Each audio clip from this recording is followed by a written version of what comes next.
A sharpened blade hangs 10 feet above our boy, casting a cold shadow over his final moments. Looking up with those weary green eyes, he feels a darkness looming over his very soul. He remembers standing tall with a blade of his own, back before everything went south. Now, pinned under the wood, he's left dumbfounded by how his life reached this pathetic dead end. The crowd whispers about Eon's fall, but they know speaking up means losing their own heads. Up on the balcony, Duke Kalis watches the show, relishing the downfall of a former peer. The commoners realize the only way to survive this era is to stay quiet and stay out of sight. As war consumes the continent, the execution of a noble is just another grim spectacle for the masses. Crows circle the gallows, cawing at the scent of death that has become far too common lately. This cycle of bloodshed began in the east, where the Red Knight turned the world into a hellscape. The noble house of Marbas finally crumbles, leaving our boy as just another victim of this trash-tier war. Eon stares blankly, his green eyes reflecting the absolute despair of a man who has lost everything. He closes his eyes in silence, finally accepting that fate is about to collect a heavy, bloody debt. High above the square, the strong whisper amongst themselves, proving that power allows them to do as they wish. For the commoners watching from the shadows, every single day is a desperate gamble just to stay alive. They stand frozen and sweating, knowing that speaking up would only put their own necks on the line.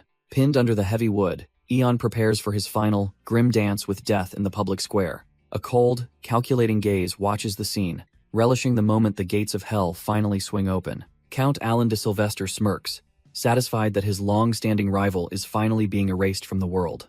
The blade hangs ready in the air as the signal is given for the show to finally commence. The crowd's uneasy murmurs fill the air as they witness the final moments of a once great noble house. Our boy stands there in silence, his back turned to the world that has already abandoned him. Count Alan de Sylvester grows impatient, demanding to know why the grim spectacle hasn't started yet. Eon's legs begin to wobble under the crushing weight of despair as he grips the cold steel. His hands tremble violently, the reality of his situation finally sinking in as he holds the blade. Pinned against the wood, the victim waits for the shadow of the blade to take their life. The Count lets out a trash-tier laugh, mocking the boy and ordering him to just cut the rope. Every step toward the edge feels like a mile as he trudges forward with a heavy heart. He looms over the mechanism, the thick rope representing the thin line between life and a bloody death. Eon raises the knife with a hollow expression, forced to trigger the descent into hell. The crowd watches in absolute horror as the tension finally reaches a breaking point. Count Alan de Sylvester just leans in with a trash-tier smirk, savoring every second of the misery. With a final, desperate motion, our boy slices through the rope, sealing a fate he never wanted. The heavy blade drops with a sickening thud, echoing like a butcher's cleaver through the silent square. Warm crimson splatters across Eon's face, turning his pale skin into a macabre canvas of guilt. He stands there dumbfounded, the metallic stench of iron filling his lungs as the reality sets in. His hands are stained forever, the cold steel slipping from his grasp as he realizes what he's done. Every drop on the floor feels like a lead weight, anchoring him to this nightmare of his own making. He forced himself to cut the ties between his father and the living world, just to survive. As the head of Rune von Marbas rolls away, the legacy of his house is officially severed. Leon accepts his grim new identity as the son of a dead man and a cold-blooded kinslayer. His eyes reflect the hollow weight of a boy who just butchered his own blood to survive. In this world, being a patriarch means more than just surviving. It means becoming a nation's pillar. The title carries a heavy burden, marking him as a high-ranking aristocrat responsible for his people's fate. As the old saying goes, the crown is a heavy burden that only the strongest can truly bear. Years pass, and our boy transforms into a stoic leader, ready to face the crushing weight of authority. The room is thick with tension as his advisors watch their new lord with a mix of expectation. Leon officially takes his seat as the head of House Marbas, though the shadows of his past remain. One vassal shouts that House Sylvester is encroaching, demanding a swift and decisive military response from their lord. The other nobles join the fray, desperate for Leon to finally make a move before their enemies strike. One of the old-timers insists that our boy finally give the council a straight answer. Leon has had enough of their constant bickering and shuts the conversation down immediately. He stands up and tells the room he requires more time to ponder their demands. The vassals are dumbfounded, claiming this delay only spells disaster for their once great house. Ignoring their desperate pleas, Leon turns his back on the political circus and walks away. As he wanders the halls, he reflects on the bloody demise of his father, Rune. It is a heavy crown for a kid who became the patriarch at only 14 years old. He remembers when House Marbas was feared for necromancy, a reputation now lost to time. Our boy suddenly stops in his tracks when he reaches the portraits of his parents. He looks up at them, silently acknowledging the ghosts of the mother and father he lost. Leon wonders what his parents would have him do in their place during these dark times. He knows the dead can't speak, yet he's still desperate for a shred of guidance. Our boy walks toward the heavy doors, Obsessed with restoring his family's lost glory and prosperity, he stops and glances up at the legacy he is desperately trying to uphold. This is Wellen von Marbus, the legendary figure who started the entire bloodline. He was the founding progenitor and the only true necromancer the continent had ever seen. Leon recalls how the house first rose to prominence through absolute dominance on the battlefield, but since those glory days, the lineage has failed to produce another master of the dark arts. This lack of power sent the family fortunes spiraling down a path of pathetic, trash-tier decline. Leon lets out a heavy sigh, feeling the crushing weight of a dying legacy on his shoulders. Leon reaches for the handle, haunted by the memory of being forced to end his own father's life. He enters the private study, the heavy door creaking as he steps into the sanctuary of his ancestors.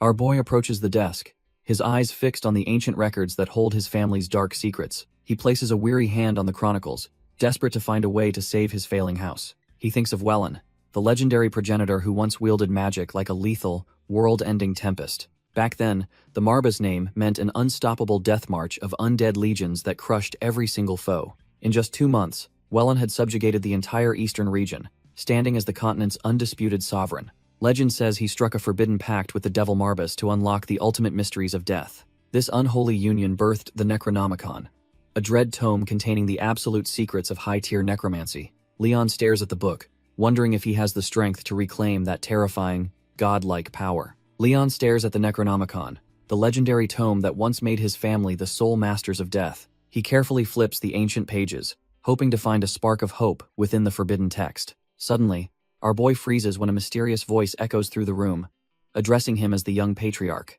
He is completely dumbfounded that a telepathic message could even reach him inside this high-tier anti-magic field. Leon scans the empty office, cautiously asking the unseen entity to reveal its true identity. A sinister red aura swirls around him as the voice promises it poses no threat to his kin.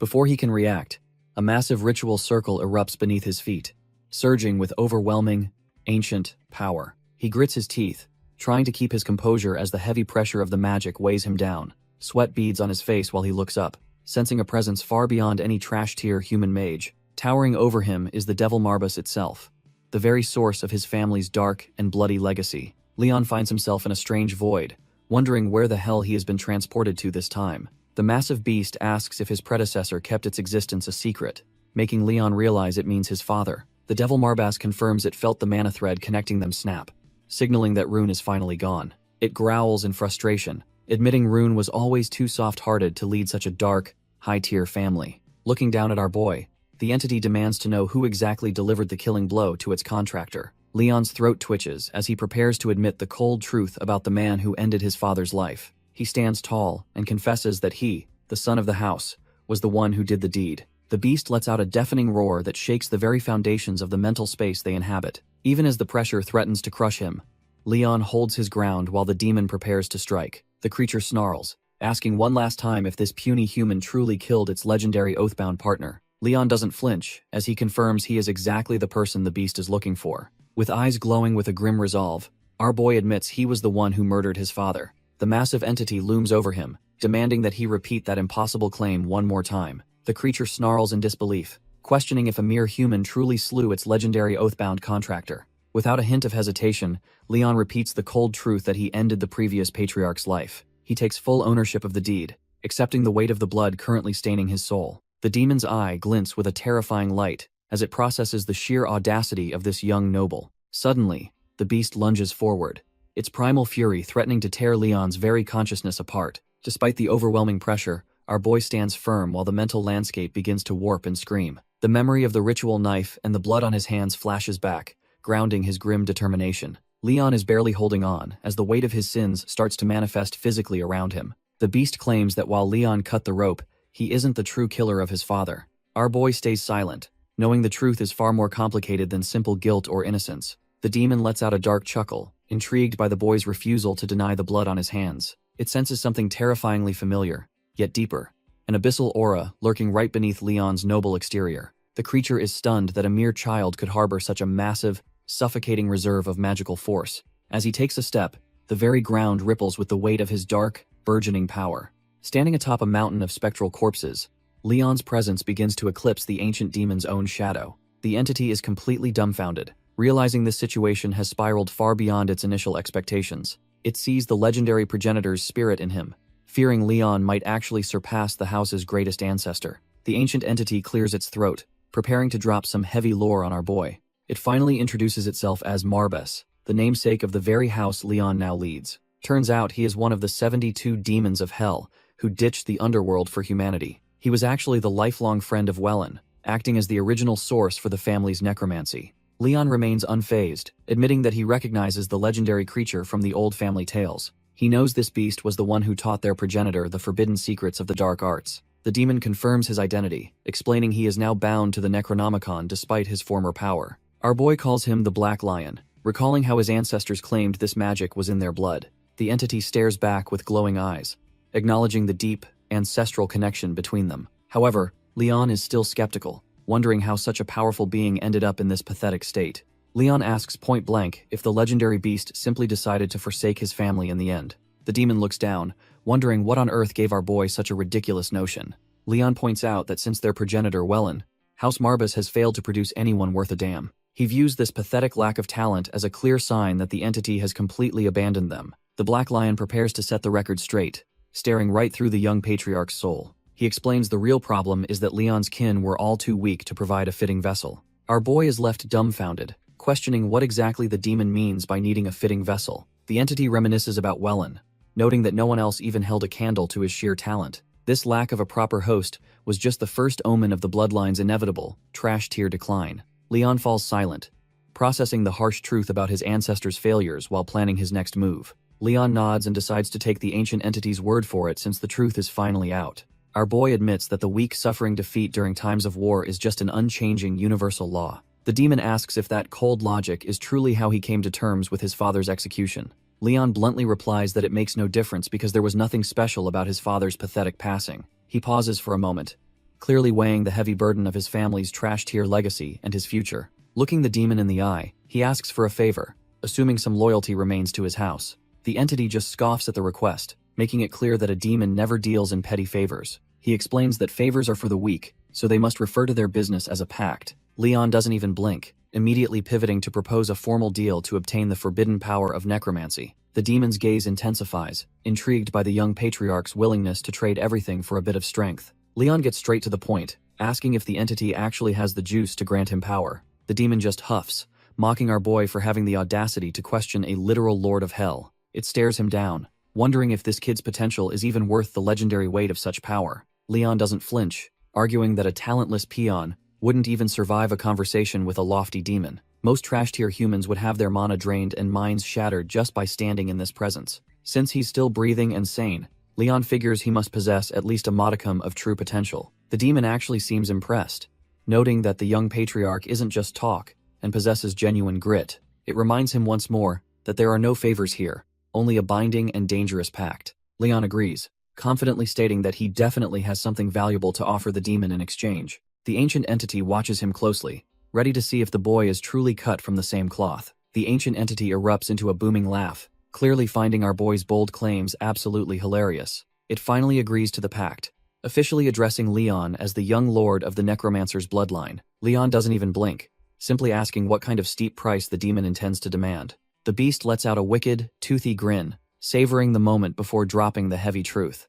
It growls that the cost for this power will be nothing less than every facet of his being. Our boy takes a silent second to process the weight of losing his soul to this monster. Instead of fear, a smirk grows as Leon claims he'd gladly surrender his meager existence for strength. Even the legendary demon flinches, clearly dumbfounded by the sheer madness and resolve in the kid's eyes. Meanwhile, the remaining vassals of the house gather in a cold, tense room to discuss their future. One of the elders clears his throat, preparing to address the grim reality they all now face. Kirchhoff kicks off the meeting by bringing up Leon, clearly ready to play some dirty politics. He claims the young patriarch is basically a figurehead with zero authority to make the big calls. The room goes quiet as the vassals realize they're witnessing a blatant power grab in real time.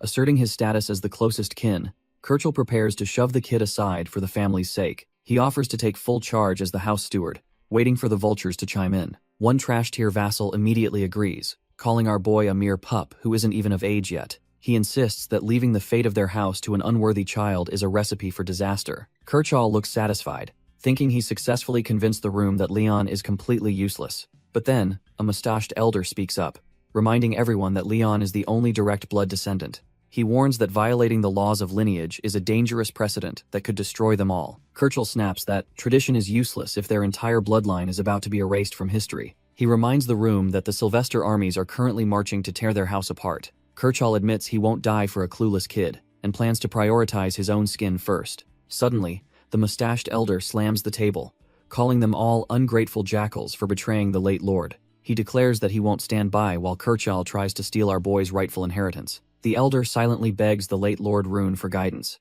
determined to protect the Marba's legacy. Kirchhoff just smirks, finding the old man's sudden burst of backbone to be quite amusing. He acknowledges that the young patriarch actually has one loyal dog left in this den of vipers. Kirchhoff stares him down, demanding the elder speak plainly about what he's actually trying to achieve. He questions if that loyalty is enough to save a house that's already halfway in the grave. Kirchhoff mocks the old man, claiming he is far too dull to see that the game is already over. As he steps forward, the sheer weight of his presence begins to suffocate the remaining loyalists in the room. He addresses the elder with a sickeningly fake warmth, calling him a dear friend while preparing the killing blow. Kirchhoff leans in close, offering what he calls sage advice, while subtly asserting total dominance over the broken man. Suddenly, a dark and menacing mana begins to seep from his hand, sending a chilling message to everyone present. He drops the act entirely, asking if they really thought he gave a single damn about their pathetic opinions. The elder breaks into a cold sweat, finally realizing that every single move was part of Kirchhoff's twisted design. Kirchhoff warns him to choose his next words carefully,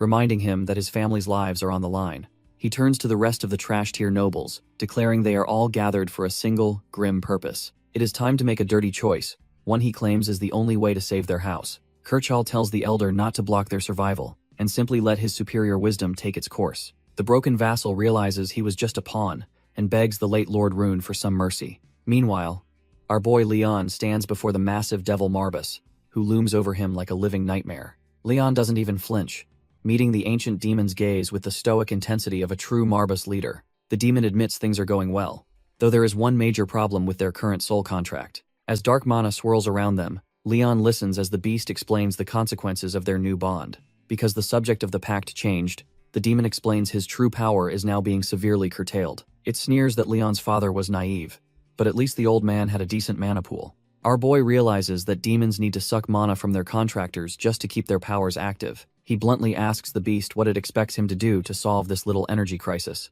The beast snaps its claws, deciding they need to be stingy with Leon's mana for the time being. With a burst of dark energy, the massive demon shrinks into a tiny, fluffy ball of fur. Leon admits the logic makes sense, even if he is looking at a literal puffball now. Our boy can't help but remark that the terrifying devil now looks like a common, adorable house pet. The demon snaps back, threatening to shred Leon's face if he ever calls it adorable again. Leon isn't intimidated at all, simply noting that a pet that bites won't do for his needs. Ignoring the sass, the small beast starts walking off and tells Leon it's time for them to depart. It reminds our boy of his goal to reach the same heights as the legendary Wellen von Marbas. To reach that level of power, the demon suggests Leon must literally retrace the founder's ancient footsteps. Leon considers the proposal, realizing that following the old path is the only way to true strength. Under the pale moonlight, the demon declares they are heading straight for the hidden shrine of the Marbas progenitor. It warns our boy that the journey is lethal, questioning if he actually has the stomach to risk his life. Leon is just dumbfounded,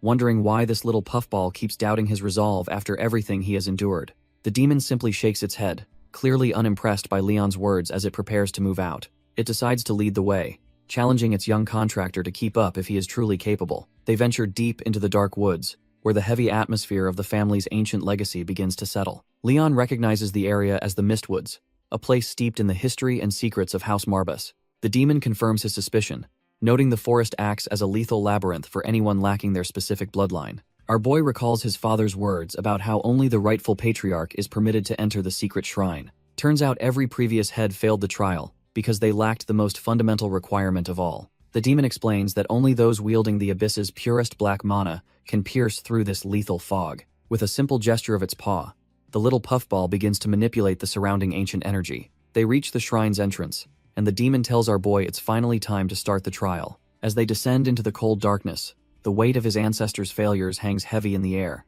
A spectral voice echoes through the halls, granting the young descendant permission to tread where many have died. Every step deeper into the stone labyrinth feels like walking directly into the jaws of a waiting beast. Suddenly, the demon stops and warns Leon that he must face the upcoming horrors entirely on his own. It flashes a smug grin, clearly curious to see if the new patriarch is actually cut from different cloth. Before leaving, the puffball offers one final tip, insisting he must obey the Necronomicon's every command at all times. The cursed book pulses with a sinister light, its central eye watching Leon's every move with eerie hunger. Devil Marbus snickers, promising this path leads straight to the ultimate reward of necromancy. The cold stone floor beneath them feels like a graveyard for those who failed before. Our boy marches forward, while the floating book and the smug puffball follow his lead. Suddenly, a strange sound echoes through the hall, making Leon freeze in his tracks. He peers into the oppressive darkness, sensing that something is lurking just out of sight. Green flames erupt from a nearby torch, casting a sickly, supernatural glow across the stone.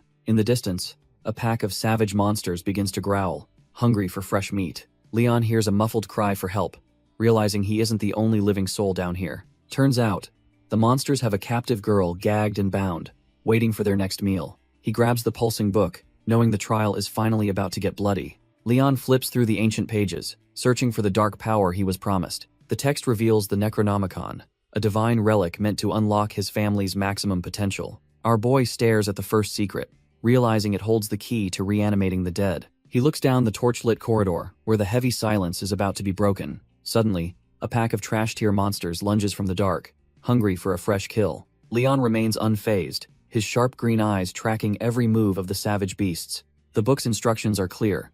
He must start by taking the life of a living being. He flips the page again, fully aware that there is no turning back from this path. With a sharp shing, he draws his blade, ready to spill blood for his lineage. His gaze hardens as he prepares to show these creatures why they shouldn't mess with a Marbus. A terrified girl lies bound and gagged, her muffled breaths echoing in the damp, dark dungeon. Nearby, a pair of trash-tier orcs growl, their red eyes fixed hungrily on the helpless prey. Our boy steps into the light, dagger in hand, completely unfazed by the monsters surrounding him. A sudden impact shakes the room as the confrontation finally kicks off with a violent burst. One beast lunges forward with a guttural screech, aiming to tear the young patriarch limb from limb. He effortlessly slips past the strike, his sharp green eyes tracking the monster's every clumsy movement. With a swift, practiced motion, he brings his blade around to deliver a lethal, decisive counterattack. A brilliant flash of light follows as his steel bites deep into the creature's thick, green hide. The orc hits the floor with a heavy thud, its dark blood staining the cold stone tiles. Leon calmly notes that he finally has his first sacrifice, his heart steady as the trial begins. Amidst the trial, Leon recalls a flashback to a gloomy graveyard standing beside his father, Rune. Rune tells our boy to pay close attention to the heavy legacy he's destined to inherit. The kid looks up, wondering what entity their great house actually holds in the highest regard. Turns out the answer is simple, yet chilling. The Marbus clan idolizes death itself. As masters of the undead, Rune explains they must revere the end of life with absolute respect. Little Leon ponders this, his sharp green eyes already showing the weight of his family's dark path. He asks his old man how one can truly revere something as final and terrifying as death. Our boy assumes necromancers just take lives for power, whether they actually want to or not. Rune smiles, acknowledging that while they are feared dark mages, there's more to their history than slaughter. He makes it clear that being a powerful necromancer doesn't mean they have to become heartless villains. Rune makes Leon promise one thing before the weight of their lineage truly takes hold. He insists that if Leon holds dominion over others, he must grant them a peaceful end. Our boy internalizes this, questioning if he can truly show mercy to every single foe. Fast forward to the trials, where Leon faces trash-tier monsters in a damp, dark dungeon. He moves with a chilling calm, his eyes glowing with the latent power of House Marbus. As the orcs close in, Leon prepares to execute the philosophy his father drilled into him. One beast falls with a dull thud, its life snuffed out before it even realizes he moved. He targets the cervical vertebra with deadly precision, ensuring his enemy feels absolutely no pain. Watching from the sidelines, the fluffy devil Marbus is completely dumbfounded by the kid's skill. The demon wonders if this is just a fluke, or a terrifying, inborn talent for killing. Devil Marbus snickers, eager to see if Leon is the real deal or just another failure. Our boy knows that taking down the first beast was pure luck, not skill. He realizes these trash-tier goblins are far more devious and shrewd than they look. The monsters surround him, their red eyes gleaming with a primitive hunger for blood. Leon tightens his grip on the blade, his mind racing to find a lethal opening. The pitch-black dungeon makes it nearly impossible for him to judge the uneven ground. To make matters worse, his vision starts to fade as the shadows press in. He notes that the light dies with every kill, forcing him to adapt quickly. Instead of wild swings, he decides to focus on precise, lethal pierces to save energy. He darts forward like a shadow, aiming for the perfect strike to end this. Leon readies his blade, his eyes glowing with the cold, lethal intent of a true Marbas heir. A monster lunges with a guttural roar, but our boy doesn't even blink as he tracks its movement. As the life leaves another foe, a nearby torch flickers and dies, plunging the room into deeper darkness. These trash-tier goblins keep coming, their screeching voices echoing through the cold, damp halls of the trial grounds. He sidesteps a clumsy lunge and carves through flesh, knowing every drop of blood spilled brings him closer. Leon remains eerily calm, his mind calculating the exact distance needed to end this pathetic skirmish quickly. Their blades clash with a sharp ring, but the monster's primitive strength is no match for his technique. He adjusts his grip, feeling the weight of the blade as he prepares for the final, decisive movement. With one fluid motion, he delivers a lethal slash that sends goblin blood spraying across the stone floor. Another light vanishes into the void, forcing him to rely on his sharpening senses to survive the night. Leon realizes his eyes are finally adjusting to the pitch-black trial grounds, giving him a much-needed edge. However, his ceremonial dagger is taking a beating from all the constant clashing against these trash-tier monsters. Suddenly, a shrill screech pierces the silence, putting our boy on high alert for the next ambush.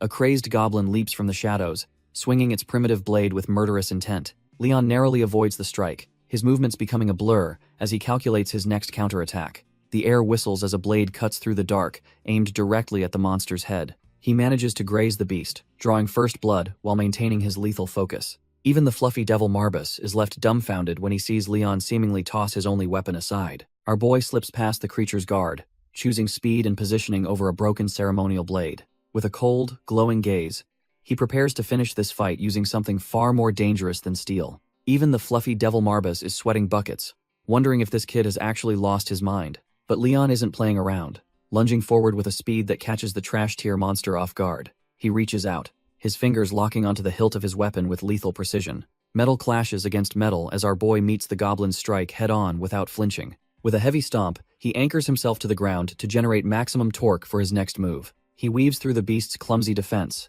delivering a strike that paints the floor red. Blood splatters across his face, but his glowing eyes remain fixed on the objective with zero remorse. A single, blinding horizontal slash tears through the air, effectively ending the creature's miserable existence. As the monster hits the dirt, Leon stands tall, looking like a true heir of the Marbas name. Without wasting a second, he spins on his heel, ready to face whatever other horrors await him. Leon steps over the trash-tier goblin corpses, his eyes scanning for any remaining threats in the dark. He eventually finds a captive girl huddled in the corner, appearing completely helpless and terrified. She looks up with tearful eyes, muffled whimpers escaping from behind the thick rope gagging her. Our boy doesn't hesitate to reach out and slip the restraint off, finally letting her speak. She immediately starts sobbing and thanks him profusely, claiming that he's the one who saved her life. Her gratitude is cut short when a sudden, sickening sound of metal-piercing flesh echoes through the room. Instead of a warm embrace, Leon drives his blade straight through her chest without a hint of mercy. She gasps in utter confusion,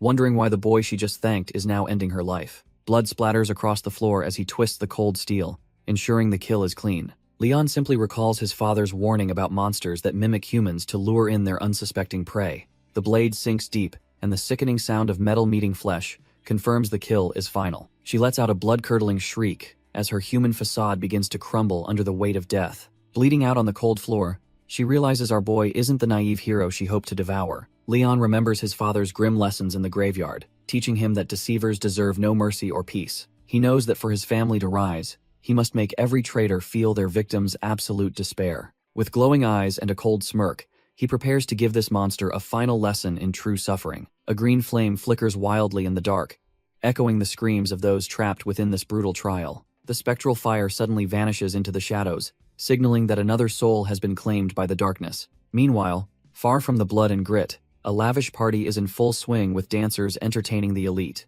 Kershaw laughs like a madman, convinced that the Marbas legacy is finally his to control and exploit. The dancers stroke Kerchal's ego, mocking our boy Leon as nothing more than a soft, baby-faced child. They marvel at how effortlessly he manipulated the Sylvester family to clear his own path to the top.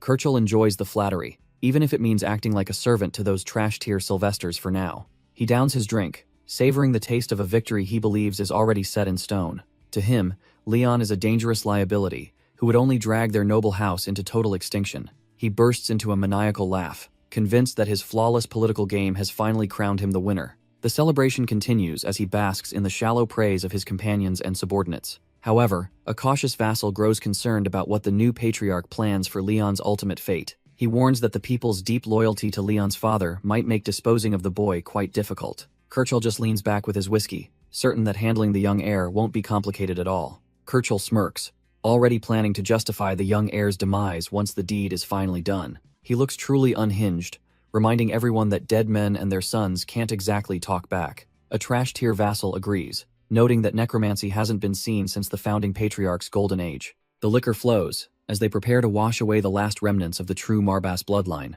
Kirchhoff leads a rowdy toast, officially declaring himself the only rightful patriarch of their fallen house. He chugs straight from the bottle, savoring the taste of a victory bought with blood and betrayal. His subordinates follow his lead, far too drunk to care about the family they just sold out. The celebration is a total circus, filled with shallow laughter and dancers while the world burns outside. Far from the noise, the real snake in the grass sits quietly in his cold, grand office. Count Alan de Sylvester demands an update, making sure his plan to subjugate the Marbas name stays on track. Alan's scarred subordinate confirms that Kirchhoff is already a pawn, leaving only imperial approval for total war. The Count smirks at how easily everyone fell for his trap, assuming he would stop after one conflict. He treats the entire continent like a game, knocking over pieces as he finds a convenient opening. His man praises his foresight, knowing the Count is always 10 steps ahead of his pathetic rivals. Tapping a portrait, the Count mocks Kirchhoff as a short-sighted dunce who doesn't realize he is being used. He laughs at the thought of House Marbas finally crumbling tonight under the weight of a trash-tier traitor. With a wave of his hand, he orders his men to speed up their plans for the final move. Alan relishes the thought of hearing Leon's cries, eager to finish what he started with the boy's father. Deep in the shadows, the cold atmosphere shifts as a torch flickers against the damp stone walls. A blood-stained blade gleams in the dark, signaling that the time for talk is officially over. Our boy is gasping for air, his lungs burning after that life-or-death struggle against the darkness. He stares at the trash-tier monster, questioning if this was truly the final trial in this hellhole. Out of nowhere, a sudden flash of light pierces through the pitch-black hallway. The snuffed-out torches ignite all at once, casting long, dancing shadows across the blood-stained masonry. The fire crackles with a strange energy, signaling that the trial has acknowledged his grim victory. Leon wipes the sweat from his brow, finally allowing himself a small moment to breathe. Even the great devil Marbas is dumbfounded, clearly impressed by the sheer carnage he just witnessed. The little beast leaps forward, cackling that Leon is cut from the same cloth as the ancient madmen. Leon's eyes snap wide as he realizes the trial isn't quite finished with him yet. He loses his footing and hits the floor, his strength failing as he sinks into the gore. Marbas is absolutely hyped, claiming our boy has enough grit to survive a camp full of orcs. The little devil cackles, impressed that Leon didn't hesitate to gut a monster despite its perfect human disguise. Leon finally drags himself up, admitting he'd much rather avoid any more run-ins with those trash-tier green skins. The tiny beast just tilts its head, watching Leon closely as he tries to shake off the lingering exhaustion. Leon knows orcs despise humans above all else, and he isn't looking for a suicide mission just yet. Marbas gets curious, asking what exactly tipped him off that the last monster was working with the others. Our boy goes quiet for a second, his sharp eyes reflecting the cold reality of the trial he's enduring. He points out the simple truth that while every other torch died, one stayed lit like a beacon. The devil is satisfied with that answer, giving him the green light to push deeper into the darkness. Turns out, Leon noticed the torches burned a different color the moment they stepped into this hellhole. Leon navigates the corridor, noting how the green glow feels far from natural. He explains that the flames flickered with a sickly light, signaling something sinister. Our boy immediately recognized that specific hue as the unmistakable shade of the dead. As he slaughtered the trash-tier goblins, the torches died out one by one. However, he noticed that despite the massacre, a single flame remained stubbornly lit. That's how he realized a lone monster was still lurking, masquerading as a helpless girl. He knew he couldn't progress until that final threat was put down for good. After the kill, Leon takes a breather while the little beast watches him in silence. The devil is genuinely dumbfounded, calling him cold-blooded for seeing through the trap so easily. Marbas admits he's impressed while Leon just sighs, annoyed that his shirt is ruined yet again. When life is on the line, most people freeze, but our boy is just built different. Leon doesn't waste a heartbeat, acting with a cold efficiency that would make a seasoned assassin blush. He finishes off the last monster, proving he's more than capable of handling these trash-tier threats alone. Marbas stares at him in silence, reassessing the raw potential of the young patriarch standing before him. The devil is genuinely dumbfounded, realizing Leon's talent goes way beyond just having a massive mana reserve. It's becoming clear that the boy is masking a power that could change everything if fully unleashed. The demon can't help but smirk, absolutely thrilled to see what kind of chaos his pupil triggers next. Since the first trial is officially over, Marbas brings out a floating grimoire to start the next lesson. The ancient pages flip wildly, glowing with an eerie light as they reveal the next dark requirement. To truly master the family philosophy, Leon learns he must now take the life of a living being. Leon taps the ancient book, ready to dive into the next phase of his dark inheritance. The text reveals the second trial requires him to raise the fallen, leaving our boy momentarily stunned. He stares at the cryptic runes, realizing the path of the Marbas family is paved with the dead. It finally clicks that he is expected to command the undead, a power most would fear to touch. He looks over at the trash-tier goblins he just slaughtered, seeing them now as potential tools. A cold realization washes over him as he prepares to cross a line no normal human would. His eyes begin to glow with a predatory light, signaling the awakening of his latent necromantic talent. The little devil confirms his suspicions, telling him to focus his gaze on the corpses littering the floor. Following instructions, Leon channels mana into his eyes to see the hidden connections between life and death. As the grimoire pulses with energy, he searches for the ethereal threads linking the souls to the void. Leon channels mana from the grimoire, watching as ethereal energy wraps around the fallen trash-tier goblins. The little devil explains that in their world, these shimmering threads are known as death lines. Our boy realizes these lines act as a bridge, connecting souls between this world and the next. The mentor confirms his theory and prepares to show him how to manipulate these tethers of existence. With a quick flick, the devil explains how to separate a lingering soul to revive its spirit. Suddenly, the corpses begin to creak as Leon's mana breathes a twisted new life into their bodies. Glowing marks appear on their foreheads, signaling their reanimation as mindless servants of the Marbas bloodline. The monsters stand tall once more, their eyes burning with a predatory and unnatural hunger. The devil tells him to observe carefully as he prepares to demonstrate their absolute obedience. One of the reanimated goblins lunges forward, proving that the dead make for much better soldiers. Leon remains unfazed as the reanimated goblin swings, witnessing the results of the branding process firsthand. The devil explains that this specific brand is what tethers the monster's soul to its new master. Though other methods exist, this is the only way to force these mindless beasts into absolute submission. Our boy stands tall, observing the puppet and realizing the true power of the Marbas bloodline. The mentor decides it is time for Leon to test his own mana and attempt the reanimation himself. However, Leon pauses, a heavy question about the limits of necromancy weighing on his mind. He remembers that human souls are far more stubborn and difficult to bind than those of mere monsters. With a chilling look in his eyes, he asks if he is finally strong enough to reanimate humans. The devil realizes Leon already has a target, sensing the boy's growing thirst for a very specific vengeance. The demon smirks, eager to know which unfortunate wretch is about to be denied the peace of death. Leon finally names the target of his wrath, Kirchhoff von Marbas, the man who betrayed his own blood. Our boy hasn't forgotten that his only uncle is the snake responsible for his family's ruin. Meanwhile, the estate halls echo with the hollow laughter of those celebrating a stolen legacy. Kirchhoff is living it up, surrounded by wine and women, while he revels in his newfound power. The party is in full swing, as these trash-tier nobles indulge in every luxury they didn't earn.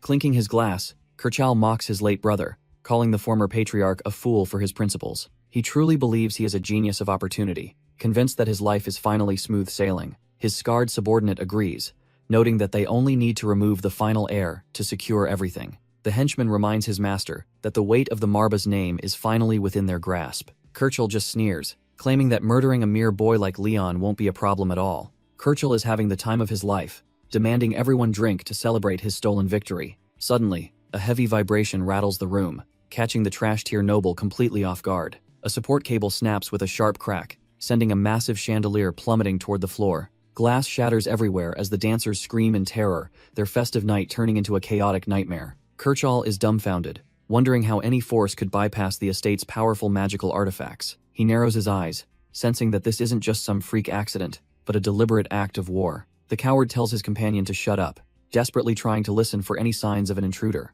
He shouts into the darkness, convinced that no soul in the territory would dare challenge his authority. His heart nearly stops when a familiar voice mocks his arrogance, asking what gave him such a notion. Our boy Leon finally steps into the light, his glowing eyes promising a debt paid in full. Kirchhoff smirks, finally realizing that the intruder is none other than the nephew he thought was long gone. He signals his trash-tier goons to surround the boy, mocking Leon's status as the house's downtrodden patriarch. Our boy Leon doesn't flinch, his glowing eyes fixed on the man who betrayed his entire bloodline. He calmly reminds his uncle that the true patriarch of House Marbas has finally returned to claim his due. Kirchhoff tries to play it cool, asking what business brings a stray back at such a late hour. Leon fires back that a lord never needs a reason to visit a mere vassal or a subject. The traitor's composure cracks as he glares at the boy, realizing Leon isn't the weakling he remembers. He spits out that Leon is far from worthy of the title he so boldly claims to hold. Kirchhoff mockingly asks if the boy is scared of losing the seat he hasn't even truly sat in yet. He laughs like a madman,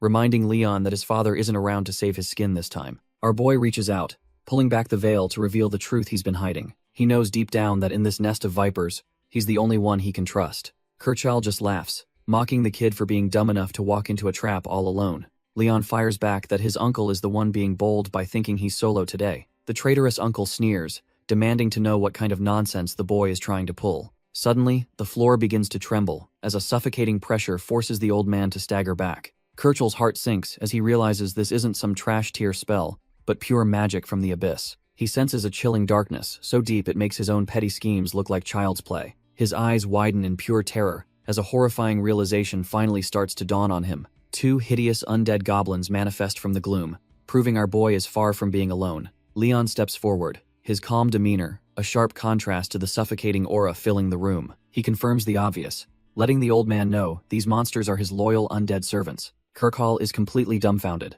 realizing the kid has surpassed even his late brother's peak potential. Our boy reminds him that their house was always meant to be a clan of elite necromancers. The traitorous uncle grits his teeth, his face contorting with a mix of pure envy and desperation. He loses his mind and orders his guards to slaughter those unsightly abominations immediately. The masked subordinates swarm in, their blades drawn as they try to overwhelm the boy with numbers. Leon remains unfazed as a blade swishes past, his sharp eyes tracking their every pathetic move. Suddenly, an undead goblin darts forward, its movements far too fast for any normal human to track. A heavy clang echoes as the summon blocks a strike, proving these aren't just some trash-tier puppets. One trash-tier subordinate is caught off guard when the summon actually fights back with terrifying, elite precision. He tries to regain his footing, but the undead goblin is already closing the distance with murderous intent. A single, clean arc of dark mana slices through the air, leaving no room for a counterattack. The masked man can only stare in horror as blood splatters across his vision, ending his pathetic life. Kirchhoff watches his men drop like flies, the heavy thud of bodies echoing through the cold, silent hall. The traitorous uncle is visibly shaken, his smug composure finally crumbling as he witnesses this nightmare firsthand. Our boy's summon is a blur of motion, tearing through the remaining guards like they're nothing but paper. With glowing red eyes, the monster continues its relentless assault, proving it's far superior to any living soldier. Frozen in pure terror, Kirchhoff can only stammer out that his own nephew has become a literal monster. Even amidst the chaotic clashing of blades, the old man realizes that something is fundamentally wrong with this fight. Kirchhoff is completely dumbfounded, realizing that the carnage unfolding before him is anything but normal. Desperate to regain control, he begins channeling his own dark mana into a concentrated sphere of energy. The traitorous uncle finally connects the dots, realizing his nephew is actually wielding the forbidden art of necromancy. He can't wrap his head around how a supposed failure could master a power lost to time. The dark energy crackles in his hand as he prepares to strike back against the rising tide of death. Every fiber of his being is screaming in denial as he faces the overwhelming pressure of Leon's presence. He bellows in rage, calling Leon's display a pathetic mockery of their founding patriarch's legendary strength. Our boy just stares back with cold eyes, asking if it's really that strange for the true patriarch to command the dead. Kirchhoff loses it, screaming that necromancy is dead and buried, something even Leon's father never managed to grasp. He refuses to believe a trash-tier brat could be any different, swearing he won't entertain such nonsense for another second. Leon realizes words are useless, and decides it's time to provide some undeniable, physical proof. Our boy stares him down, warning his uncle that continuing this path will only lead to ruin. With a flick of his wrist, the air grows heavy as his undead monsters emerge from the shadows. These trash-tier creatures snarl with a hunger that only a true master of the dark arts could command. They dash forward with a terrifying screech, acting as the physical manifestation of the family's ancient curse. Kirchhoff is completely dumbfounded as he realizes he's been surrounded by the very things he claimed were dead. He struggles to keep his composure, desperately condensing his mana into a single, frantic strike. Screaming for the beasts to return to the abyss, he unleashes a desperate wave of purple energy. The blast whams into the summons, momentarily slowing the tide of Leon's overwhelming necromantic pressure. Even as one monster begins to crumble, the traitor realizes he's just delaying the inevitable. Kirchhoff tries to maintain his smug facade while desperately gathering dark mana to fend off the approaching nightmare. However, the undead goblin barely notices the strike, its skull cracking as it continues its relentless advance. The creature lets out a piercing screech, signaling that it has no intention of letting the traitor escape. It lunges forward with terrifying speed, fueled by the necromantic power Leon reclaimed from his family's trial. Kerchal is left completely dumbfounded when he sees his desperate attack failed to even slow the beast down. He frantically calls for his subordinates to intervene, but his voice only echoes through the empty hall. A cold sweat breaks out as he realizes he's been abandoned by everyone he used to seize power. Looking down, he sees the severed heads of his subordinates rolling across the floor, proving they were useless. Cursing his fate, he gathers a final surge of purple mana, refusing to go down without a fight. He unleashes a desperate blast against the monster, hoping this last-ditch effort can somehow save his life. Kerchal realizes his magic is barely better than a novice's as the undead close in for the kill.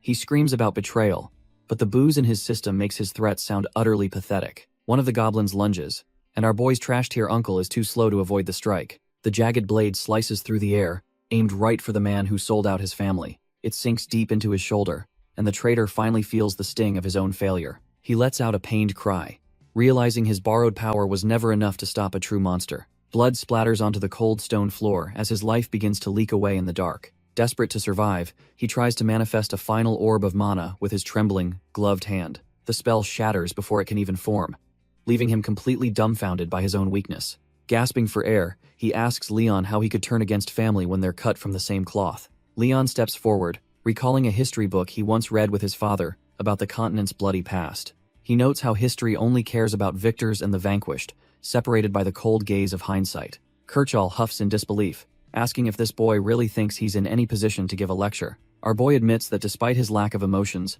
he still hasn't fully grasped the weight of those words. The traitorous uncle can only gasp for air as his wounds bleed out, his arrogance finally starting to crumble. Leon looms over him, explaining that the book taught him one thing: forgiveness is a privilege reserved for winners. He reminds Kerchal that he was a victor once, back when he chose survival over his own family's blood. It was that same cowardice that led him to stab Leon's father in the back, just to save himself. Driven to madness, the trash-tier uncle screams for him to shut his mouth, unable to face his own sins. Addressing him by his full title one last time, Leon promises that there will be no mercy, only suffering. Leon raises the family grimoire, declaring he will always cherish the day of his uncle's pathetic defeat. Our boy coldly promises that his final punishment will be stripping away the man's very future. He unleashes his reanimated monsters, showing no hesitation as they leap forward to finish the job. Invoking the Marbas patriarch's name, Leon delivers a final strike that leaves the traitorous uncle utterly dumbfounded. A heavy thwack rings out as the blow connects, silencing the trash-tier uncle's screams forever.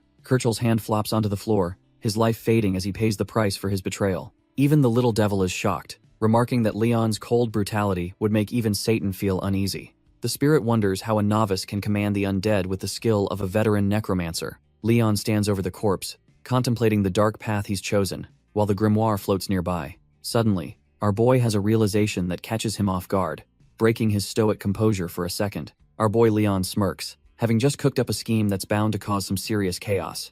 Even the little devil looks concerned, wondering if this new plan is actually amusing or just plain terrifying. Meanwhile, the remaining Marbas vassals gather in the council chamber, completely unaware of the storm heading their way. One elder vassal grumbles about being summoned for yet another meeting so soon, clearly annoyed by the disruption. He looks around and asks if anyone actually knows why the trash-tier uncle called for this urgent gathering. The blonde nobleman admits he's just as clueless, suggesting they wait for the rest of the council. The bald vassal isn't laughing though, as he feels a cold sweat breaking over this sudden, ominous summons. His hands tremble as he imagines House Sylvester breaking the peace treaty to wipe them out while they're vulnerable. The elder tries to shut down the paranoia, insisting that no great house would be brash enough to attack. He reminds them that war requires royal approval, finally getting the panicked blonde noble to settle down. The vassals decide to stay put, hoping the trash-tier uncle will clear up their doubts once he arrives. Suddenly, the heavy doors of the council chamber shut with a heavy clunk, sealing everyone inside. Our boy Leon finally makes his entrance,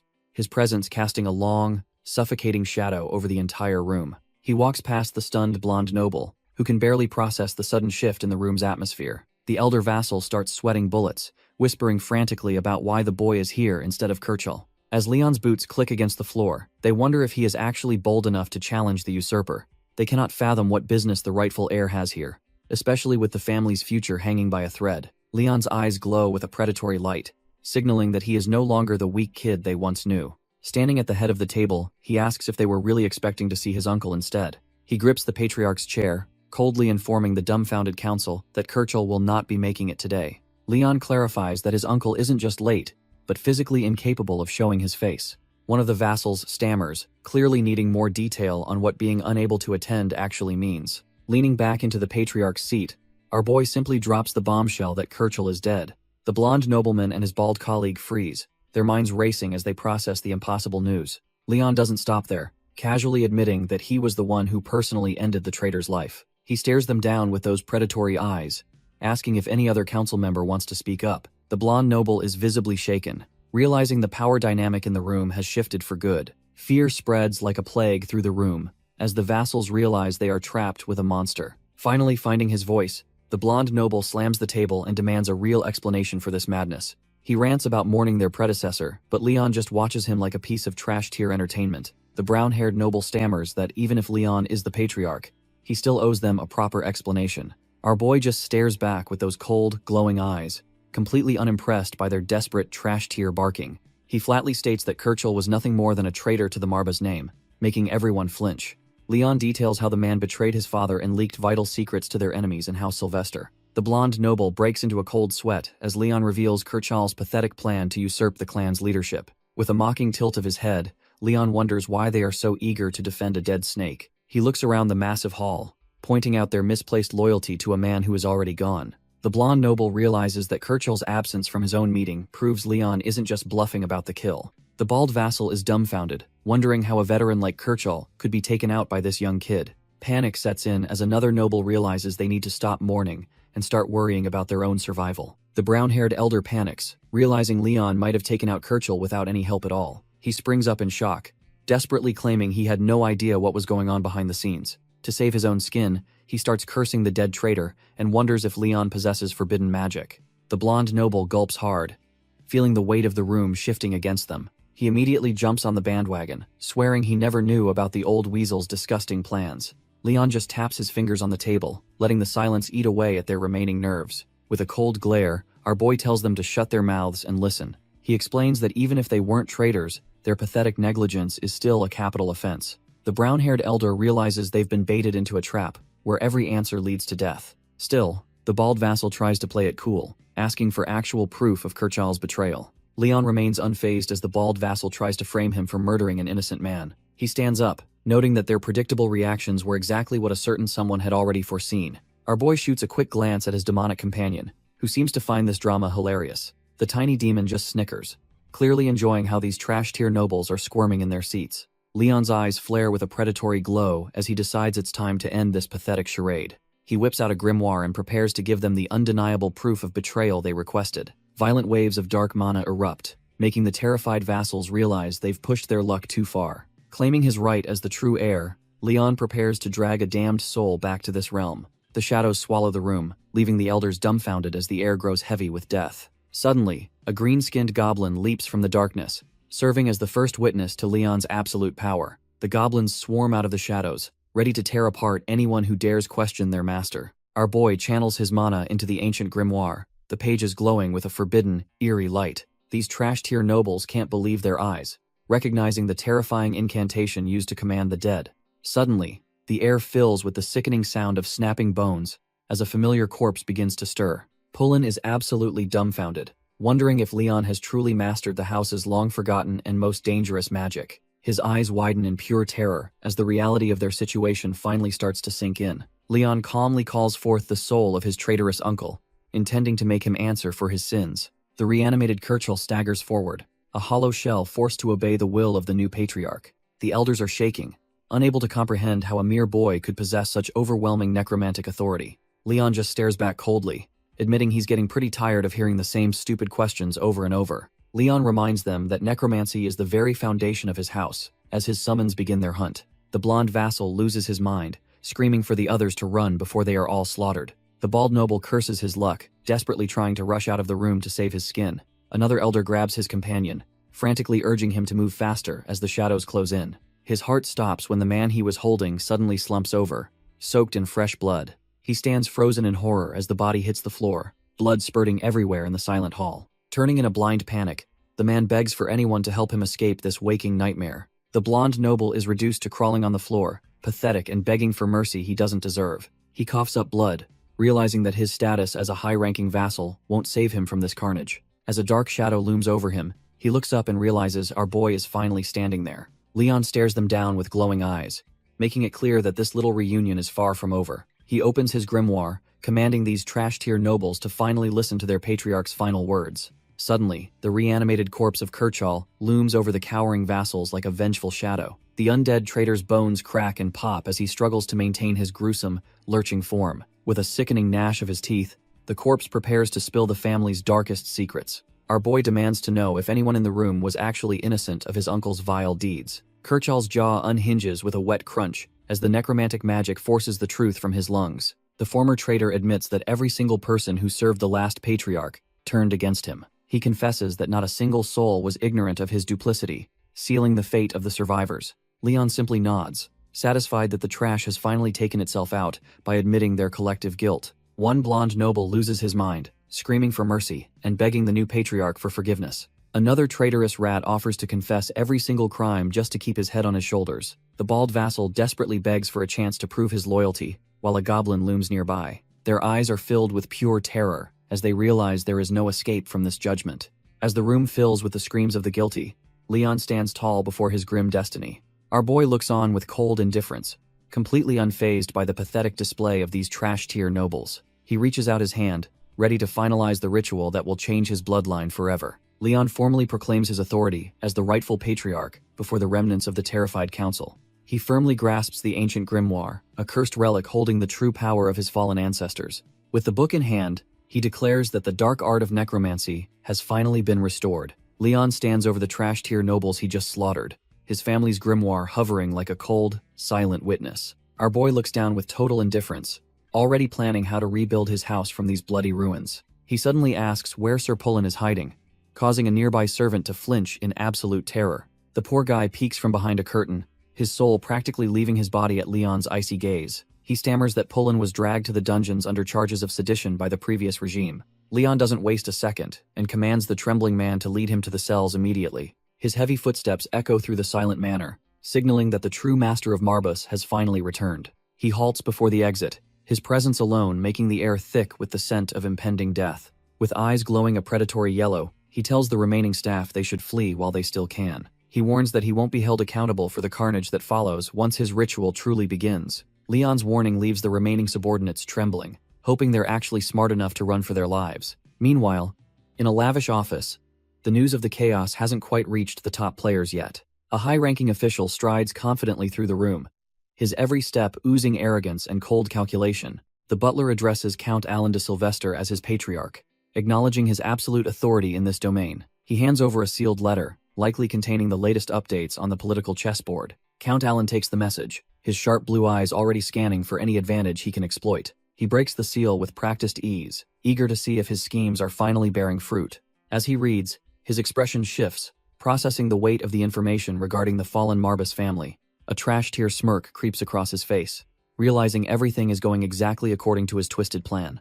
He gloats that even the imperial household has abandoned House Marbus, leaving them ripe for total destruction. The scarred subordinate scoffs, claiming House Marbus has nothing left but an empty name and faded glory. He continues his mockery, laughing at their pathetic lack of soldiers and resources in the capital. Count Alan agrees, noting that their empty pockets are even more embarrassing than their tiny army. He taps the desk impatiently, deciding it's finally time to move forward with their original scheme. The Count gloats that the upcoming war of noble houses will be the final nail in their coffin. His subordinate pounds his chest, swearing on his life that he won't fail the mission. Alan leans in with a cold stare, asking if there's even a slim chance of them losing. The lackey explains that unless a legendary necromancer magically appears, their victory is absolutely guaranteed. A trash-tier smirk spreads across the Count's face as he imagines his rival's total downfall. He snickers to himself, fully convinced that this war is already over before it even started. Deep in the dungeon, a desperate cry for the young master rings out through the damp stone corridors. Pullen drops to his knees,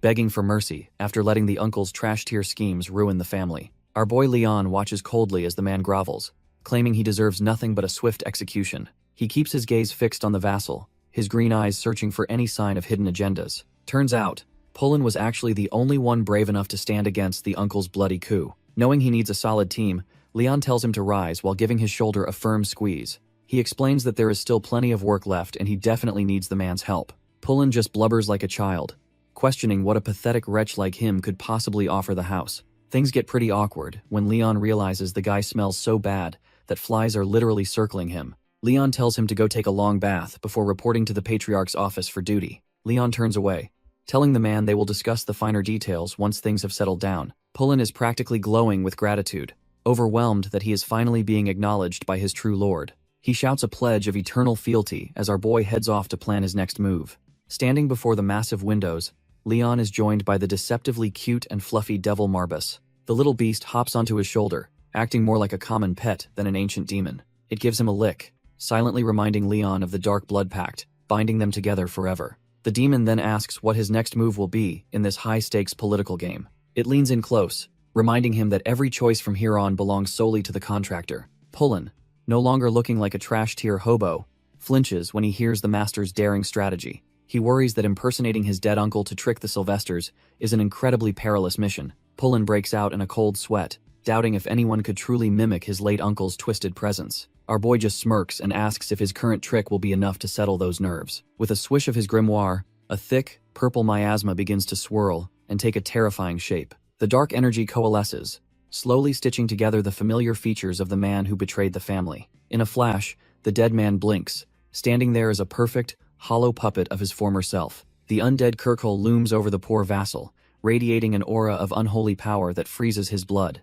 Pullen is absolutely dumbfounded that Leon could be so cold-blooded as to turn his own kin into a tool. Looking at the young patriarch, he realizes Leon is cut from a completely different cloth than his ancestors. Tears of relief and awe well up as he finally accepts that the legendary necromancy has truly returned. Leon simply confirms the truth with a chilling calm, ready to unleash his new toy on the world. Pullen laments how the heavens were cruel to their house despite the glory of their ancestors' necromancy. He quickly clears his throat, trying to shake off the overwhelming emotion of seeing his master's return. The loyal vassal warns that House Sylvester will eventually spot the fake Kirchel if they aren't careful. He argues that a regular undead lacks the personality and handwriting to fool the enemy for long. Our boy just stares back coldly, revealing that this isn't some trash-tier undead made from a mere cadaver.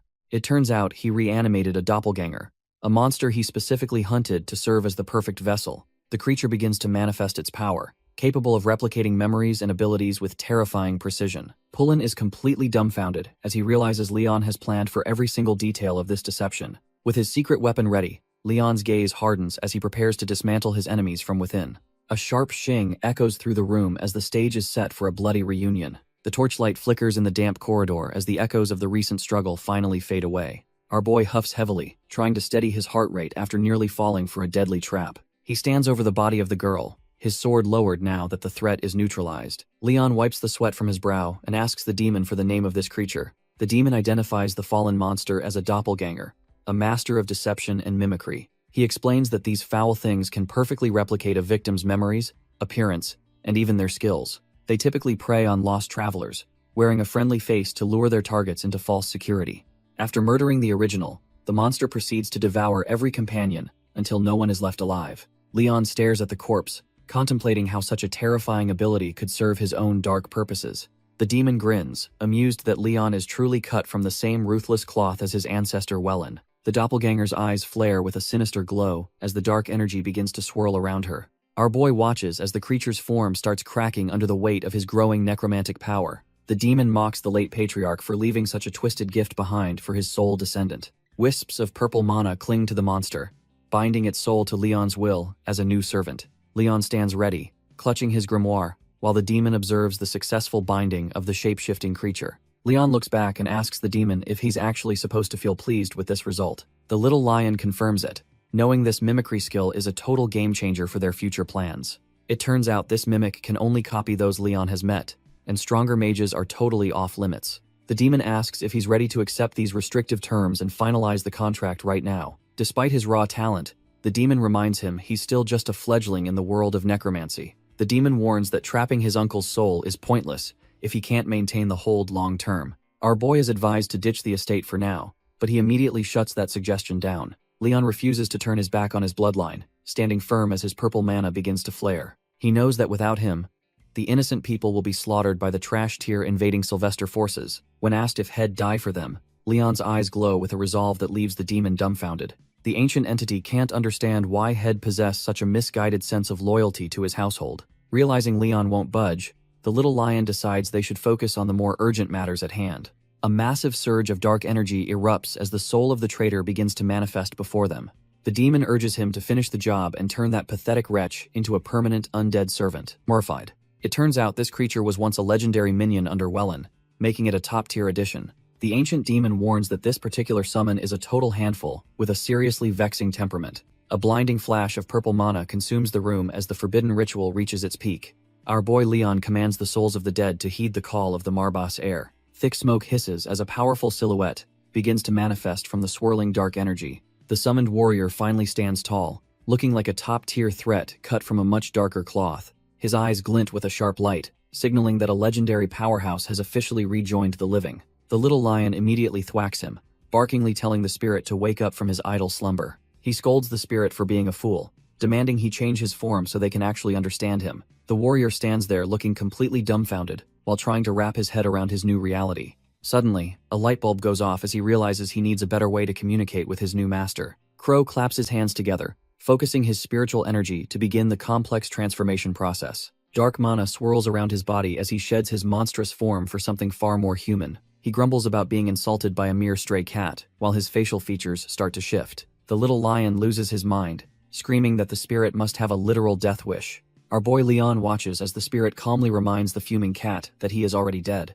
The transformation is flawless, creating a perfect double that could fool even the sharpest of eyes. Later, Pullen suggests that if they mimic his uncle's habits, they can trick their enemies completely. He vows to handle the details himself, guaranteeing that this high-stakes ruse will actually succeed. Leon gives a satisfied smirk, hearing exactly what he needs to finally secure his family's future. Pullen leans in, asking if he might pose one final, heavy question to his young patriarch. He warns that the Sylvesters will definitely return, wondering why Leon doesn't just flee to survive. Pullen suggests a temporary retreat, hoping they can find a solution far away from the impending storm. Our boy Leon simply stares back, stating that his only duty is to protect the Marbas name. Pullen is visibly shaken but vows his loyalty, still curious about what truly fuels such intense resolve. Leon admits that he's spent plenty of time thinking about that very question himself lately. He confesses there's no grand, noble purpose, just a simple desire to understand what being worthy means. Pullen looks completely dumbfounded.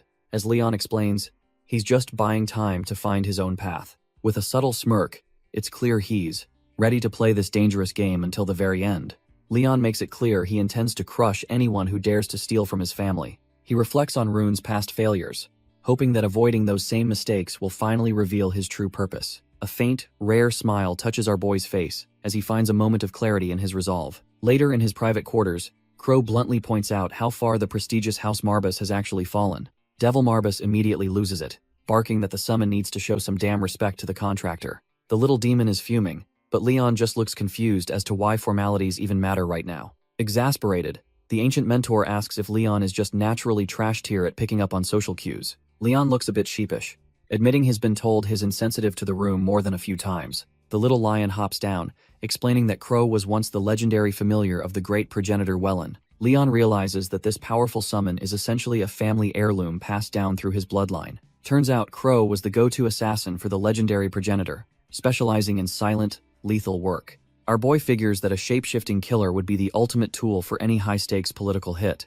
Crow smugly claims he's way more useful than a certain trash-tier cat with a massive ego. While the little demon tries to bite Crow's head off, Leon stays focused on the mission ahead. He asks if the spirit can mimic his dead uncle, and Crow confidently says it's incredibly simple. The lion immediately corrects his terrible idiom, calling him a total ignoramus for mixing up cake and snakes. Crow is genuinely dumbfounded why anyone would prefer sugary human treats over the refined taste of venom. Leon just shrugs it off, deciding it's better not to argue with the eccentric tastes of ancient spirits. A sudden knock at the door breaks the silence, signaling that an unexpected visitor has arrived. Leon remains on guard, questioning who would come seeking the young patriarch so late at night. It is Pullen, the only loyal vassal left, looking absolutely frantic as he announces his urgent arrival. Pullen hands over the sealed letter, while the little demon watches with a look of pure annoyance. The declaration begins with a heavy insult, claiming the Marbas family has neglected its ducal duties for centuries. Count Alan de Sylvester then officially challenges the house to a war,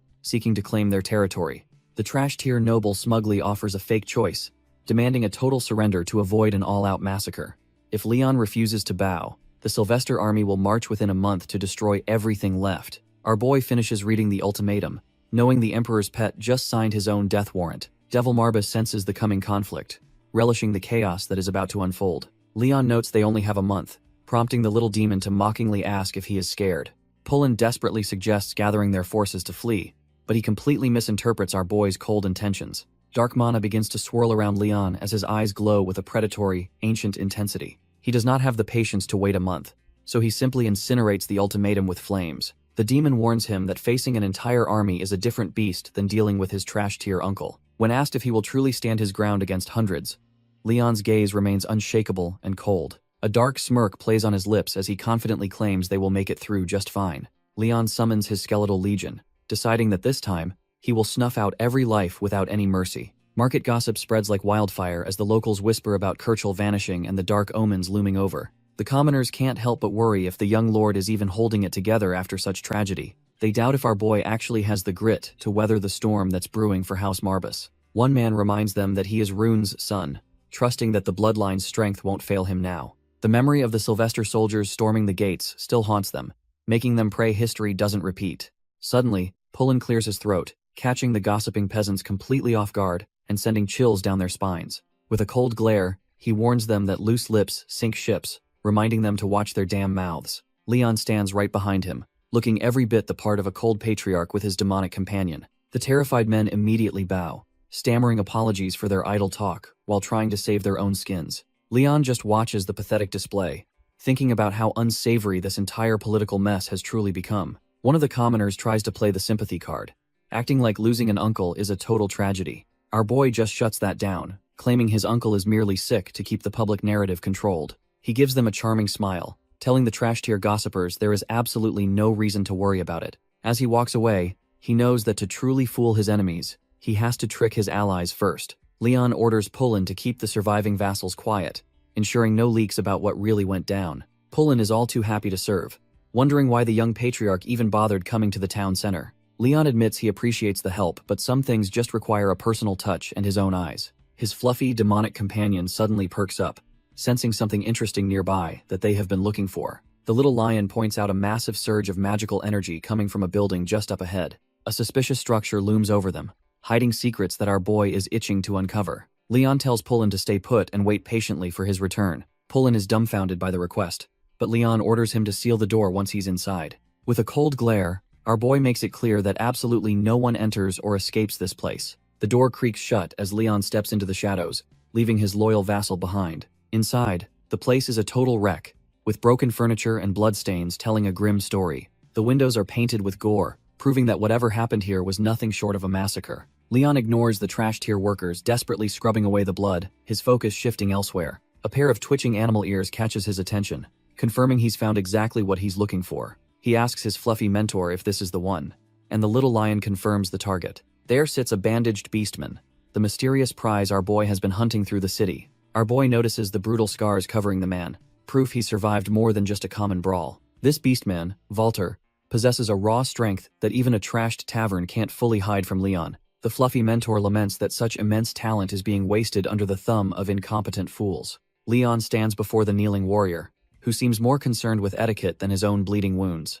Walter bows his head in shame, apologizing for the rowdy guests who turned the establishment into a graveyard. While Leon remains silent, the surrounding staff watches like vultures, waiting for any excuse to exert their power. Suddenly, the woman in white delivers a brutal kick, berating Walter for his disrespectful tone toward nobility. She quickly switches to a sycophantic smile, apologizing to Leon for letting a lowly beastman greet him. Our boy's gaze sharpens as he observes the irony of a trash-tier human abusing a gifted warrior. She slaps Walter again, calling him an insufferable mongrel while trying to suck up to the young patriarch. The tavern woman tries to play it cool by announcing Leon's status to the entire room. Walter keeps his head low, apologizing for his ignorance since he is just a newcomer in this territory. Our boy doesn't care for the drama and simply asks the trash-tier woman for a moment of her time. Thinking she has hit the jackpot, the lady acts all delighted and offers the young lord her full attention. Leon shuts her down instantly, making it clear he has absolutely nothing to say to a person like her. He points toward the beastman, knowing that his fluffy mentor sensed massive potential hidden within this broken warrior. If Leon can recruit him, the Marbas household would finally gain a vassal with strength beyond measure. Walter remains dumbfounded on the floor, unable to process why a high noble would even notice him. He stares in disbelief, wondering if this young kid is truly the legendary head of the Marbas family. Leon's hand begins to fwish with dark mana, as he prepares to show why his name carries such weight. Walter is completely stunned as the dark mana begins to envelop his battered and broken body. The energy seeps deep into his skin, instantly mending the gashes left by his previous tormentors.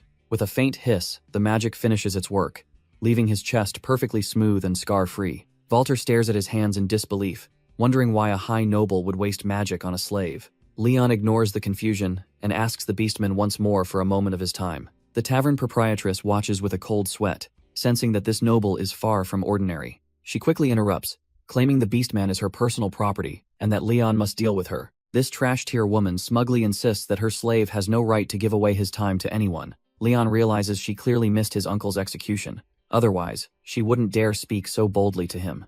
Our boy just smirks, deciding to entertain her for a moment, since he actually has a few questions. Leon questions since when his family allowed slavery, making Walter realize the power dynamic has shifted. He then demands to know why this woman dares address him by a mere childhood title. Our boy narrows his eyes, sensing something deeper behind her disrespectful tone and sudden hesitation. The proprietress trembles as she realizes the terrifying weight of the true patriarch standing before her. Even the trash-tier staff can feel the suffocating pressure of Leon's dark mana filling the room. Leon summons his grimoire, reminding everyone that he is the rightful lord of House Marbus. Devil Marbus just grins, clearly enjoying how his bold contractor puts these commoners in their place. The ancient demon warns that he won't tolerate any more disrespect toward the bearer of his pact. Leon makes it clear that Walter isn't the only one he intends to liberate from this dump. With a final glare, he commands her to free every single slave she currently holds captive. Leon gives her a strict 10-minute ultimatum, making it clear his grace won't be offered twice. The proprietress just smirks, her initial terror replaced by a sudden, sinister surge of confidence. She mockingly asks if our boy is actually prepared for the chaos that follows his demands. The woman even feigns an apology for neglecting his title, clearly trying to provoke the young lord. Leon remains unfazed, calmly noting that he has heard far worse insults from much more dangerous people. Walter stares up in utter shock, his red eyes wide as he processes this unexpected protection. He trembles, wondering why a powerful noble would show such kindness to a supposedly worthless slave. Suddenly, the proprietress snaps her fingers, signaling that the time for diplomacy has officially ended. Trash-tier thugs swarm from the shadows, surrounding Leon and Walter with whatever weapons they could find.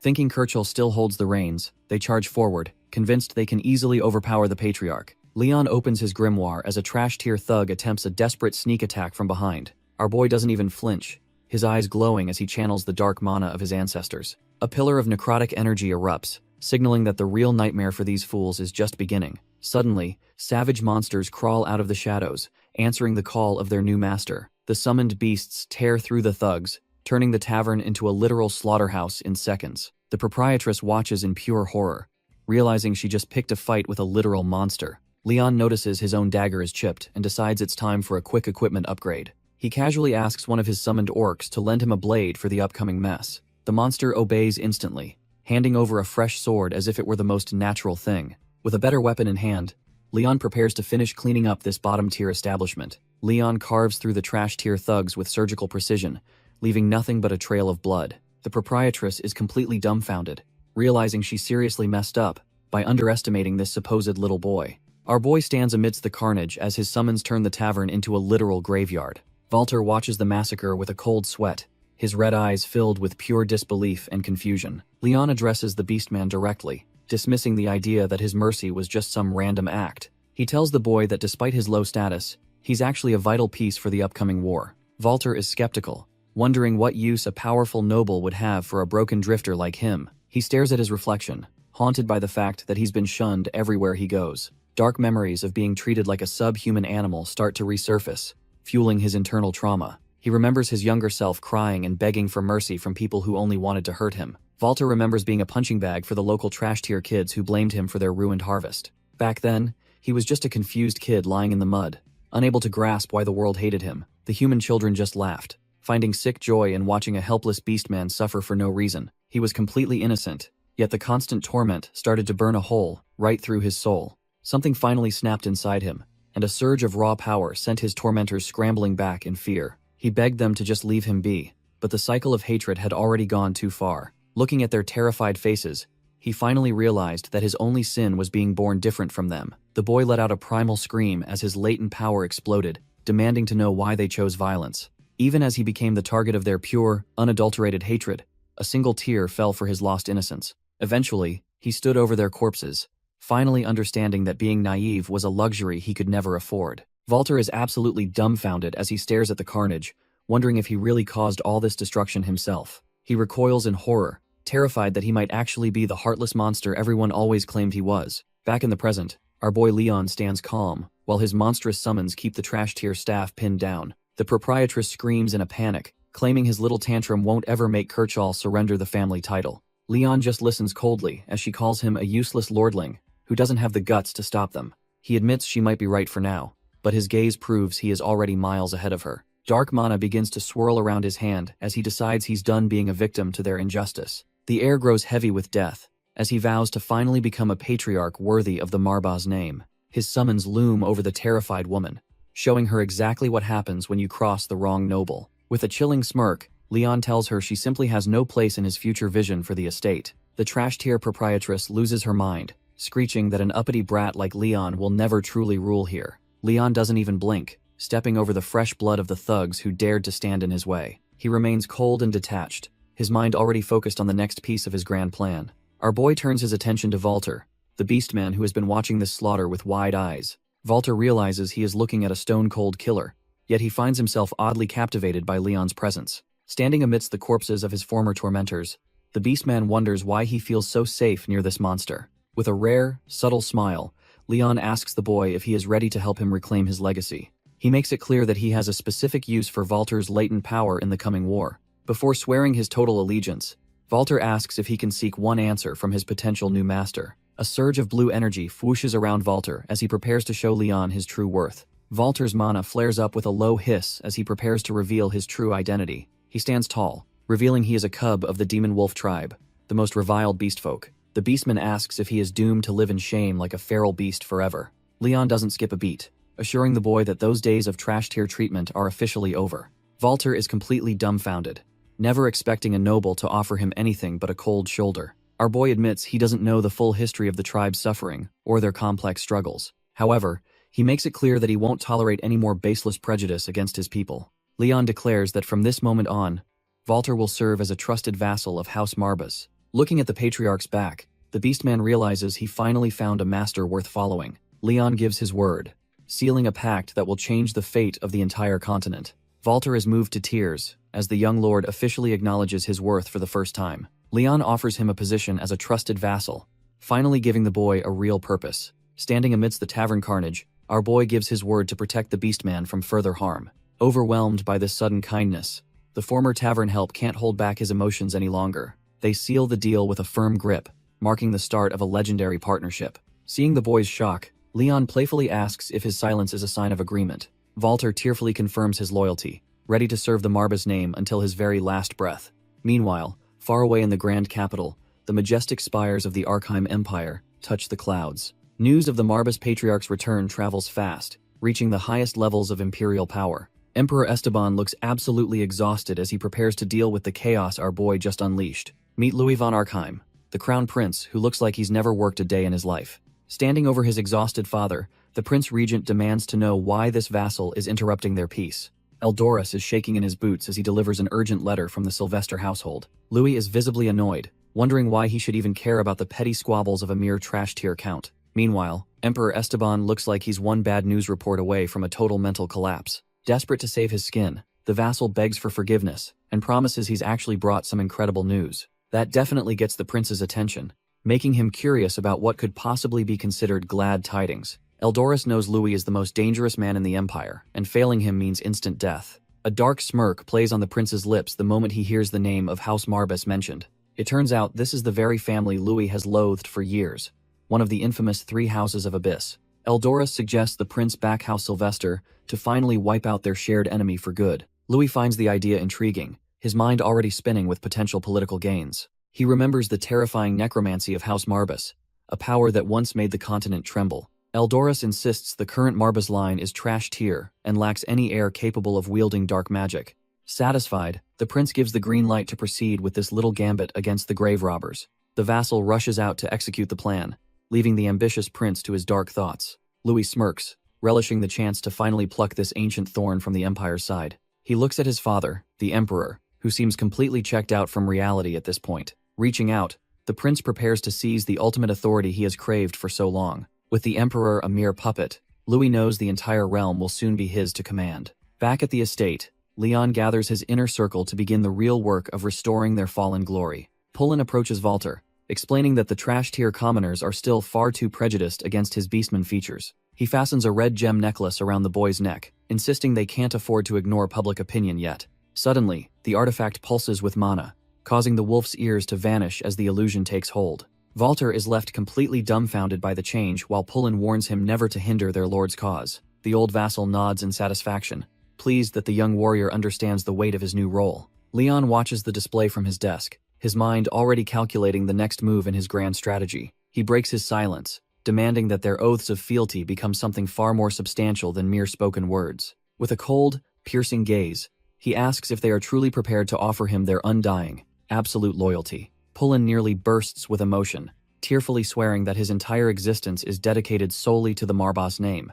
Pullen grabs Leon's hands, tearfully swearing to dedicate his very life to the House of Marbas. Our boy remains stone-faced as the old man begs for a single chance to fulfill his sacred oath. Watching from the sidelines, Crow is genuinely impressed by how easily the new master handles his subjects. The ancient spirit notes that subjugation is the family way, watching Leon bend the vassal to his will. Walter chimes in, admitting that he also feels a deep sense of loyalty toward his new savior. The young beastman stands tall beside the weeping Pullen, ready to follow Leon into whatever hell awaits. However, Walter is left dumbfounded when Leon starts talking to thin air, unaware of the spirits nearby. Leon ignores the confusion and proposes they all strike a formal pact bound by their very mana. He warns them that refusing this contract means they have no place by his side in the future. Walter breaks into a cold sweat, realizing this pact is far more serious than a simple verbal promise. Leon explains that a mana-bound pact is a covenant that weaves their magic forces into an unbreakable pattern. This spiritual bond allows the parties to share secrets that must stay buried in the dark forever.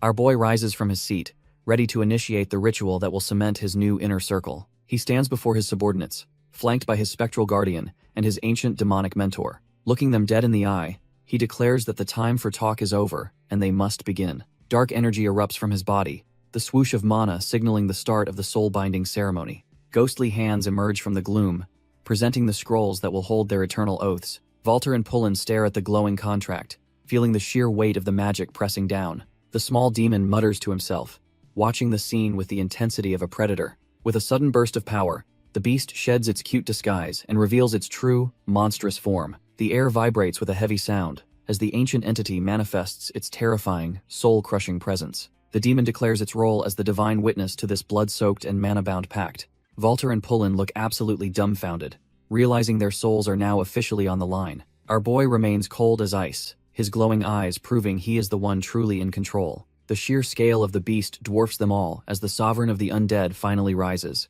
It looms over the group, radiating a pressure that would easily crush any trash-tier warrior. The new vassals can barely breathe, wondering if they have just signed a permanent deal with the devil. Leon is not impressed and tells the massive beast to cut the theatrics and get to business. He steps forward, demanding the ancient demon show his new subordinates the respect they have earned. The beast huffs in amusement, accepting that everyone here has finally acceded to the dark pact. The ancient beast warns that the price of this pact is nothing less than their very souls. Pullen gulps hard, swearing to himself that he would never even dream of betraying such a terrifying master. He realizes this must be the legendary demon that the first lord of the house once contracted with. It explains how our boy wields such overwhelming necromancy, standing calm, while the air itself vibrates with power. Walter is nearly crushed by the sheer density of the mana, his beastman instincts screaming at the danger. Even though his kind is naturally attuned to energy, this dark pressure freezes him right in his tracks. As the beast looms, Pullen can't help but wonder what kind of monster Leon has truly become.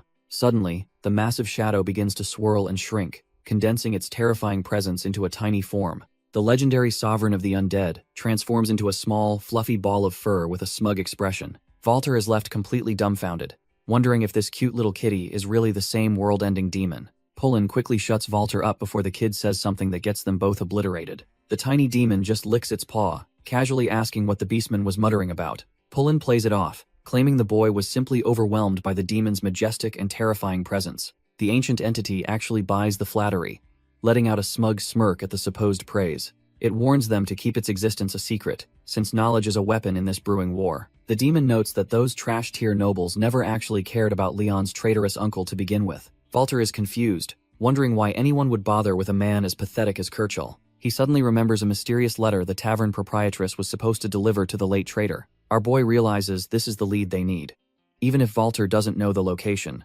Luckily, Crow manifests from the shadows, smugly revealing that he knows exactly where the letter is hidden. Crow hauls in a heavy chest, mocking the group for nearly forgetting to take the spoils of war. Inside lies a mountain of glittering gems, proving the tavern was hiding a fortune behind its drab exterior. The little demon gets a sharp reality check when Leon calls him out for being a greedy minion. Our boy explains that Crow simply believes everything in that trash tavern now belongs to the ultimate victor. As the group gathers around, Leon begins rummaging through the treasure while his subordinates watch with bated breath. His sharp eyes suddenly lock onto something hidden, sensing a prize far more valuable than mere gold. Buried deep beneath the jewels is the sealed letter, the physical proof of the conspiracy they've been hunting. Leon holds the document high, confidently announcing to his crew that they finally have the lead they needed. Even the ancient demon grudgingly admits that the shadowy spirit can actually be useful once in an eon. With the mystery finally in his hands, our boy prepares to read the contents and expose the truth. Count Alan's letter is a blatant declaration of war,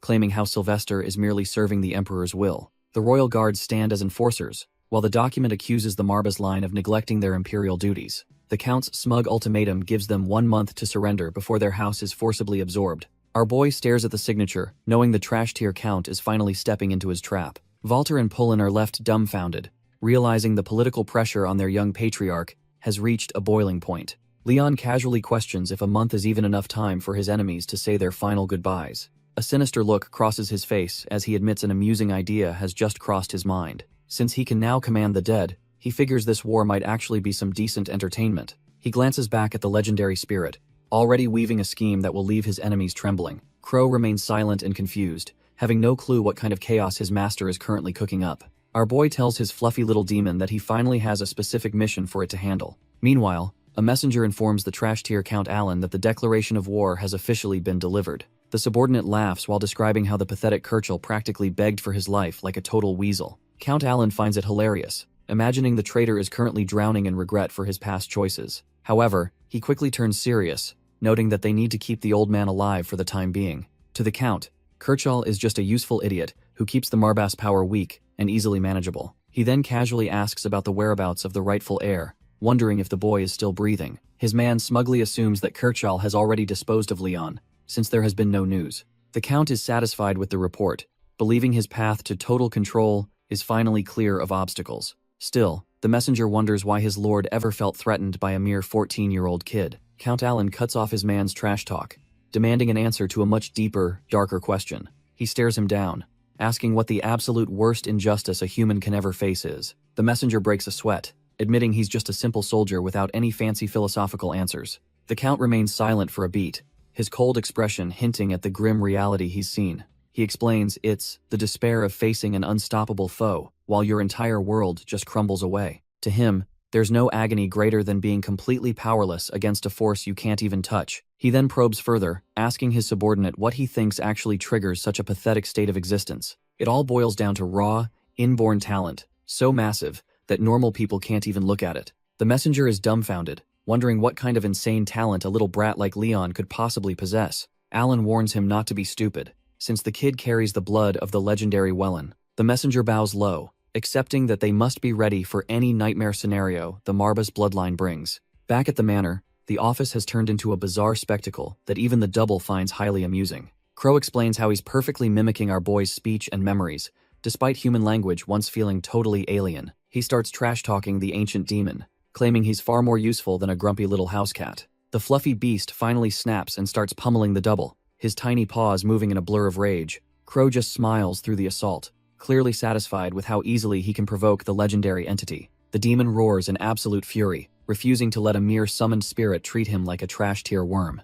Walter is left completely dumbfounded by the chaos, sweating as he questions the sanity of his new allies. Pullen quietly advises the young beastman that staying silent is the only way to survive this boisterous household. Ignoring the madness, Leon grips his sword.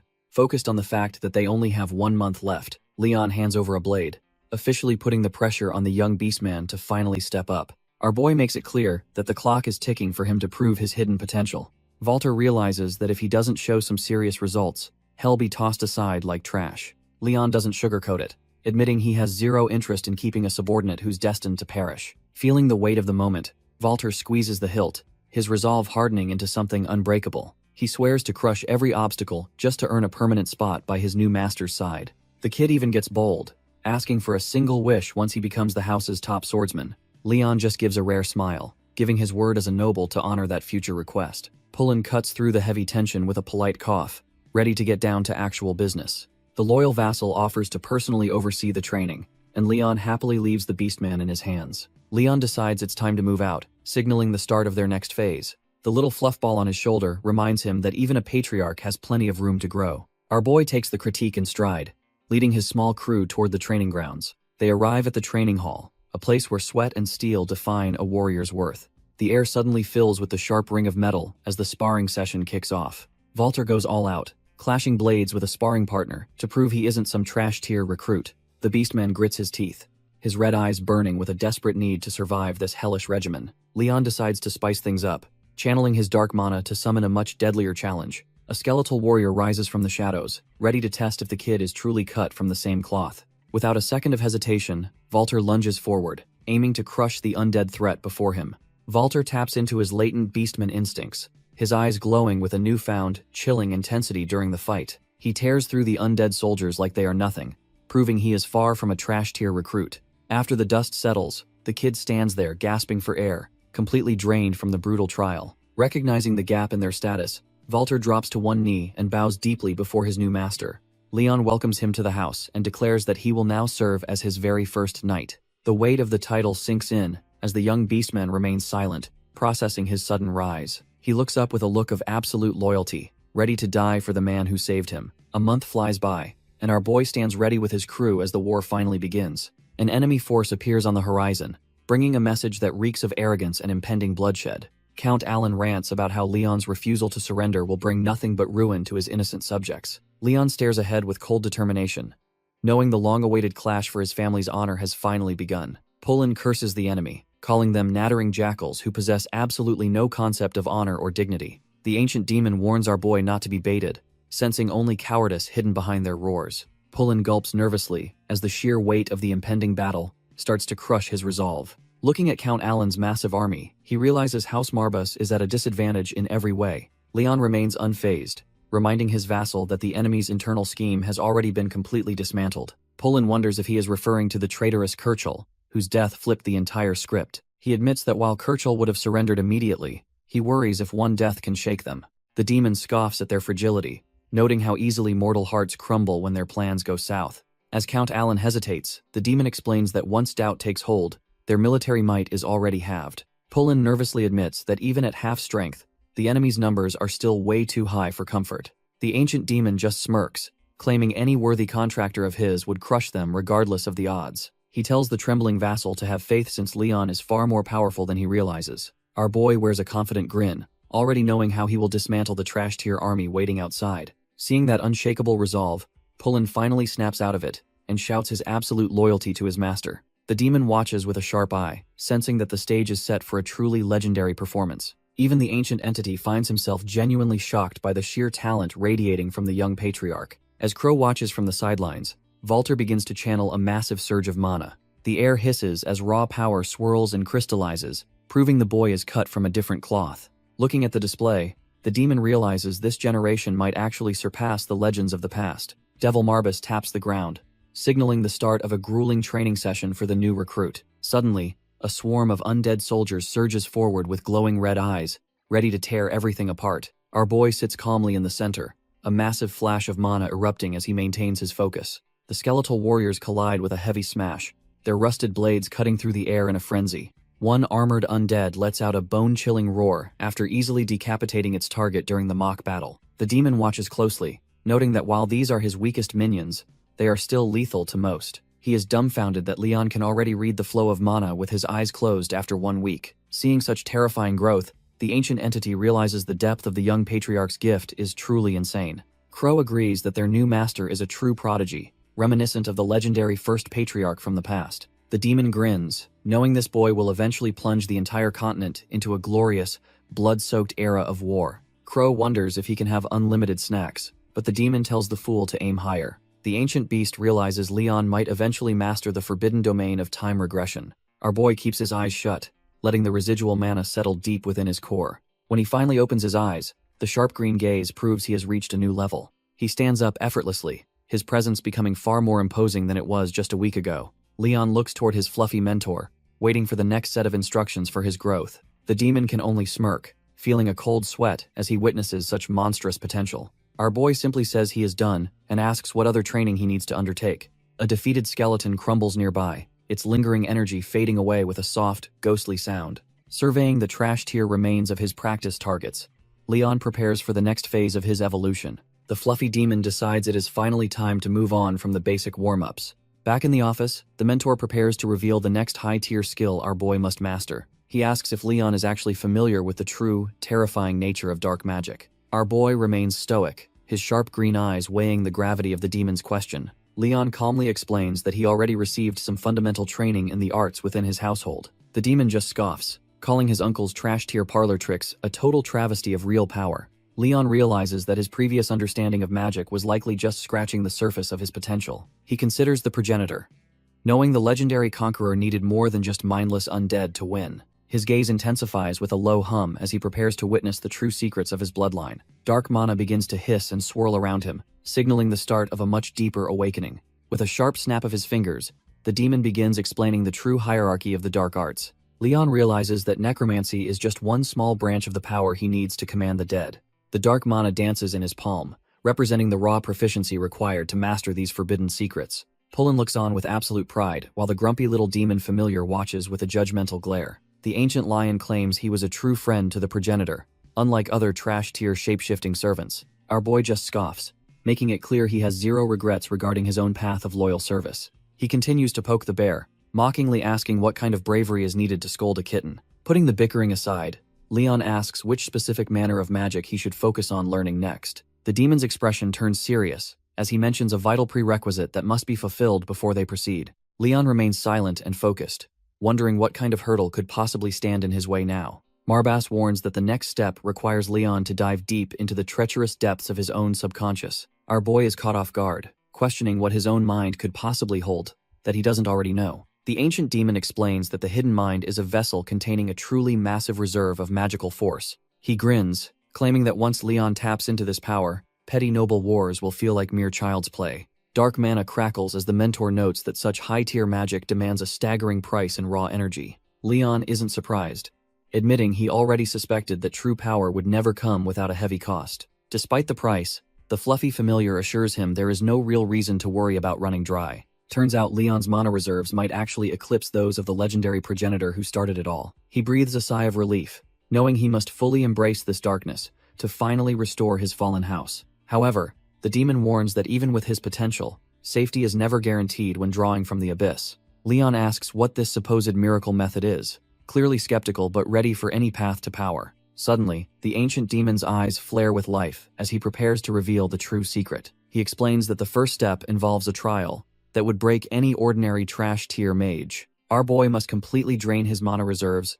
until he is running on nothing but pure instinct. Once he hits that limit, his subconscious will take over and bridge the gap to his hidden potential. Leon's eyes glow with a primal hunger for strength. As he begins the grueling process of exhaustion, he finally stops, drenched in sweat and gasping for air, hoping this reckless gamble actually pays off. His legs give out immediately, but luckily his most loyal vassal is there to catch him. Pullen starts bawling like a baby, terrified that his young lord has pushed himself way too far. The fluffy mentor just smacks the man, telling him to shut up and trust in their patriarch's resolve.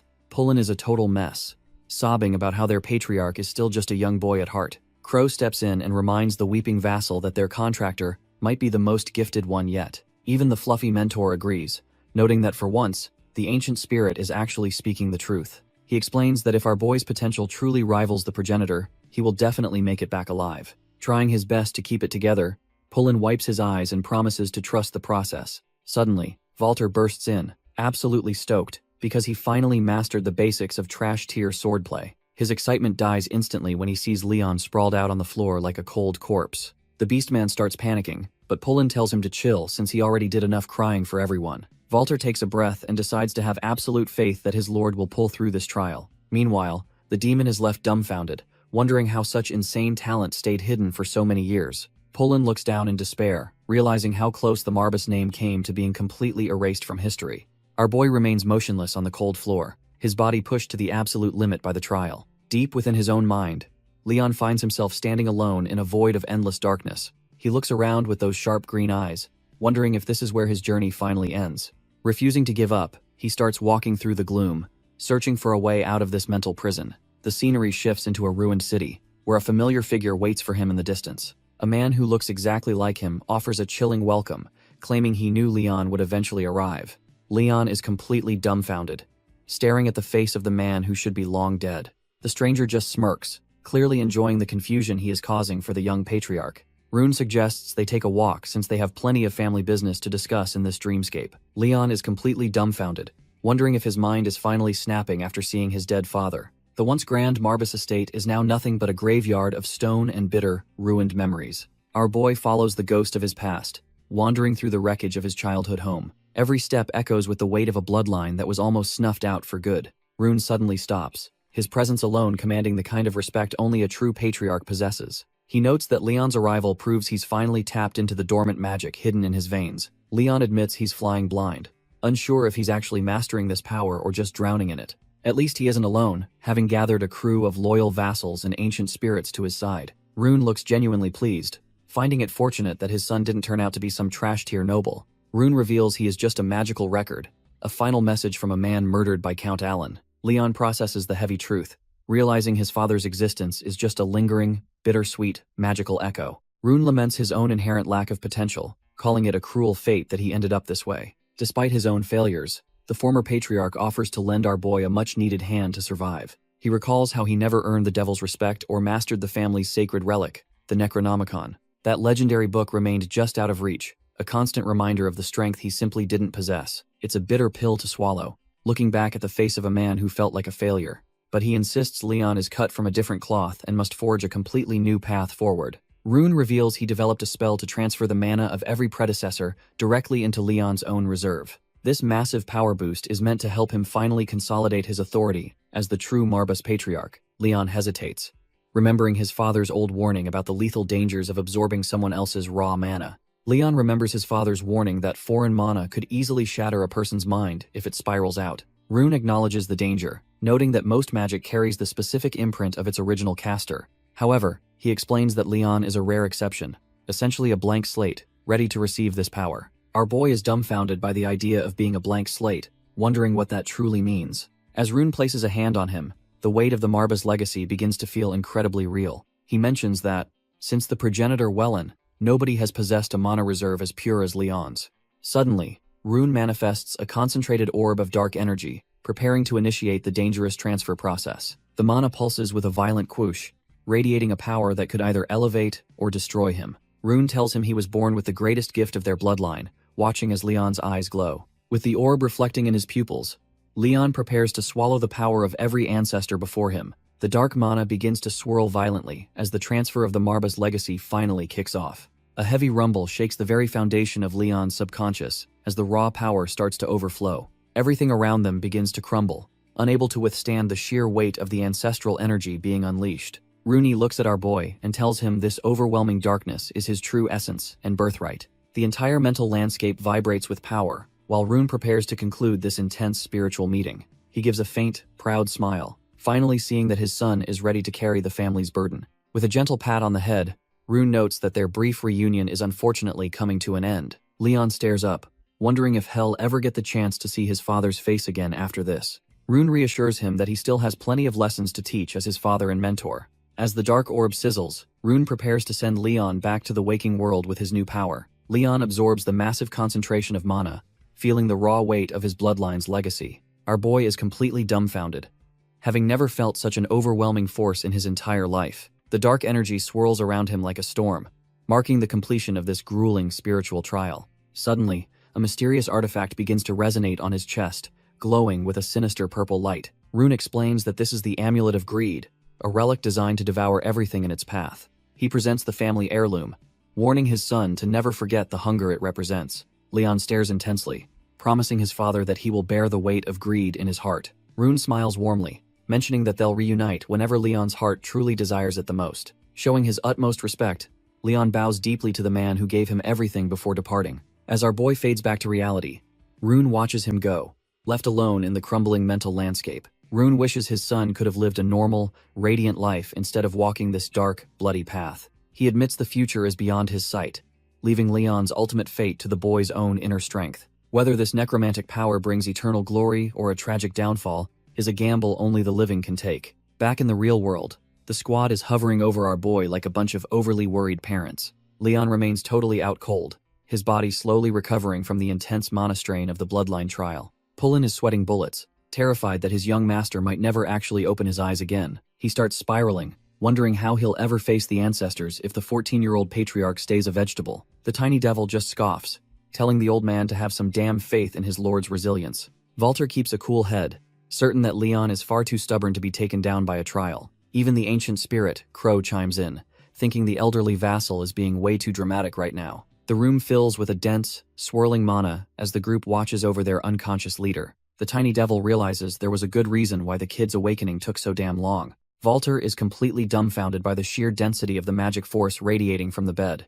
Without a care in the world, the fluffy mentor hops right onto our boy's chest. He tells the squad to get ready because their lord is finally about to make his return. However, he warns them to stay alert, as the patriarch waking up won't be the same boy. Suddenly, Leon's eyes snap open, glowing with a sharp, newfound power that pierces through the room. Seeing him finally awake, Pullen starts bawling like a baby, while the others just stand there stunned. Our boy takes a second to process his surroundings, his gaze colder and more focused than ever. He dryly asks the demon to move, but the little furball just flat out refuses to budge. Walter is training like a man possessed, desperate to prove he's not just some weakling in this new world. Our boy watches with a cold gaze, casually manipulating mana while wondering if his student will actually survive. Leon addresses his troops, making it clear that the grace period is over, and they must prepare for blood. Meanwhile, at House Sylvester, the countdown has begun, with only 4 days left before the ultimate showdown starts. A massive legion of armored soldiers stands ready, prepared to crush anything that stands in the Count's way. Count Alan lounges on his throne, looking smug as he imagines the total destruction of his ancient rivals. He decides the time is finally right to step out and lead his forces toward a guaranteed victory. Standing before his army, the Count demands that every soldier listen closely to his final declaration of war. He claims that the once proud Marba's name is now just trash-tier history that's about to be completely erased. With a manic grin, he commands his men to follow him and rewrite the future in their own image. Kirchall leads the cheer for House Sylvester, perfectly playing the part of a loyal, groveling traitor. His eyes flare with a sinister purple glow as he prepares to feed the enemy more false information. High above, a red-eyed crow watches everything, serving as the hidden eyes for our boy Leon. Count Alan rides through the Marbas graveyard, completely unaware that he is being monitored from the shadows. The Count smugly notes a supposed weakness in the enemy's formation, thinking he has found an easy win. He turns to Kirchall and praises the undead traitor for providing such excellent and timely strategic insight. Kirchall just bows his head, claiming his loyalty is simply a way to repay the Count's magnanimous treatment. Alan finds it hilarious that the sentimental Marbas fools did not even bother guarding their own ancestors' graves. Kirchall plays along, explaining that his former family are just trash-tier strategists who fear damaging the tombs. The Count sneers at the thought of them struggling in futility to save a reputation already in the dirt. Kirchall breaks a sweat, struggling to keep his composure while playing the part of a loyal, broken traitor. Count Alan catches the hesitation and sharply asks if the old man has something he wants to retort. Recovering instantly, Kirchall offers a submissive smile and assures the Count that everything is exactly as it should be. He suggests they continue their march, subtly guiding the Sylvester forces deeper into the heart of the Marbas territory. Suddenly, the Count's smug expression vanishes as he senses an unexpected presence looming just ahead in the fog. He stares into the distance, dumbfounded as a line of silhouettes begins to emerge from the gray mist. Our boy Leon arrives on horseback, flanked by Walter and a legion of soldiers ready for a bloodbath. The two groups come to a halt, the air growing heavy as the Marbas and Sylvester forces finally meet. Leon wears a mocking smirk, noting that the Count is surprisingly punctual for a man walking into a trap. Alan reaches for his blade with a sharp shing, sweating as he realizes he walked into a massive ambush. Alan lashes out, demanding to know if Kirchall betrayed him while swinging his blade with lethal intent. The blade connects, but instead of blood, a strange purple mist begins to hiss from the open wound. Kirchall's eyes glow with a sinister light as he reminds the Count that only Leon owns his life. His head literally floats off his shoulders, proving he is far beyond the reach of any mortal weapon. With a sickening shh, the undead traitor simply knits himself back together right in front of the Count. He just smirks, admitting that being decapitated by a supposed ally is actually a pretty novel experience. Alan is completely rattled, sweating as he realizes his clean kill shot did not even leave a scratch. Our boy Leon watches the chaos unfold, standing firm as the two armies finally prepare to clash. The Count tries to regain his composure, screaming that Leon will pay for this blatant act of insolence. He mocks the Marbas force, wondering how a few hundred men could ever hope to stop his legion. Leon smirks, telling the Count he isn't even worth insulting since he doesn't pose a real threat. This sends Alan into a blind rage, his face contorting as he realizes he's being looked down upon. Our boy just lets his mana drip, questioning why the Count thinks he even bothered showing up today. With a casual splash of dark energy, Leon declares he is here to finally put the trash tier Count in his place. The ground begins to ripple with dark, necrotic energy as the true Marbas legacy finally awakens. Suddenly, skeletal warriors burst from the earth with a terrifying roar, ready to tear through the Sylvester ranks. Alan is completely dumbfounded, stuttering as he finally recognizes the forbidden art of necromancy unfolding before him. Leon just gives him a cold look, noting that the Count is actually pretty sharp for catching on so quickly. He mocks the man's surprise, reminding him that a house of necromancers commanding the dead is just basic logic. The Count can only watch in horror as his supposed easy victory turns into a literal living nightmare. Count Alan ponders the ultimate injustice a human can face while staring down the abyss. He realizes it is the sheer hopelessness of facing an enemy whose power simply cannot be countered. The Count wonders what could possibly cause such a cruel twist of fate in this world. It turns out the answer is simple. Some people are just born with talent that defies all logic. Our boy Leon proves this as his eyes glow with a depth of mana that terrifies the battlefield. His undead legion wastes no time, tearing into the royal guards with a brutal, mindless hunger. One elite guard manages to hold his ground, desperately slashing through the skeletal ranks to survive. Behind the wall of bone, Leon's masked subordinates advance to finish what the dead started. The commander tries to steel his nerves, convincing himself that Leon is still just a green brat. He ignores the carnage and lunges straight for our boy, hoping a desperate melee can bridge the gap. Walter intercepts the commander's strike, the steel clanging as he refuses to let the trash tier knight pass. With a heavy wham, our boy Walter knocks the wind out of the guy, showing him real strength. The commander is absolutely dumbfounded, screaming about who would dare get in his way during this execution. Walter doesn't flinch, stating his only duty is keeping the young master safe from pathetic pests like him. He flashes a cold, knowing smirk, realizing that his life finally has a purpose worth protecting. Nearby, the undead legion continues their relentless slaughter, turning the battlefield into a literal meat grinder for the guards. Seeing his men get torn apart, Count Alan panics and screams for his mage company to start the onslaught. The mages spark with mana, bzzd, as they prepare a massive lightning strike to clear the field. A massive crackle of blue energy erupts, turning the night into day with a blinding, magical discharge. The kaboom echoes across the field as the lightning vaporizes the skeletal ranks, finally halting the undead advance. Alan rallies his vanguard, desperate to reclaim the momentum after his mages failed to end the fight. He charges headfirst into the fray, hoping his personal bravery will inspire his crumbling forces to push back. The royal guards clash violently with the skeletal remains, blades ringing out as they struggle against the undying.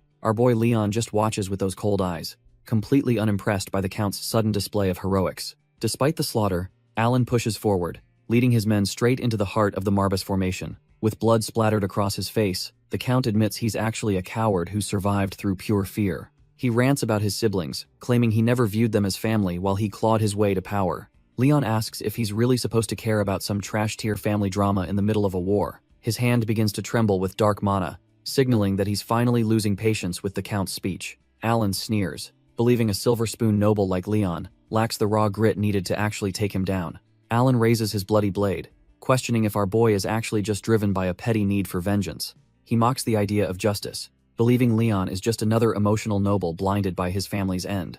The Count snarls that Leon will die empty-handed, leaving behind nothing but the bitter taste of failed regret. Suddenly, the ancient Marbas artifact begins to pulse with a sinister light, its central eye fixing on the target. Leon remains unfazed, calmly pointing out that the Count has made two massive flaws in his desperate assumptions. Reaching toward his grimoire, he offers to explain exactly why this trash-tier villain has already lost the fight. The book's eye flares with a violent purple hue as the true power of the Marbas lineage begins awakening. Standing amidst the swirling mana, Leon looks like a god of death compared to the trembling man before him. Their eyes meet, but while Alan is filled with terror, Leon's gaze is as cold and steady as ice. He finally declares that he has no lust for revenge because Alan simply isn't powerful enough to matter. Flashback to a few days ago at the Marbas war camp, where the final plans were being forged.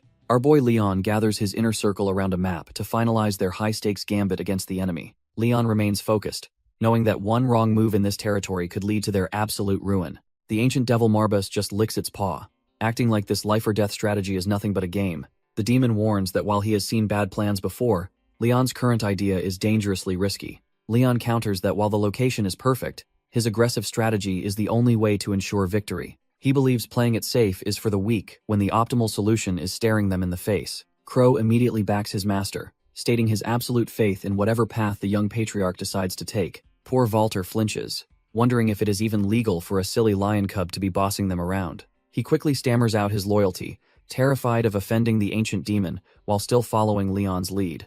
The ancient demon finally yields to the patriarch's stubbornness, deciding to let our boy have his way. Pullen vows to mobilize every soldier they have, swearing that his lord won't face this war alone.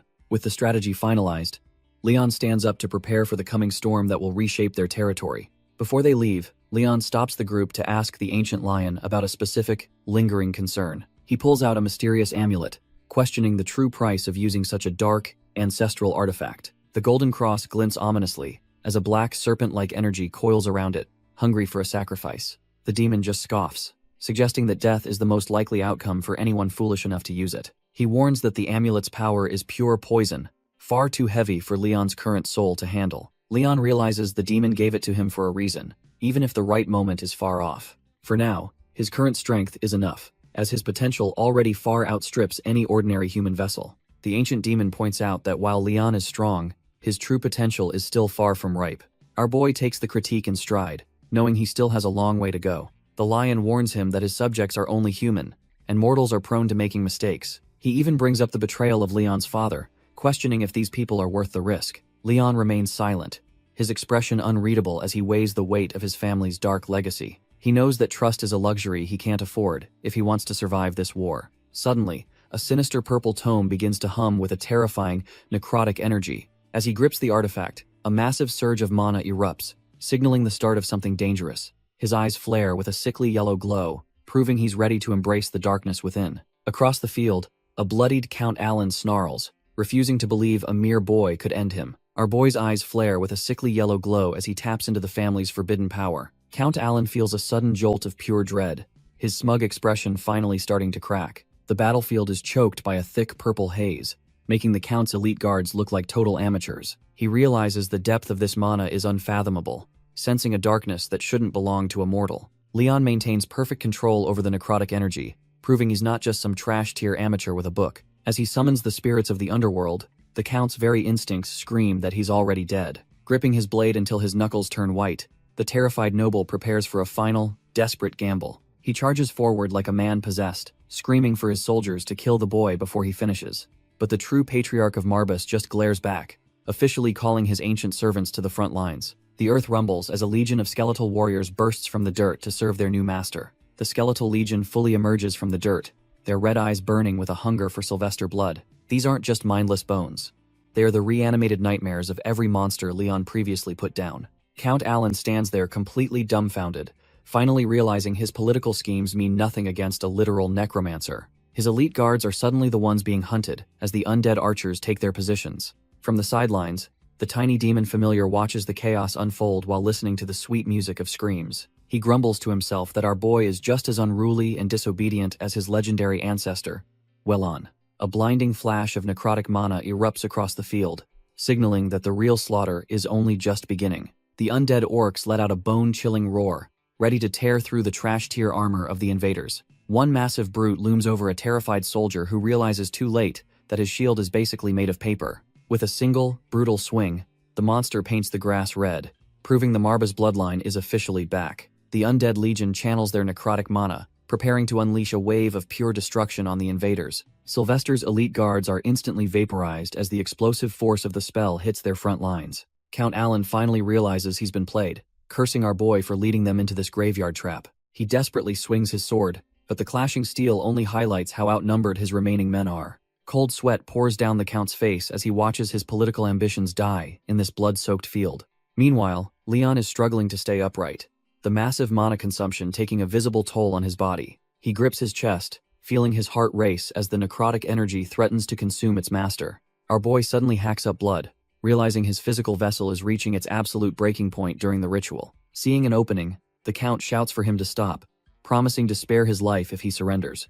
Leon just sighs, whispering that he doesn't intend to disappoint his ancestors by stopping the slaughter now. Flashback to the strategy room, where the little demon questions if these mortals are worth the massive risk. The familiar warns our boy to stop playing hero until his powers actually mature enough to handle it. Leon remains silent, his expression unreadable, as he weighs the heavy cost of his next move. The demon acknowledges him as the true master, sensing the dark resolve finally hardening within his soul. It seems the ancient beast is starting to enjoy the ruthless path his new contractor is choosing. Leon simply wonders why they should wait for fruit to ripen when they can just take it now. Back in reality, the screams of the dying soldiers echo through the woods as the slaughter continues unabated. The Count howls in pure desperation, realizing his entire army is being erased by a single monster.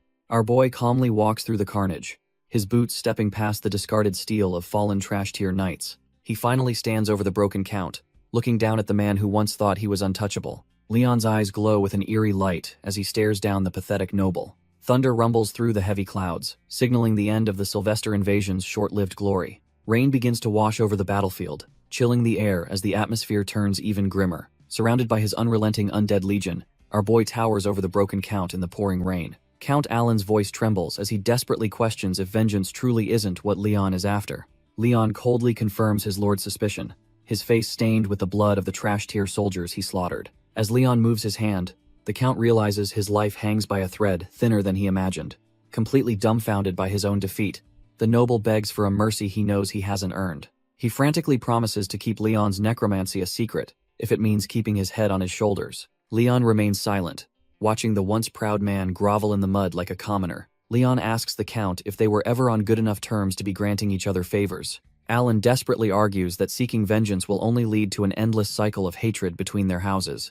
Our boy just stares down at him with cold indifference, clearly unimpressed by the noble's pathetic excuses. The Count begins to panic, his eyes darting around as he realizes his words aren't reaching the young patriarch. He frantically shouts that his hand was forced, claiming any head of a noble house would understand his actions. Reaching out in desperation, he insists that everything he did was merely for the prosperity of his own lineage. Leon surprisingly agrees, acknowledging that the mantle of a patriarch does indeed carry a heavy, crushing weight. Thinking he's finally found common ground, the Count claims he was only compelled to commit atrocities by his position. However, Leon's eyes glow with a lethal light as he asks why that should earn the man any mercy. The Count is left completely dumbfounded, realizing his attempt to justify his crimes has only sealed his grim fate. Leon draws his blade, explaining that killing the man isn't personal but a simple matter of cold logic. With his eyes glowing a lethal yellow, our boy offers a final, chilling farewell to the fallen noble. Count Alan can only grit his teeth in a mix of pure agony and impotent rage. The Count spits out one last insult, claiming Leon will eventually regret this decision when the consequences arrive. Before he can finish his trash-tier monologue, Leon delivers a clean strike that silences him forever. Our boy remains completely unfazed as blood spatters the air, his expression as cold as ice. As the head rolls, Leon stands amidst a field of corpses, surrounded by his loyal undead legion. Suddenly, the massive mana drain begins to take its toll as the skeletal soldiers start to flicker and fade. Leon winces in pain, realizing that pushing his limits to maintain the summons is finally catching up to him. He staggers under the crushing weight of his own power, acknowledging the heavy price of his absolute victory. Leon finally hits his absolute limit, his body buckling as the last of his mana evaporates into the rain. Pullen rushes forward in a panic, his heart sinking as he sees his lord finally succumb to the strain. While Pullen catches him, Marbas calmly explains that our boy is simply suffering from a total depletion of mana. The ancient demon observes that Leon's talent is already rivaling the legendary progenitor from the family's golden age. He wonders if such a young boy should even be permitted to wield this kind of terrifyingly vast potential. Deep down, Marbas senses a growing monstrosity within Leon that even a demon of his caliber cannot control. He smirks to himself, knowing the bargain he made for Leon's soul is becoming increasingly dangerous for everyone. Shifting his focus, the demon notices something peculiar about the trash-tier Count's cooling corpse lying in the mud. A strange glint catches his eye, revealing a hidden detail on the fallen noble's blood-soaked and tattered uniform. Marbas realizes other demons have begun meddling in human affairs, which is a seriously ill omen for the future. Pullen and the crew scramble through the downpour, desperate to recover our boy after his sudden collapse. Just as things look grim, Leon's eyes flicker open, signaling that he is finally back from the brink. Safely tucked away in bed, the young patriarch finds his room packed with his most loyal, worried subjects. Pullen immediately starts sobbing about his own incompetence, while the fluffy demon just enjoys the free entertainment. Crow calls out the demon for being heartless, which only earns him a fiery glare from the little beast. Leon tells the old man to quit the dramatics, since he actually did a great job holding the line. Walter reports that the trash-tier Sylvesters are completely broken and won't be mounting another attack anytime soon. The loyal vassal is absolutely dumbfounded by their success, praising Leon for putting the family back on top. However, Pullen's face suddenly darkens as he admits there is still one massive problem left to solve. Our boy just stares back calmly, waiting to hear what kind of mess he has to clean up next. Pullen drops the mood, admitting that despite their victory, the family's situation is actually pretty pathetic. He hangs his head in shame, revealing that House Marbas is currently completely penniless. Our boy is genuinely dumbfounded when he hears they aren't just broke, but drowning in massive debt. The fluffy demon suggests just making the trash-tier Sylvesters pay for everything, but Pullen looks even more stressed. Turns out the imperial household stepped in and strictly forbade Leon from demanding a single cent in reparations. The demon is outraged by the news, demanding to know why the crown is playing favorites like this. Pullen explains that the Empire keeps all demonic bloodlines on a short leash to prevent them from gaining power. Leon realizes the Emperor is intentionally trying to suffocate their house before they can truly rise again. The demon familiar just facepalms at the absolute mess, while Leon asks for the final damage report. Pullen slowly raises his hand, looking like he's about to deliver a death sentence with the total amount. Leon tries to process the first number, praying that 50 million is the absolute ceiling of their problems. Pullen just keeps his eyes shut, looking like a man who has to tell his boss the ship is gone. When the number jumps to 500 million, our boy starts sweating, realizing his victory has a massive price. The silence from his loyal vassal is deafening, confirming that the financial hole is deeper than Leon ever imagined. He desperately hopes the total stays under 5 billion, thinking 500,000 might actually be manageable for now. Pullen bows deeply, apologizing for the impertinence of being the bearer of such trash-tier news to his lord. He finally clarifies that the staggering amount isn't just a fee, but the accumulated debt of the entire house. The reveal of 5 billion gold leaves Leon dumbfounded, imagining himself and his demon familiar as literal beggars. Meanwhile, a mysterious figure watches from the shadows, likely cut from the same cloth as those plotting his downfall. Richel de Flamel rolls into Marba's territory, a high-tier mage who looks like he's carrying the weight of the world. Hez immediately intercepted by Carleen, a woman who clearly knows his face and exactly where he's headed. Turns out she's a ruthless loan shark from the criminal organization Lunatic, making her the last person he wants to see. Our boy starts sweating instantly, insisting that his school's old debts were paid off and settled ages ago. Carleen just gives him a cold smile, explaining that her business today isn't about his empty pockets for once. He offers a shaky apology, still traumatized by the memory of trash-tier thugs coming to collect with their fists. She winks and reminds him that reading the fine print is the only way to survive in their world. Realizing he's stuck with her, Rachel drops the small talk and decides to get down to business. Carleen follows him, knowing they're both looking for the same person in this bankrupt, war-torn estate. Pullen drops the absolute bombshell that House Marbas is currently drowning in a staggering 5 billion gold debt. The poor vassal looks like he is about to have a heart attack just delivering the news. Our boy is completely dumbfounded, realizing his hard-earned victory just bought him a mountain of financial ruin. Suddenly, a sharp knock echoes through the room, cutting through the heavy silence of their despair. Everyone freezes as the sound of uninvited guests signals that the debt collectors might already be here. Pullen quickly offers to check the door, trying to keep his composure despite the mounting pressure.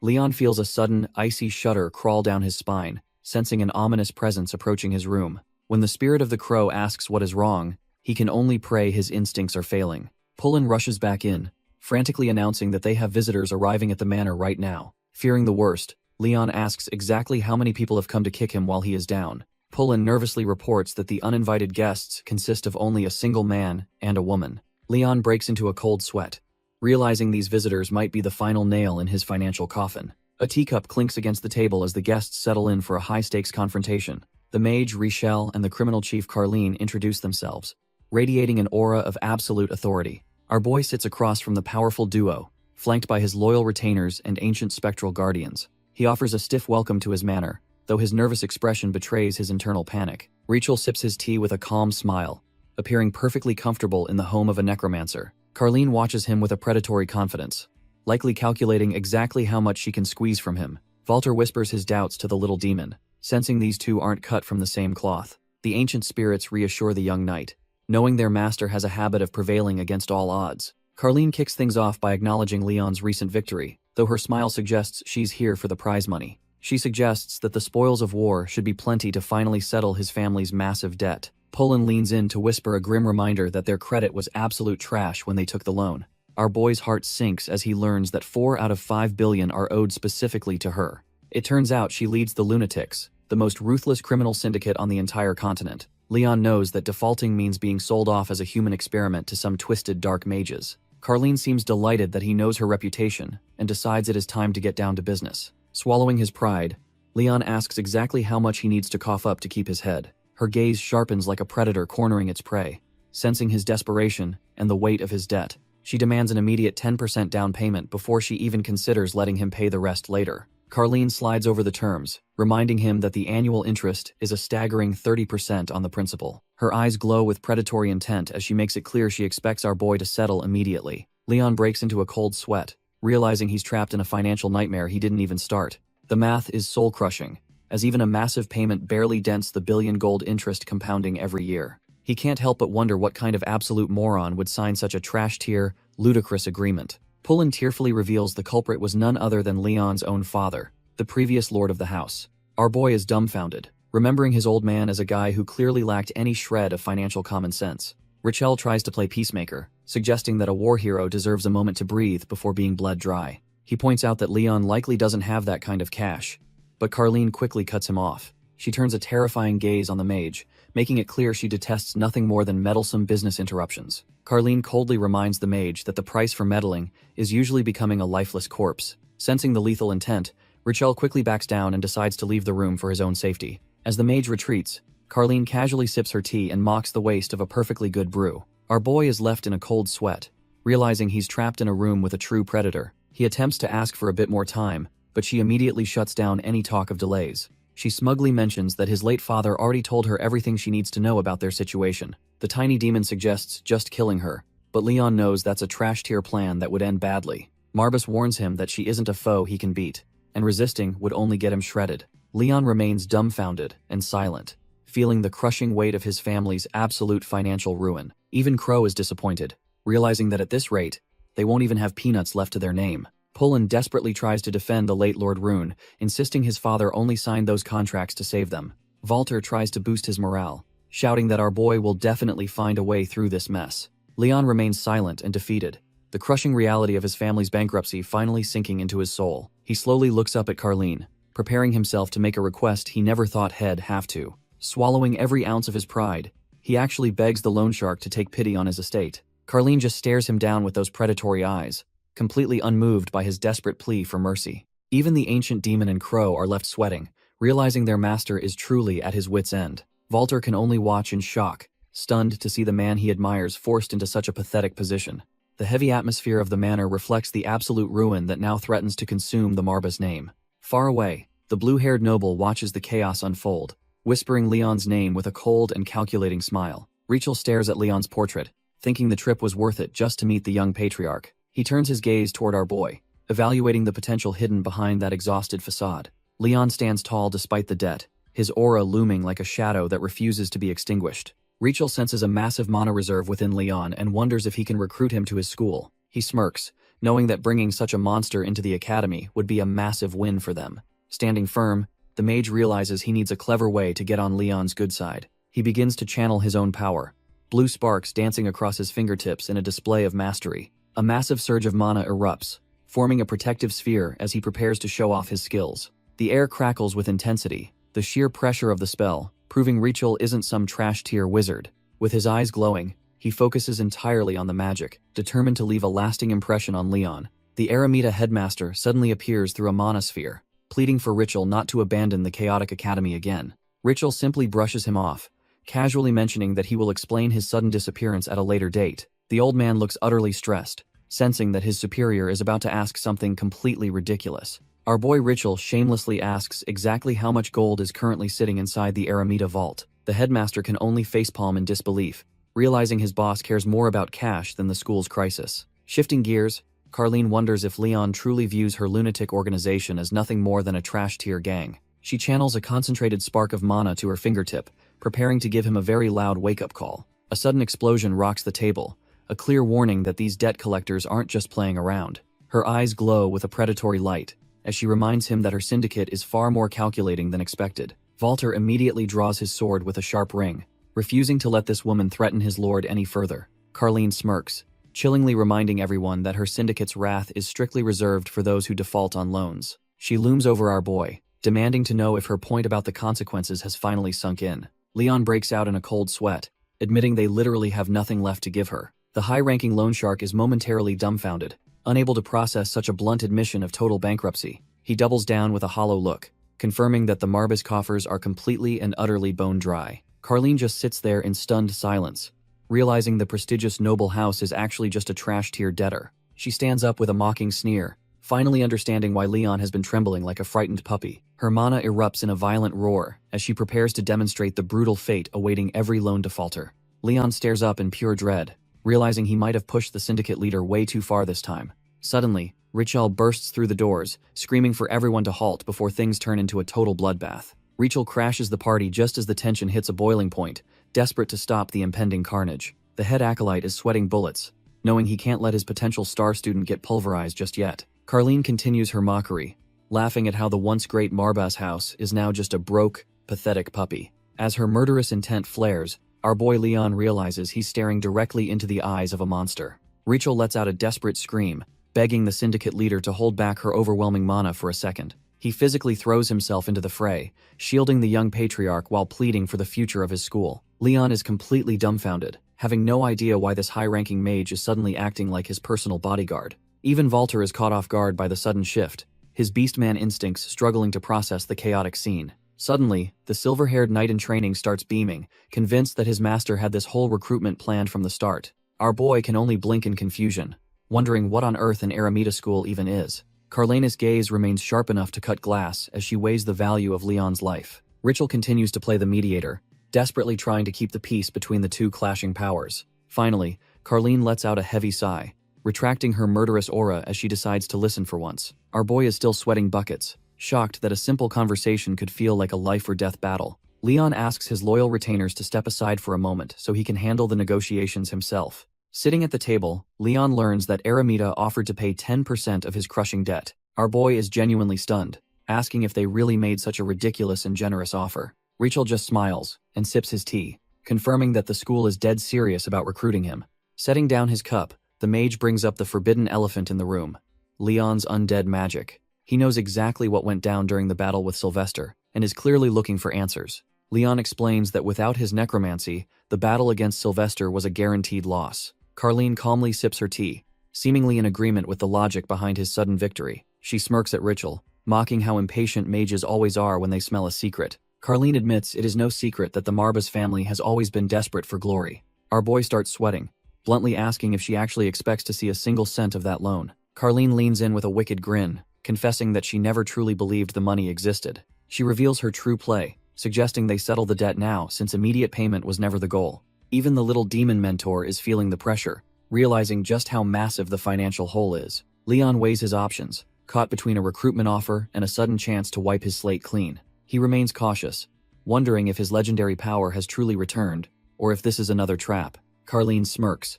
noting that hiring mercenaries or getting reinforcements would have cost our boy a fortune. The group sits in a tense silence, each player at the table hiding their own dangerous agenda. Rachel admits he first suspected the legendary and unique strength of the Marbas bloodline was at play. Leon breaks into a cold sweat, realizing they might already know his necromancy has finally awakened. Carlene suggests that reaching the level of the first patriarch is his only shot at ruling the world. Our boy tries to stay grounded, bluntly asking if he still has to cough up the massive debt. Carlene's gaze turns ice cold as she prepares to show him exactly how she handles trash-tier debtors. She reaches into her suit, confirming that she isn't just some common loan shark playing games. Her gloved hand grips a cold piece of steel, ready to remind him of the price of failure. Suddenly, she levels a gun right at Leon's head, offering to explain the real reason she's here. Richelle de Flamel tries to play peacemaker, asking Carlene for a moment to discuss recruiting Leon for his academy. Carlene decides to play along for now, though she warns him that her money is still the top priority. The heavy atmosphere lightens slightly as the debt collector finally exits,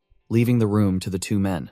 Richelle lets out a long breath, admitting that her terrifying personality makes surviving the encounter feel like a miracle. Our boy doesn't relax, reminding the mage that he is just as untrustworthy as the woman who just left. The mage's tone turns chilling as he asks Leon if he is even human after witnessing his strange aura. Instead of being offended, Rachel just smirks, clearly fascinated by the dark secrets Leon is desperately hiding. He then shifts his attention toward the floor, sensing something even more peculiar lurking in the shadows. Rachel points right at the fluffy familiar, asking if Leon is actually traveling with one of the 72 demons. Devil Marbus is genuinely impressed, realizing this mage is skilled enough to see him without being granted permission. A dark, oppressive aura begins to swirl as the true nature of the guest starts to leak out. The massive lion demon looms over our boy, demanding to know exactly what kind of creature is sitting there. The air crackles with ancient power as the mage's human disguise begins to peel away like cheap paper. Richel sheds his facade, revealing he's no ordinary human but a high-ranking demon with piercing blue eyes. The lion immediately clocks him as a dragon, a race supposedly wiped out during the ancient demonic wars. Leon is left dumbfounded as the lion points out the unmistakable horns and tail that prove his heritage. The mage casually admits he's actually one of the 72 demons, simply curious about how humans live. He notes a mysterious connection between himself and the very first head of the Marbas family. Our boy steps in to defend his familiar, claiming the lion is cut from a different cloth than others. The great beast agrees, stating that despite his origins, he doesn't share the same twisted views as his kin. Rachel explains that without a solid motivation, he would have absolutely no reason to meddle in human affairs. Our boy narrows his eyes, realizing it is finally time to find out exactly what this demon wants. Leon asks what kind of heavy responsibilities he will have to shoulder if he actually joins the Aramida. Rachel reveals that his organization is essentially a shadow group that operates far away from any prying eyes. Their primary mission involves executing collective orders and boosting the overall status of mages across the land. The ancient lion is not buying the corporate talk and demands the demon stop hiding the real truth. Rachel just smirks, seemingly impressed by their sharp intuition, while all promising to lay all his cards out. He drops a strict condition, warning Leon that he cannot join or work for any other magic schools. Leon stares back, realizing this deal might be far more restrictive than he had initially bargained for. The great beast wonders if this is just a petty move to keep rival schools from gaining power. Rachel admits his school exists for a reason, but hints at a much darker, hidden motivation. He reveals that among the prestigious academies, at least one is secretly bowing down to a literal demon. The ancient lion's eyes glow with a fierce intensity, sensing that the enemy has finally begun their move. He regrets not waking up sooner, wondering what the true objective of these shadow-dwelling cultists actually is. While our boy listens intently, the weight of the past and the presence of his mentor loom large. The conversation shifts to the legendary Demon King, a being of pure nightmare bound by massive, glowing chains. This takes them back to the anti-demonic war, the first brutal clash that pitted humanity against demonkind. It was a bloodbath that ended with the tragic fall of the human sovereign, the legendary King Solomon. Even in his final moments, the king gripped his staff with a determination that refused to flicker out. With a final surge of power, he unleashed a blinding light, sacrificing everything to stem the demonic tide. Even the most monstrous entities couldn't escape the glowing chains that finally dragged them back to hell. These trash-tier demon soldiers were left helpless, bound by the same divine light that shattered their vanguard. They roared in pure agony, realizing their reign of terror was being snuffed out by a superior force. As the demonic mana began to dissipate, a strange, dark energy started to coalesce into something new. It manifested as a grimoire, a relic that held the key to controlling the very shadows they feared. Rachel stood at the center of the storm, proving he was cut from a much different cloth than others. He held the book firmly, fully aware that such power came with a price most wouldn't dare pay. His yellow eyes didn't flicker once, showing the absolute resolve of a man who had seen it all. With the ritual complete, the once mighty demon army thudded to the ground, utterly broken and defeated. Now, Rachel tells our boy that King Solomon's final act was sealing away the legendary demon Baal. Rachel explains that even the most powerful seals aren't immune to the relentless and inevitable decay of time. He warns that the demon could shatter its prison at any moment, looming over them like a nightmare. Leon connects the dots, recalling the nasty rumors circulating about the Emperor's recent and sudden lack of judgment. Our boy wonders if the demon's influence is why the current ruler is now called the Witless Emperor. Rachel confirms his suspicions, noting that demons are experts at sniffing out and exploiting the tiniest defensive cracks. He adds that Leon likely knows this best, given the grumpy ancient demon currently acting as his familiar. Leon reflects on the ancient war, knowing it was a total massacre for every race, not just humanity. He cuts to the chase, asking if Rachel wants him because a rival academy found a demon mark. Rachel doesn't deny it, simply inviting him to join his school if he wants the unvarnished truth. Leon admits he'd prefer cold, hard cash over knowledge, but Rachel just laughs and politely declines his request. Leon explains that with a crushing 5 billion debt, he needs every lead possible to start making bank. Rachel takes a moment to ponder the situation, his sharp blue eyes calculating the best path forward. Suddenly, he snaps his fingers and suggests a potential solution that might just solve Leon's financial nightmare. He points toward the Adventurers Guild, noting that the guildmaster happens to be a very close friend of Carlene. Rachel claims that if our boy reaches the gold crest rank, he'll be pulling in 10 million gold per job. Leon is absolutely dumbfounded, his mind racing as he imagines mountains of gold finally clearing his family debt. He humbly bows, asking Rachel to pass on his regards to Carlene, while his grumpy familiar mocks his desperation. Crow quickly steps in with a heavy thud, telling the lion cub not to insult their lord. The spirit reveals he got that wisdom from the old butler, leaving the ancient demon to facepalm with a clasp. Rachel then turns toward the door, teasingly shouting that he knows Carlene has been eavesdropping the whole time. Carlene realizes she's been caught, sweating, as Rachel calls out her hidden presence in the room. She reluctantly steps out from the shadows, cursing the mage for knowing her habits far too well. Joining the table, she finds herself sitting across from our boy and his surprisingly fluffy demonic companion. Rachel stands up with a flourish, eager to formally introduce the legendary entity serving the Marbas house. The ancient demon stares her down, reminding everyone that he's a high-ranking power bound to Leon's service. Carlene just rubs her temples, exhausted that she's now dealing with both a necromancer and a literal demon. Rachel just gives a smug, knowing smile, clearly enjoying the chaos he stirred up for his old friend. They leave the manor behind, heading into the lush green mountains to begin their long trek. Our boy leads the way with his loyal vassals, and the debt collector following close behind him. Rachel teases Carlene, suggesting she should go the extra mile for a client who owes 5 billion gold. Leon wonders why a simple guild requires such a heavy escort just to reach its front doors. Carlene explains that it is essentially an agency for high-stakes missions where people gamble their lives for others. It is a place where warriors chase glory and gold, though many end up forgotten in some ditch. The fluffy demon mocks the idea, comparing these desperate mortals to moths flying straight into a deadly flame. Rachel adds that the guild stays neutral, making it a safe haven for those with enough talent. If they make a name for themselves, they might even get scouted by a kingdom as elite knights. Our boy is intrigued and asks to know more about the specific crests and ranking system they use.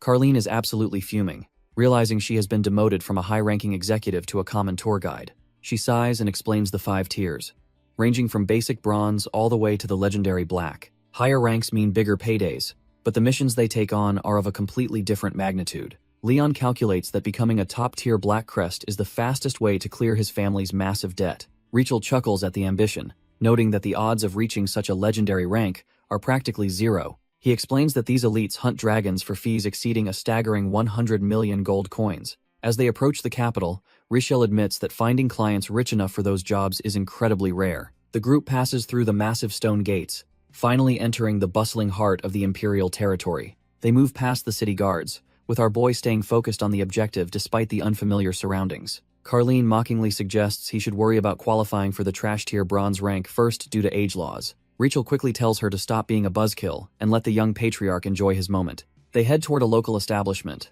the wooden sign creaking as they prepare to begin their official registration. Inside, Rachel explains that the very first step is signing Leon up for the grueling guild entrance exam. Leon finally reaches the guild, mentally preparing himself for the bureaucratic nightmare of registering as an official mercenary. He steps into the hall, noting the place smells exactly like the rowdy, unwashed adventurers he expected. As our boy scans the room, he doesn't notice the mysterious woman watching him from a nearby table. She remains perfectly still, her sharp eyes tracking his every move with a cold and calculating intensity. The silver-haired woman silently observes that these newcomers are far too refined and unusual for this place. She senses that the young patriarch's arrival is a clear omen that major trouble is heading for the city. Taking a slow sip of tea, she wonders if this kid is just another noble-playing hero. The group pushes through the crowd, ignoring the trash-tier mercenaries who are too busy drinking to notice them. These loud-mouthed idiots have no clue they're sitting in the presence of a master necromancer and a demon. Carlene keeps her guard up, knowing that a single slip-up in this nest of vipers could be fatal.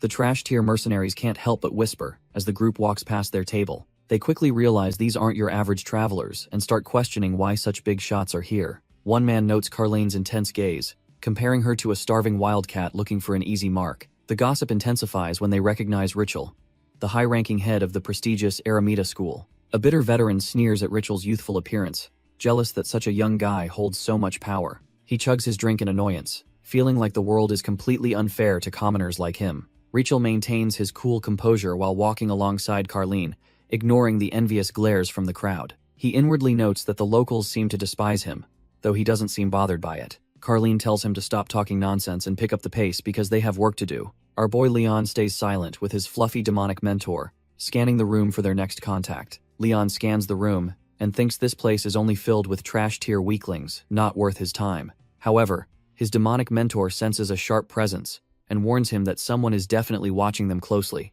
Pullen breaks into a cold sweat, realizing the atmosphere in the guild hall has suddenly turned deadly. The group continues walking deeper into the hall, unaware they have already stepped into a lion's den. As the tension peaks, the small demon's tail begins to glow with a menacing, predatory red light. Our boy narrows his eyes, focusing his senses to pinpoint exactly where that hostile mana is coming from. He releases a subtle pulse of energy, acting like a sonar to flush out any hidden threats nearby. His eyes flash with a yellow glow as he finally locks onto his target within the rowdy crowd.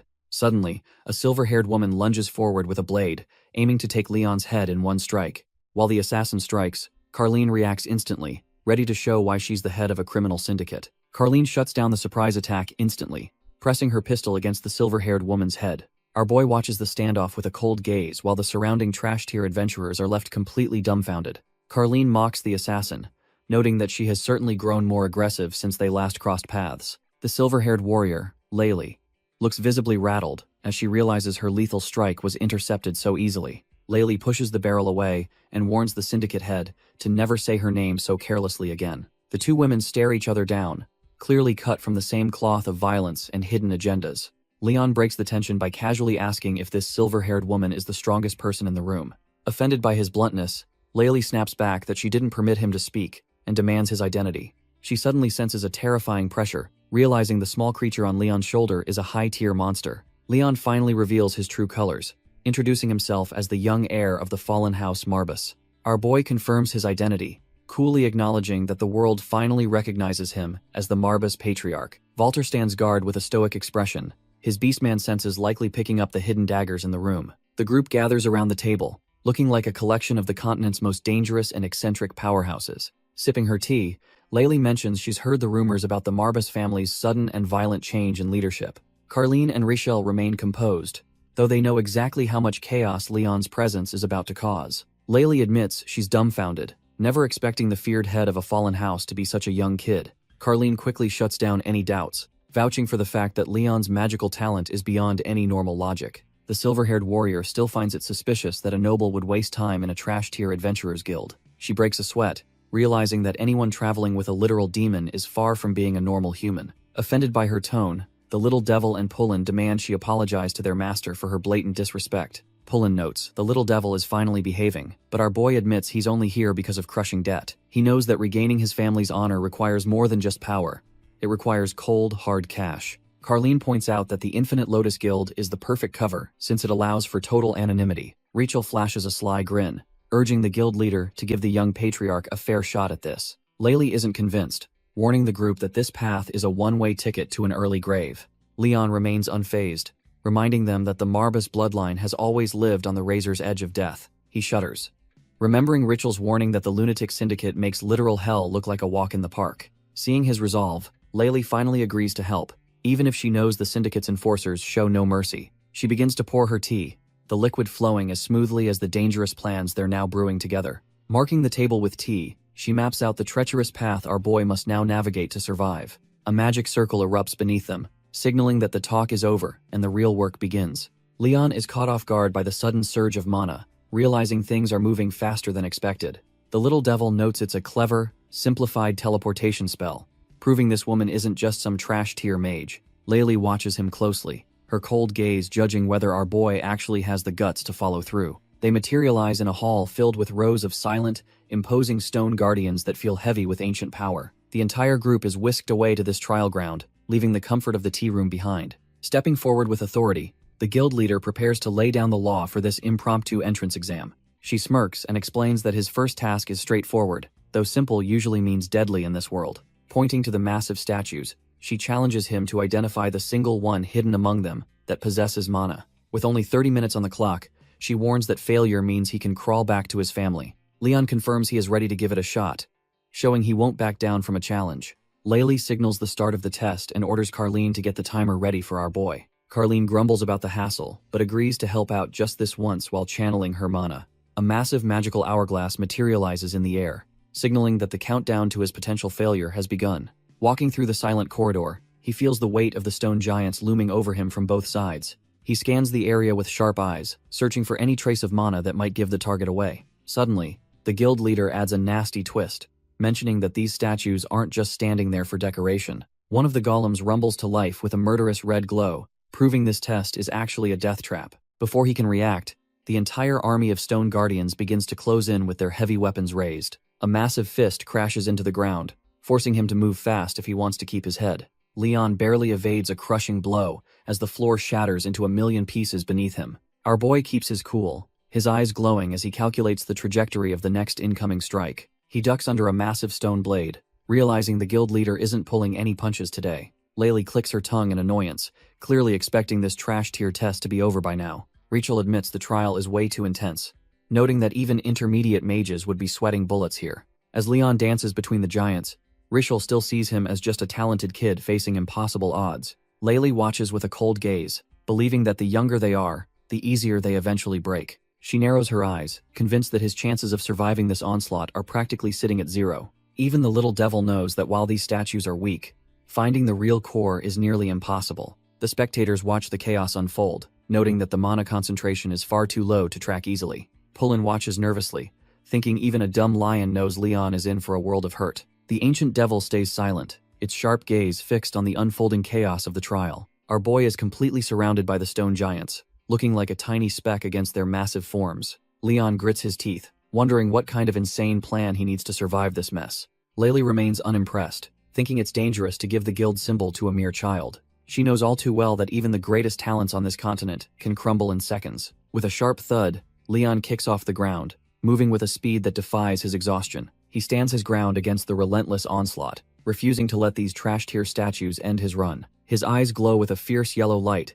as he pushes his mana to the absolute limit. One of the golems lunges forward, its heavy stone frame whistling through the air with lethal intent. Our boy channels his dark mana, realizing he can't hold back against these oversized paperweights anymore. The golems lunge forward with murderous intent, their glowing eyes locked onto their target. Despite the overwhelming pressure, Leon stands calm as the shadows begin to dance at his command. Suddenly, his undead soldiers emerge from the gloom, ready to tear through the stone ranks. He figures this is the most efficient way to clean up the mess without wasting more time. Up in the stands, Laylee and the others are completely dumbfounded by the sheer scale of his mana. Even the fluffy little devil Marbas is sweating, wondering if his contractor has finally lost his mind. Leon focuses on a forbidden spell he learned from the family archives, a true staple of his lineage. Dozens of lethal purple projectiles manifest in the air, crackling with enough power to level the hall. With a cold gaze, he prepares to rain down his dark spears and end this trial once and for all. Pullen and the little devil are absolutely floored by the sheer destructive mana pouring out of our boy.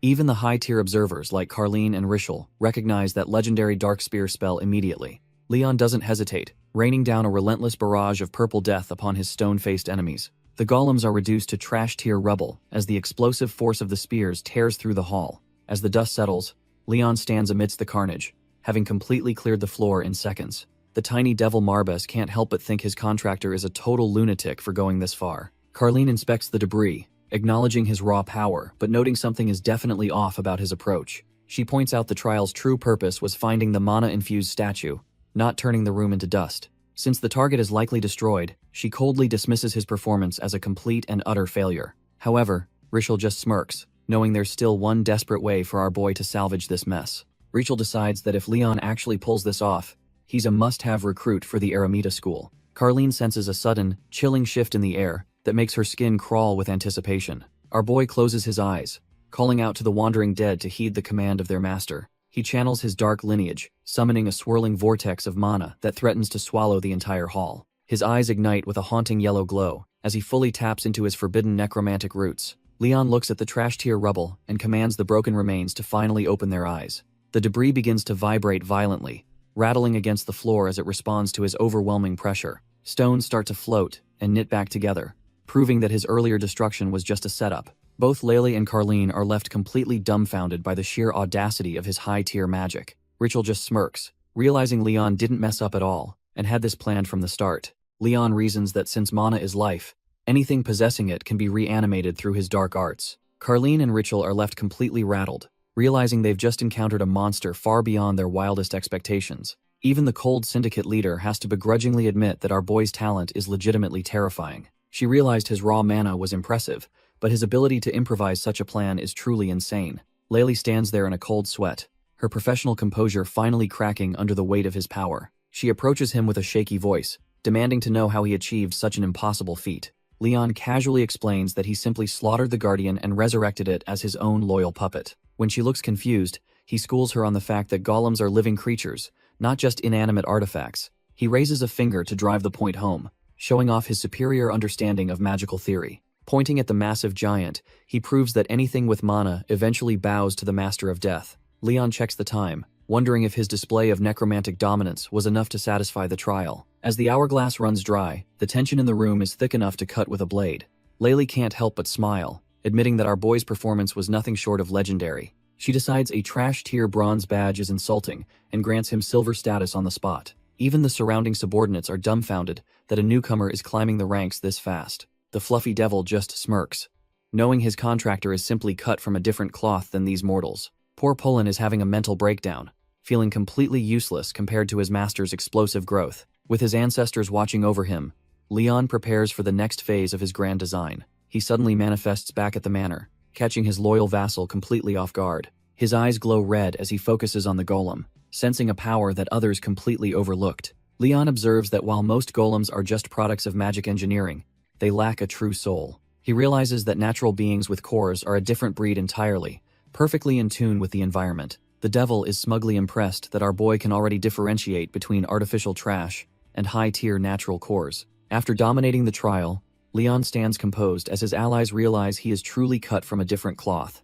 Laylee watches him with newfound respect, internally labeling him as a complete exception to every rule she knows. She finally admits his strength is undeniable, and Leon simply offers a calm thanks for the recognition. Ever the pragmatist, our boy immediately asks how much cold hard cash a silver badge actually brings in. His subordinates are slightly dumbfounded by his greed, explaining that he could easily net around 3 million. However, the mood sours when they remind him that his family's massive debt requires at least gold status. Despite the financial pressure, the group acknowledges that starting at silver is a legendary feat for any newcomer. Laylee informs Leon his first mission is set for tomorrow, and tells him to get some rest. Our boy shows some rare manners, thanking the guildmaster as she begins to walk away. With a sharp gesture, she releases a surge of mana that ripples through the entire area. The shattered remains of the trial ground begin to fly back together in a supernatural reconstruction. Leon and his crew stand back, watching the massive stone structures mend themselves instantly. The golems return to their original state, standing tall as if the battle never occurred. Walter is completely dumbfounded that she could fix all that destruction with just a single flick. He realizes the guildmaster is a total monster, with mana control that's simply off the charts. His subordinate suggests they head back as well, now that the day's chaos has finally settled. Later that night, Laylee sits alone, looking exhausted after maintaining her powerful and stoic facade. Laylee sits alone in the dim light, her mind spinning as she dissects the day's events. She keeps picturing our boy Leon, who stood his ground with a level of composure that felt unnatural. Though she initially doubted him, he navigated the trial with a flair that proved he's cut from different cloth. Seeing through the magical trickery of those golems was supposed to be a feat reserved for elite mages. It dawns on her that he likely saw through the entire ruse the moment he stepped into the arena. She realizes he wasn't struggling at all. He was sandbagging to keep his terrifying potential a total secret. The sheer weight of his hidden talent makes her grip her chair as she processes the implications. She muses that after generations of failure, the Marba's name finally belongs to an absolute, high-tier monster. Even as she turns to leave, the mystery of his true motives continues to weigh heavily on her. High above, the full moon watches over a world that has no idea what's about to hit it. Laylee can't shake the image of our boy's cold, lifeless eyes that seem to pierce right through reality. She stares into the night, wondering exactly what kind of dark ambitions are driving the new Marba's patriarch. Back at the base, the crew gathers as she prepares to put his newfound silver tier status to the test. Since he's officially a silver badge holder now, she hands over a scroll detailing his very first mission. The weight of the assignment is heavy, signaling that this isn't some trash tier errand for a rookie. Leon reads the objective, which involves digging into the deep-seated corruption within the prestigious Church of Arden. He notes the location is the city of Cilici, his sharp eyes already calculating the risks involved. Laylee confirms the rumors of a holy man gone bad, making it clear this job is strictly off the books. If he can take down the greedy Pope Cadone, a massive million-gold payout is waiting for him. Even his own subordinate is dumbfounded, worried that this high-tier hit job is way too much for a debut. Laylee stares down her crew, making it clear that this high-stakes mission is non-negotiable for the newcomer. She believes that if our boy is truly an exception,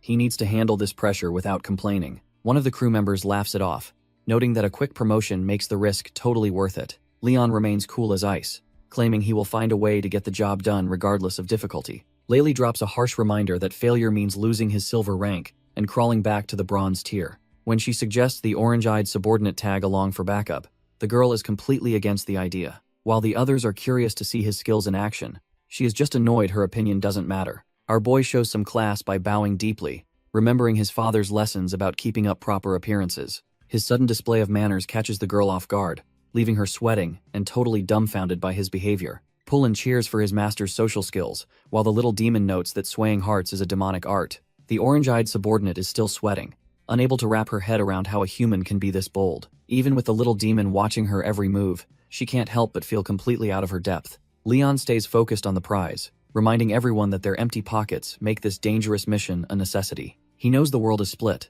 with the majority bowing to Arden, the goddess who supposedly built this world. The Arden Church holds massive sway over the people, promising light to those who kneel before their altars. However, the shadows are just as crowded with those who sell their souls to Baal and his demonic kin. The demon resurrection cult thrives in these dark corners, obsessed with bringing back the ancient evils of the past. Most regular folks just want to survive, so they stick to the church and its rigid path of righteousness. Those rare few blessed with divine power become beacons of hope, performing what the masses call true miracles. These women are known as Saintesses of miracles, standing as the most powerful symbols of the continent's faith. A dusty carriage makes its way through the countryside, carrying a heavy burden of secrets and ambition. The man at the helm is clearly on edge, his face drenched in a cold, nervous sweat. He can't help but peek back, wondering what kind of monsters he's actually transporting today. Tucked away in the carriage, the Marbas inner circle prepares for their arrival in the Holy Land. Leon remains stoic, even with the pint-sized demon lord acting like a pampered house cat on his lap.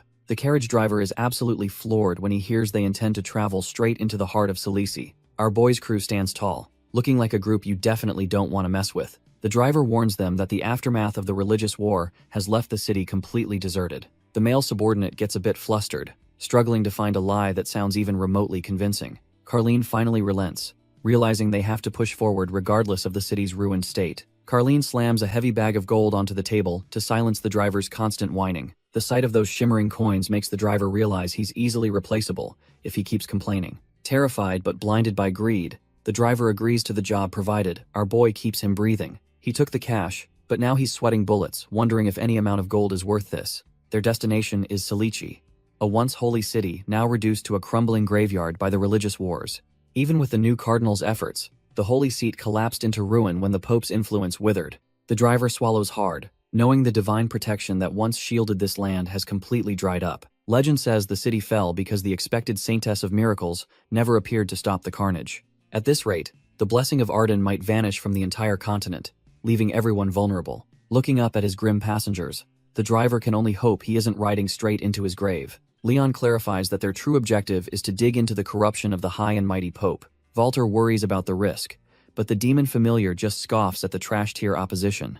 Our boy remains unfazed, knowing his current level is more than enough to handle any interference. Carlene reminds him that humanity hasn't been sitting idle while he was sealed away for centuries. Even the demon warns that getting too cocky could result in a very messy loss. Since the church's influence is everywhere, Carlene knows they are stepping into a total minefield. She points out that the divine seat is vacant because the new saintess hasn't manifested yet. The problem is that these saintesses only come from the Pope's bloodline, complicating the entire lineage. Carlene suggests there is an even bigger disaster lurking within the church's inner circles. Leon reveals the Pope had 2 daughters instead of 1, sending the entire institution into chaos. Leon explains that the divine power is a zero-sum game where only one can inherit the throne. Carlene is dumbfounded and asks if there is really no way for both sisters to survive this. The tiny devil clarifies that bloodline-bound powers are strictly exclusive, leaving no room for a second successor. Our boy coldly notes that this means one of the daughters is essentially walking toward a death sentence. Meanwhile,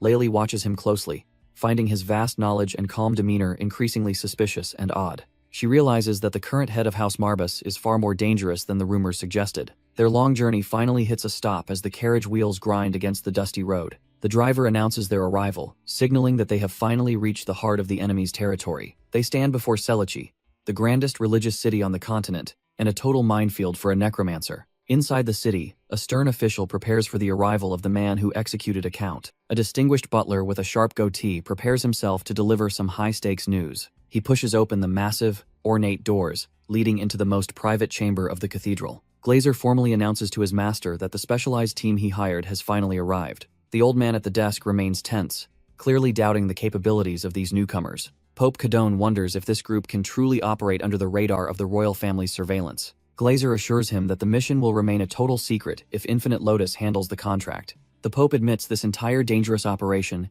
is merely a desperate farce to save his own daughter. Our boy Leon stands ready with his crew, looking completely unfazed by the holy city's heavy atmosphere. Glazer introduces himself as the Pope's personal butler, greeting the group with a formal, practiced bow. A member of Infinite Lotus confirms they are here to investigate the Pope's corruption as requested. Glazer expresses his shock that the Aramita school's leader would handle such a sensitive task personally. The smug operative just laughs and clarifies that he isn't the one leading this particular job. Our boy Leon steps forward, calmly claiming the mission as his own with a cold, piercing stare. He stands tall with his crew, looking like a true powerhouse despite his youthful and unassuming appearance. Glazer breaks a sweat, wondering if this kid can actually keep things hidden from the Pope's eyes. To prove his worth, Leon reveals the high-ranking token clutched tightly in his gloved hand. The butler is absolutely dumbfounded to see a silver-tier mercenary badge held by someone so young. Leon's eyes sharpen as he demands to know if the two figures lurking nearby are hostile threats. Glazer goes dead silent,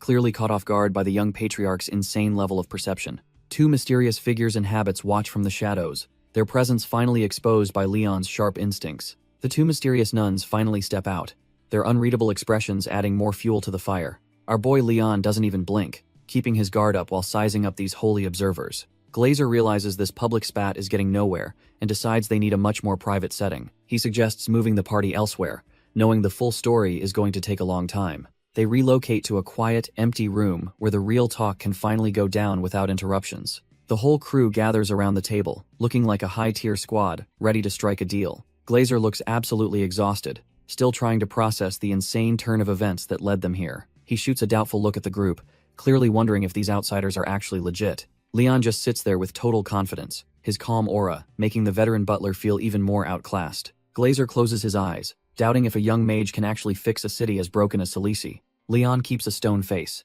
advising the butler that showing emotion is a rookie mistake in this game. Our boy locks eyes with Glazer, making sure the old man knows exactly who is in control here. Using telepathy to keep things quiet, Leon wonders if his secret communication will actually be useful right now. Glazer is completely dumbfounded, realizing only high-tier mages can pull off a spell as complex as mental transmission.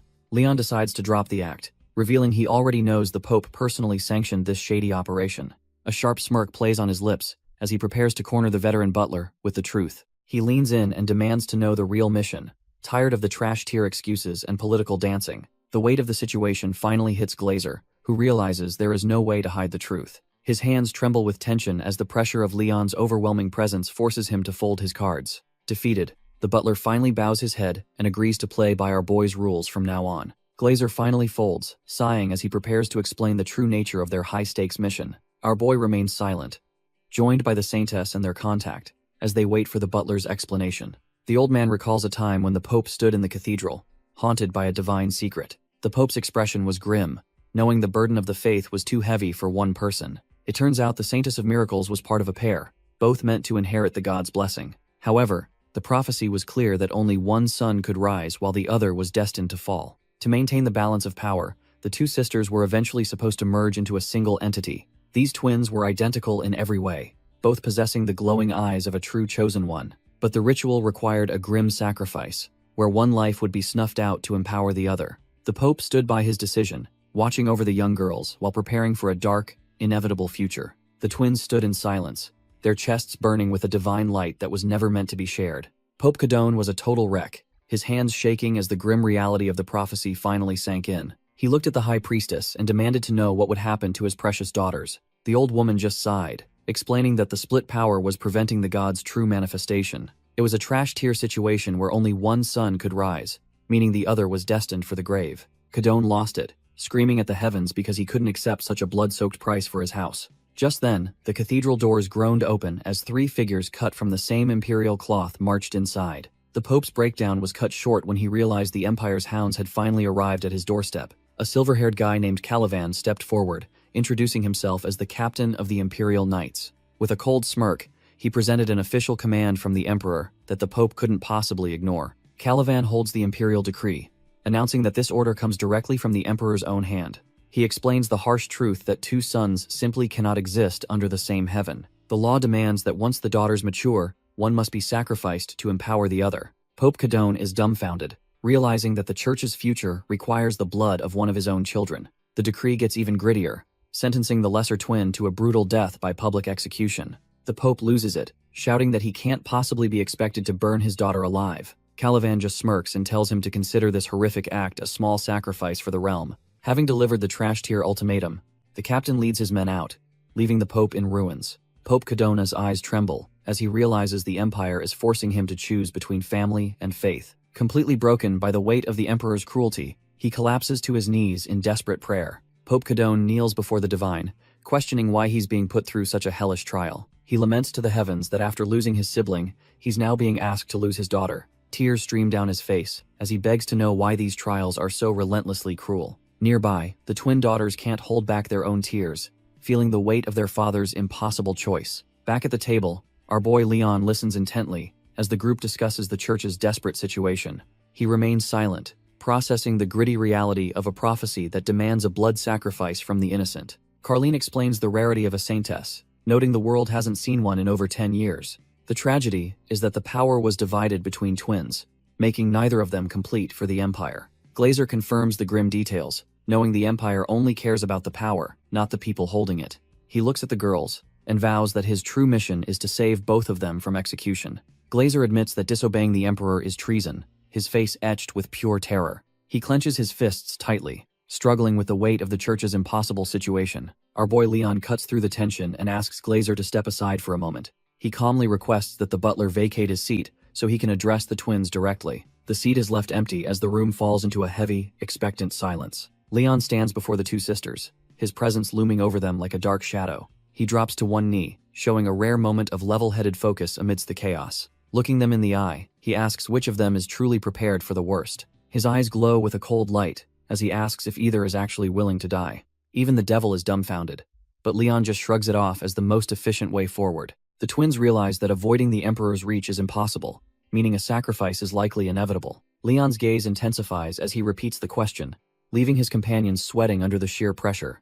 He remains knelt before the sisters, bluntly asking if either of them is actually ready to embrace death. The girls are left speechless, their fear mounting as the weight of the situation finally sinks in. Our boy's eyes flare with an eerie light, searching for even a spark of resolve in their trembling forms. A dark memory of a burning city flickers, recalling a time when holy titles felt like a curse. The Pope remembers the agony of being called blessed, while his entire world crumbled into ash and tears. Hellish demons swarmed the skies back then, turning the holy city into a literal playground for monsters. Trash-tier commoners were cut down like wheat as they tried to escape the winged nightmares. Gazing at the carnage, the Pope cursed his luck that this happened during the Saintess of Miracles' time. Kadone screams in despair, wondering how they can possibly survive without the power of light protecting them. A knight desperately urges him to retreat, warning that the situation has become far too dangerous. His eyes burn with a cold fury as he vows never to forgive the demons for this carnage. Standing over the ruins, he curses the trash-tier monsters for forsaking the very will of their god. The vision shifts to a tender moment, where he sits beside his pregnant wife, Rhea. Rhea looks up with a faint smile, feeling truly relieved about the future they are building. She believes their child is destined for greatness, perhaps even becoming the next Saintess of Miracles. Kadone remains skeptical, knowing that holy roles and heavy responsibilities are usually cut from the same cloth. He sits in the shadows, admitting his deepest fear is that their child will be born into servitude. His fist trembles, dreading the day his own blood is used as a puppet by the church. Rhea reaches out, her touch a fragile tether to the man she loves. Kadone grips her hand tight, his heart heavy with a premonition he can't shake. She softly tells him not to worry, because she'll ensure their child grows up strong. With a gentle smile, she asks him to name their little one Heaven. She explains that the name represents a hope for everyone to experience a life of peace. Kadone is left dumbfounded, realizing her selflessness is a burden he isn't ready to carry. Under the cold moonlight, the church tower stands as a silent witness to the coming storm. The joy of the twins' arrival is instantly eclipsed by the heavy price paid for their life. Rhea slips away forever, leaving behind a legacy of light and a husband consumed by grief. Our boy collapses over her, knowing their story began in blood and is destined for tragedy. It's a grim reminder that their fate was written in stone from the very first breath they took. These two lives were never meant for peace, only to serve as fuel for a dark, ancient prophecy. Now grown, the twins are visibly shaken, knowing the time to pay their blood debt is finally here. Leon sits across from them, his presence adding a suffocating layer of pressure to the room. One sister tries to act tough, claiming she's already decided to be the one who faces the end. The other immediately protests, desperately arguing that she should be the sacrifice since her sister was born first. Our boy watches the drama unfold, realizing their mother's legacy has left them in total despair. She starts sobbing, calling herself a trash-tier failure who doesn't deserve to live while her sister survives. The girl's spirit completely breaks as she begs for the chance to die in her sibling's place. Leon just strokes his chin, silently admitting that dealing with this emotional baggage isn't really his style. Leon bluntly asks if they're both cool with dying, noting that their mutual death wish simplifies his job. Suddenly, the little fluffball Marbas chimes in, reminding him that failing to save both means no payday. Our boy actually looks amused, admitting that the demon caught him off guard with that financial reality check. One of the sisters pleads with him to find a way to save as many people as possible. They both double down, desperately begging him to keep their father safe since he is just a pawn. Leon shifts gears and asks for the cold, hard facts about when the execution is scheduled to happen. The room goes cold, as one of the twins reveals they only have 2 measly days left. She steels her resolve, vowing to throw herself into the fire if they can't find another way. Her sister looks completely dumbfounded, unable to believe she's actually ready to make the ultimate sacrifice. Leon realizes the clock is ticking, and decides it is time to hunt for a more permanent, fundamental solution. Ritual suggests they start by verifying the mark that proves they are truly the Saintess of Miracles. When he asks to see it, the girl gets flustered, mentioning the location is a bit awkward for him. She politely requests that everyone except Leon and his female subordinate leave the room for a moment. Carlene agrees, knowing that some things are meant for eyes only, no matter where the mark is hidden. Our boy's subordinate doesn't hesitate to physically boot Ritual out when he tries to stay and watch. She calls him out for being a creep, claiming he just wants an excuse to see bare skin. With the trash-tier distractions gone, Carlene prepares to handle the inspection herself while Leon stays back. The twins share a silent, determined look and nod, knowing there is no turning back now. One of the sisters slowly begins to lower her garment to reveal the hidden proof of her lineage. They both expose their backs, showing the marks that tie them to a destiny they never asked for. The glowing grail mark shines with an intensity that proves their lineage is far from ordinary. Leon observes that the power is locked tight, making it impossible to extract through simple magic. The little lion explains that despite how long it takes to accept, there is only one solution. Our boy's eyes turn cold as he realizes the prophecy demands the death of one twin. Marbas muses on the terrifying weight of fate and how it cruelly traps the innocent. Leon clenches his fist in silent rage, disgusted by how a mere prophecy can ruin lives. The demon familiar watches closely, noting a look of genuine frustration he has never seen before. Sensing the sudden shift in the room, the lion asks if our boy is actually feeling angry. Meanwhile, at the cathedral, a grim execution platform stands ready under the watchful eyes of royalty. The arrogant Prince Regent smirks, knowing the final act of this tragedy is finally beginning.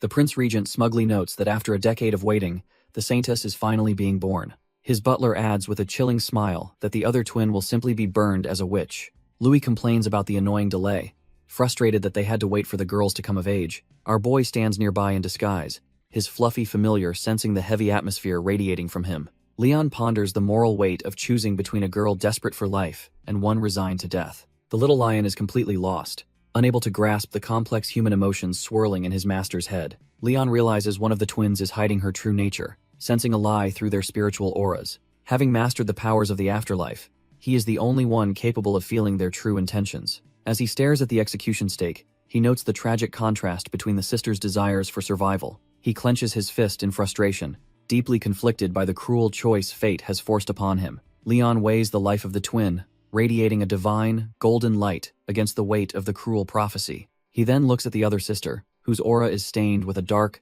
suffocating shadow of certain death. The little lion is dumbfounded that his master actually plans to wait until the final moment to choose. Our boy admits that despite his mastery over death, no one ever taught him how to handle such tragedy. He remains lost in thought, struggling to navigate the impossible moral maze laid out before him by fate. Below the towering cathedral, the grim execution site stands ready for the upcoming and inevitable blood sacrifice. The Prince Regent watches the preparations, clearly enjoying the twisted spectacle he is about to orchestrate. He steps forward with a sickening sense of entitlement, ready to claim the power of the new Saintess. Louis introduces himself with a trash-tier smirk, oozing the typical arrogance of the Archive Imperial line. he announces his presence to witness the birth of a miracle, flanked by his loyal and elite knight. The crowd erupts in cheers, blissfully unaware of the horrific ritual the imperial family has planned for tonight. Louis simply basks in the praise, his trash-tier ego fueled by the blind devotion of the common people. Yet, the atmosphere shifts as some onlookers begin to sense the underlying malice radiating from the royal platform. Louis announces that a dark night is coming, masking his thirst for power with twisted religious rhetoric. The commoners look on with growing fear as he describes the necessity of a new saintess of miracles. He reveals the grim price of this miracle, pointing to the stake where a witch must soon burn. Beside him, Calivan remains stoic, acting as the cold blade that ensures the prince's twisted will is done. Louis explains that just as two suns cannot share the sky, only one girl can claim the title. Calivan notes that the existence of twins is a demonic disruption that the Empire can no longer tolerate. The knight coldly confirms that by the Emperor's command, both the fallen saint and witch will face execution. Calivan stares down the crowd, his glowing blue eyes daring anyone to speak up against the imperial decree. The commoners can only look away in silence, too terrified of the Empire's wrath to defend their own faith. Even the twin sisters seem to accept their grim fate, their eyes filled with a heavy, heartbreaking resignation. Standing before the cathedral, the prince and his knight prepare to drag the girls toward their inevitable execution. The Pope watches his daughters, his heart breaking as he realizes his holy authority means nothing to these tyrants. Louis looks at the girls with a disgusting smirk, lamenting that such beauty has to be wasted on witches. He even mocks them by saying he would have made one a concubine if not for the demonic prophecy. Hearing his daughters insulted like trash-tier criminals, the Pope can barely contain the murderous rage boiling within him. His fist trembles with a crunch as he fights the urge to strike down the arrogant prince right there. Sensing the tension, Calivan places a firm hand on the old man's shoulder, silently warning him to stay down. Calivan keeps a sharp eye on the situation, ready to strike if the old man loses his cool. The Pope is barely holding it together, his gaze burning with a silent, helpless rage against the crown. In the cold courtyard, the power dynamic is clear, as the imperial forces prepare to take their prize. Turning to his secret help, the Pope desperately asks if there is any hope left for his children. Leon bluntly admits that saving them through normal means is impossible, crushing the old man's last bit of hope. However, our boy's eyes glow with a sharp intensity as he prepares to pivot the entire conversation. Glazer is left completely dumbfounded by the mercenary's sudden change in tone and lack of respect for authority. Leon doesn't blink, focused entirely on the one detail that could flip this trash-tier situation on its head. He faces the Holy Father directly, questioning the man's true resolve regarding the fate of the twin sisters. Deep within the cathedral's shadows, the girls wait like ghosts, caught between a prophecy and a cruel empire. One twin tries to comfort her sobbing sister, telling her that shedding tears won't change their grim reality. She's always known that if a sacrifice was needed, she'd be the one to take the fall. Her sister is devastated, asking if just being born into this trash-tier world is considered a sin. With a heavy heart, the older twin admits that their existence might indeed be a curse. She knows the prophecy is set in stone and must be fulfilled to maintain the world's balance. In her mind, it's actually a mercy that they get to choose who faces the executioner. Outside, Calivan loses his patience and screams for his men to tie the witch to the stake. Hearing the shouting, she steels her resolve, realizing there's no more time for goodbyes. She decides to step out, offering herself up so her sister can have a chance at life. The blonde twin breaks down, her tears a testament to the heavy burden of her secret betrayal. She keeps apologizing to her sister, though she knows words won't fix the trash-tier fate she's allowed. In her heart, she admits she wasn't being honest about her own desperate need to stay alive. She cowers by the door, drowning in the dark realization that her sister is taking the fall. Out of nowhere, our boy Leon manifests, his dark mana swirling as he prepares to intervene. The nun is left dumbfounded, her eyes wide as she feels the cold grip of his necromantic power. Her consciousness fades instantly, and she collapses onto the cold stone floor without a single sound. Leon stares down with a chilling indifference, his sharp gaze already calculating the next step. Even the little devil Marbus wonders if knocking her out was really the best play for their mission. Our boy Leon watches closely, admitting that while this isn't ideal, it serves his own dark interests. One of the twin nuns stands bound to a stake, a sacrificial lamb for the Empire's twisted ritual. A soldier grips a flickering torch, ready to ignite a fire that will change the city's fate forever. He descends the steps with purpose, the flame crackling as he approaches the tragic scene. The pyre erupts into a roar of heat while the high-ranking officials watch from a safe, arrogant distance.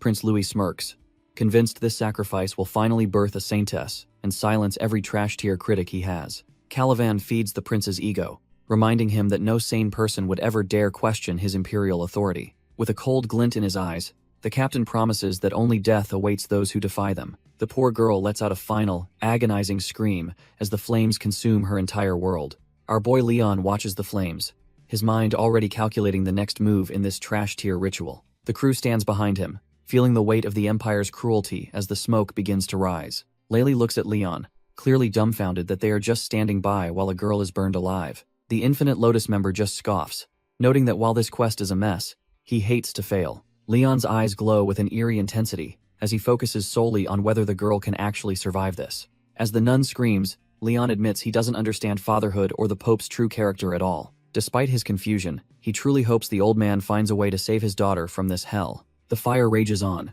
echoing the Pope's desperate wish to see his child one last time before death. Leon remains silent, his grim expression proving he's cut from a different cloth than these imperial monsters. The Pope's daughter realizes the crowd has finally recognized her true identity amidst the rising heat. Our boy Leon watches the spectacle, his sharp eyes fixed on the sacrificial lamb in the center. She accepts her fate, feeling a twisted sense of relief that this punishment is finally ending her suffering. Tears stream down her face as she admits she was never as virtuous as her twin sister. In her final moments, she desperately clings to her sister's kindness to find some shred of peace. The entire square stands dumbfounded, watching the holy cathedral become a backdrop for this gruesome public execution. That trash-tier Prince Louis doesn't care about mercy, barkingly demanding his men pour more oil on the fire. A soldier obeys the heartless command, drenching the wood to ensure the flames consume everything. The fire roars with new life, turning the execution pyre into an inescapable wall of searing heat. As the agony becomes unbearable, she offers a final apology to the sister she is leaving behind. The searing heat of the execution pyre triggers a sharp memory of a secret meeting from 2 days ago. Our boy Leon had managed to secure a private audience with Pope Cadone inside his heavily guarded office. Leon starts probing the old man's resolve, wondering if he is ready to make a truly impossible choice. He bluntly asks if the Pope prefers to save the daughter who fears death or the one accepting it.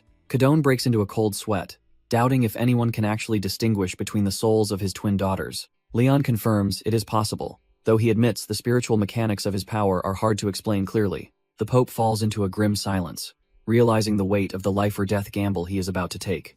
Leon challenges him further, stating that the right choice is only visible to those with the eyes to see. Driven by desperation, Cadone finally orders Leon to save the specific child he wishes to give life to. Back in the present, the Pope and the High Priestess watch the flames roar as the secret plan unfolds. One of the twins breaks down in tears, completely overwhelmed by the realization that her sister is truly gone. As the carriage pulls away from the holy city, the embers of their secret deal flicker in the wind. Our boy Leon sits in the quiet cabin with Walter, finally leaving the stifling atmosphere of the cathedral behind. He questions the logic of the Pope's decision, wondering why the old man chose the path he did. The group travels in silence, with Pullen and the small demonic familiar watching their master's every move. Even the ancient devil Marbas finds the human heart's contradictions confusing and asks for a much clearer explanation. The surviving sister stands alone, watching the dust settle as the man who changed her fate finally disappears. Her eyes are filled with sorrow, haunted by the fact that she was the one chosen to live. The little lion jumps onto Leon's shoulder, realizing that his master's plan was far more calculated than it seemed. Leon coldly explains that he wanted them to understand the true, heavy burden that comes with being alive. Marbas explains that the survivor is burdened with living for everyone who didn't make it. He then asks our boy what happens when that inevitable moment of choice finally arrives. The demon notes that those choosing death understand its value, unlike those merely desperate to survive. Leon stares ahead, realizing that the one who simply wanted to live might never truly grasp that weight. He recalls his own household's bitter lesson that gratitude eventually rots into shallow, trash-tier exploitation. The surviving sister stands in silence, her heart heavy with the crushing reality of her new existence. Marbas confirms Walter's fears, leaving the young beastman feeling completely dumbfounded by the world's cruelty. Walter struggles to process the injustice, wondering where all this built-up anger is supposed to go. Leon simply sighs and tells him that some things in this world just can't be helped. He explains that the continent needs its miracle, and fighting the royal family is currently impossible. Laylee notes that every eye is currently glued to the Saint of Miracles, the continent's only hope. Pope Cadone leads his daughter through the cold stone halls, both of them trapped by a grim destiny. Exhaling in relief, Laylee assumes the long, trash-tier wait for the saint's awakening is finally over. She remains certain that the divine power has reached its peak, signaling a new era for the Empire. However, she's suddenly struck by a chilling realization that the ritual didn't go as planned. Our boy Leon and his loyal beastman Walter stand dumbfounded as the atmosphere turns suffocatingly heavy. Leon struggles to understand why the saint's power feels fractured and entirely incomplete. The young nun's chest begins to glow with a violent light, her soul seemingly being torn apart.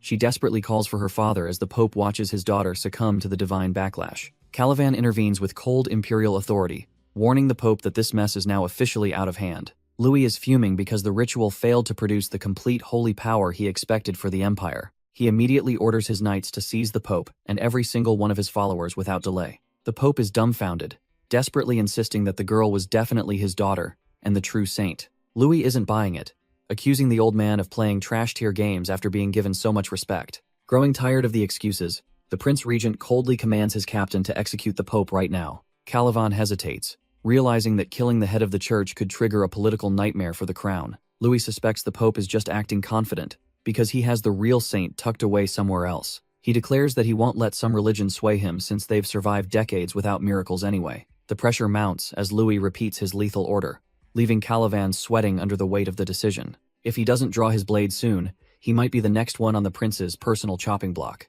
Calivan tells the old man not to hold a grudge since this mess is his own doing. The Pope desperately screams that the girl really is his daughter, but his pleas fall on deaf ears. Calivan coldly notes that if she were the real deal, her crest would have been complete. Without a shred of hesitation, the captain swings his blade to end the holy man's life. The Pope freezes in absolute terror as the cold steel inches toward his neck. Suddenly, a figure leaps into the fray, ready to take the hit for her useless father. Blood sprays everywhere as the blade carves through the girl instead of the Pope. Both men are left completely dumbfounded by the sight of the girl's sudden, tragic sacrifice. The Pope breaks down, sobbing and asking why she would ever go so far for him. With her final breath, she whispers that her choice wasn't just about saving his life. The dying girl tells her father that living without a true purpose was completely meaningless to her. She recalls the horrific sight of her sister burning while she tried to escape their cruel fate. Looking back at the ruins of her life, she wonders if this agony is just her divine punishment. Our boy Leon watches this tragic memory unfold,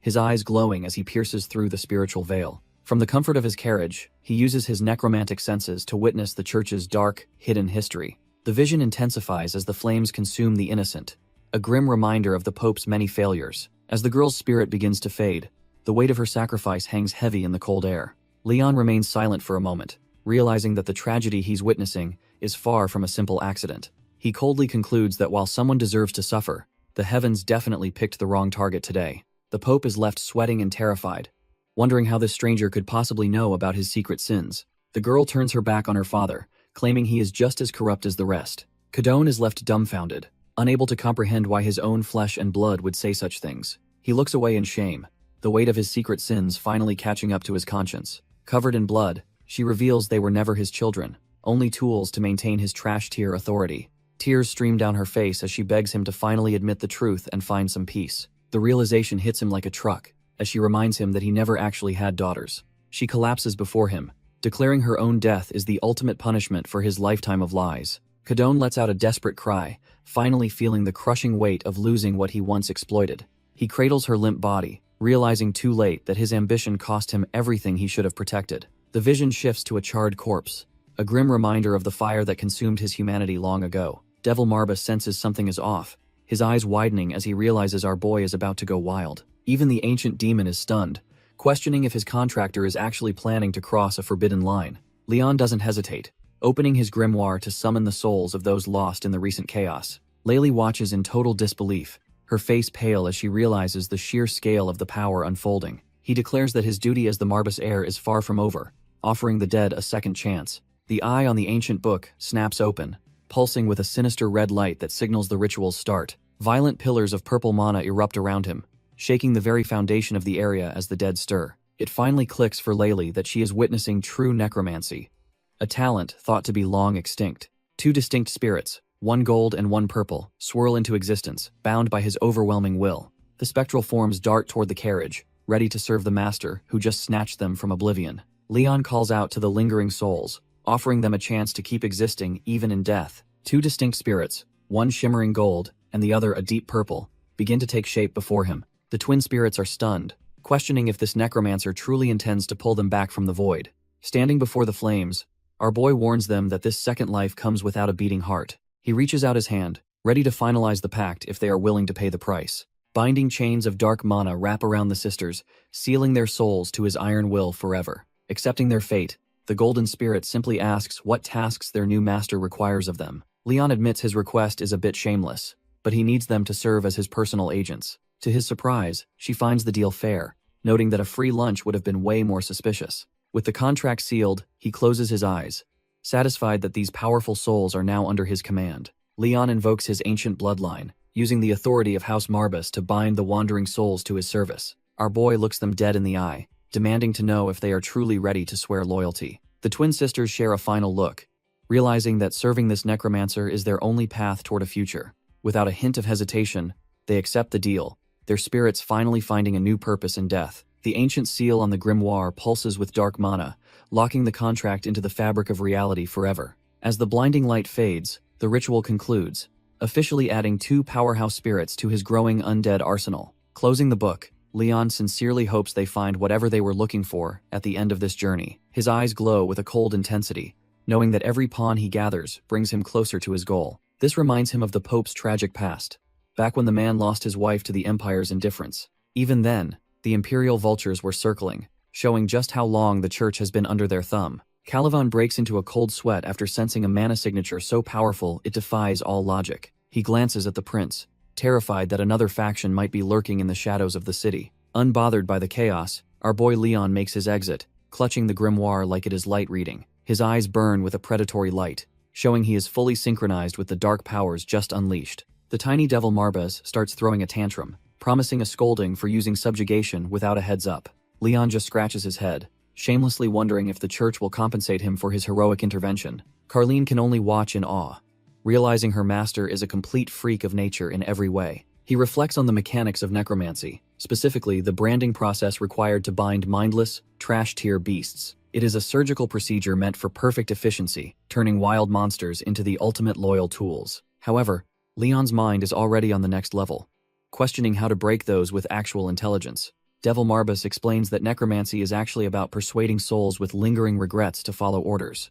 Since these spirits cannot pass on without closure, a necromancer borrows their power by helping them find peace. This process is known as subjugation, turning the dead into a loyal army that never questions commands. Our boy realizes that his job is essentially a divine social worker for those still clinging to life. The tiny demon adds that, the deeper the regret, the more insane the power boost the undead receives. He warns Leon that they are not just grave robbers looking for profit, but something far more complex. Leon stares back with those sharp eyes, promising to keep this philosophy in mind as they move forward. Back in the carriage, he opens the grimoire and calls upon the names of the spirits he needs. The book erupts in a blinding mana flare, as the ancient contracts begin to manifest in the physical world. Suddenly, the souls of heaven and hell appear, ready to serve their new master's dark ambitions. The mana swirls violently as the summoning ritual reaches its peak, dragging souls back into the physical realm.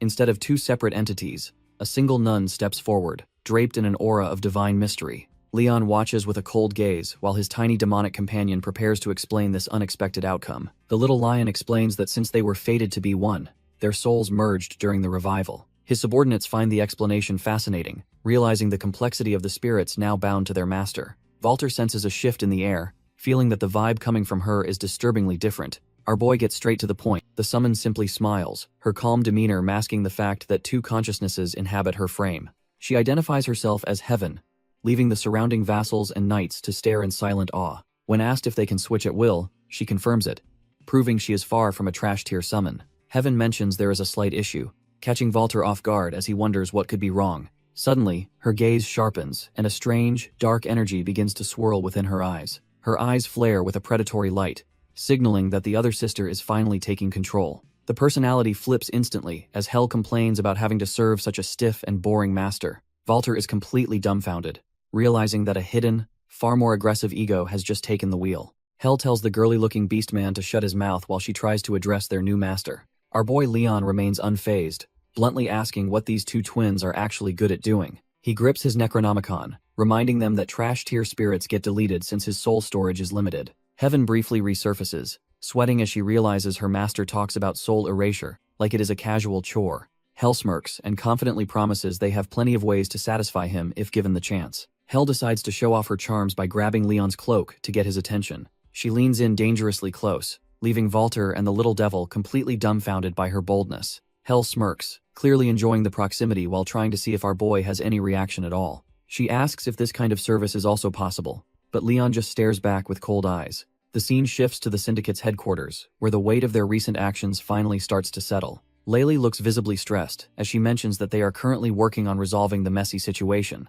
She admits that she never expected the problem to be handled in such an unorthodox and chaotic way. Carlene notes that the Pope has officially acknowledged the deal, and it is time for payment. The sheer absurdity of the situation gives Laylee a massive headache as she tries to process the fallout. The mysterious investigator just smirks, admitting that Leon is truly impressive for pulling off such a stunt. The Infinite Lotus investigator is dumbfounded that Leon would casually mention reviving the Pope's daughter right then. Hell makes it clear she belongs only to our boy, showing a level of devotion that is honestly terrifying. Even the seasoned investigator starts to sweat, realizing just how chaotic this group's dynamic really is. Leon remains cold as ever, telling his demonic mentor that he is already used to this kind of madness. Walter is just happy she is alive, though he is not even sure if alive is the right word. Laylee finally caves and officially grants Leon his silver badge.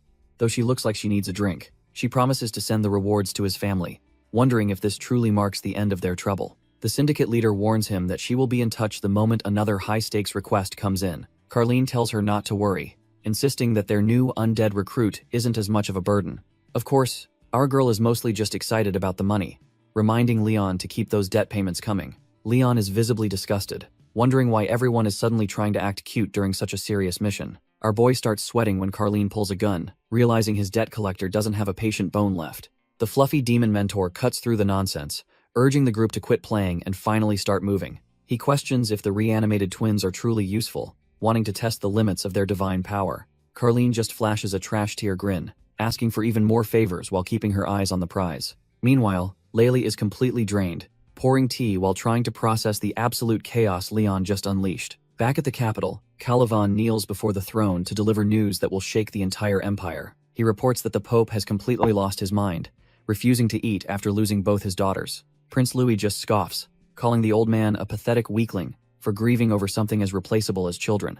The emperor remains silent, watching as his arrogant son prepares to exploit the church's sudden moment of vulnerability. Esteban laments the loss of the Saintesses, feeling the weight of a missed opportunity for the empire. He sits on his throne, frustrated that they have no idea when the next divine oracle might appear. Calivan trembles while begging for a second chance, promising his absolute devotion to the crown after his failure. Louis just gives a cold, trash-tier smirk, accepting the knight's loyalty before pivoting to a much darker subject. He demands to know if they've found the mysterious dark mage who dared to interfere with their plans. The knight can only apologize, admitting that the culprit remains a ghost despite their best efforts to track him. He explains how the souls were snatched away mid-flight, suggesting a level of precision that shouldn't even be possible. Calivan drops a bombshell, noting that only a necromancer could pull off such a high-level magical heist. Louis ponders the word, realizing that a practitioner of the forbidden arts is back on the board. Meanwhile, our boy Leon stands with his ragtag crew, completely unaware that the Empire is finally catching his scent.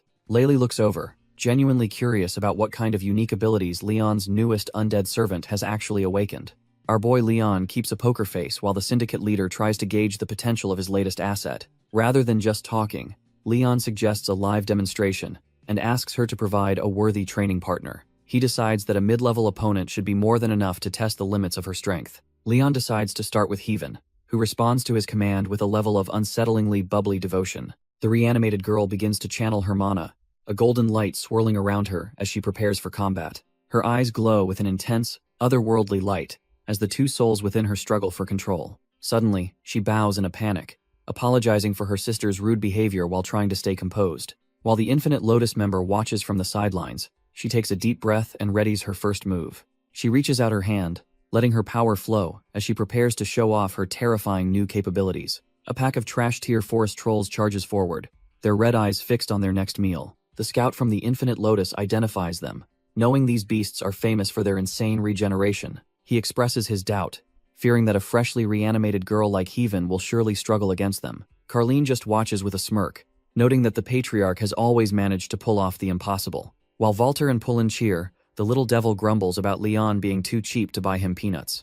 Leon asks Heaven if she is ready, and she responds with a bubbly and terrifyingly eager devotion. The trolls close the distance, completely unaware that they are about to become a very messy combat demonstration. Our boy opens his grimoire, his eyes glowing as he prepares to pump mana into his new servant. Heaven manifests a massive, glowing mace, looking far more dangerous than any ordinary nun ever should. The heavy weapon connects with a satisfying thud, instantly turning the lead troll's face into a total mess. He even swings her mace with terrifying force, making it clear she isn't just some fragile undead puppet. The Lotus member is completely dumbfounded, while the little devil warns him that female undead are a different breed. Another heavy strike crushes a troll's skull, proving that her divine potential translates perfectly into raw, brutal violence. The remaining trash-tier monsters start to hesitate, realizing their numbers mean nothing against this holy-looking executioner. She looks back at Leon with a blush, clearly seeking her master's approval after the messy display. Our boy remains stoic, internally noting that she is fairly usable for the dangerous road ahead.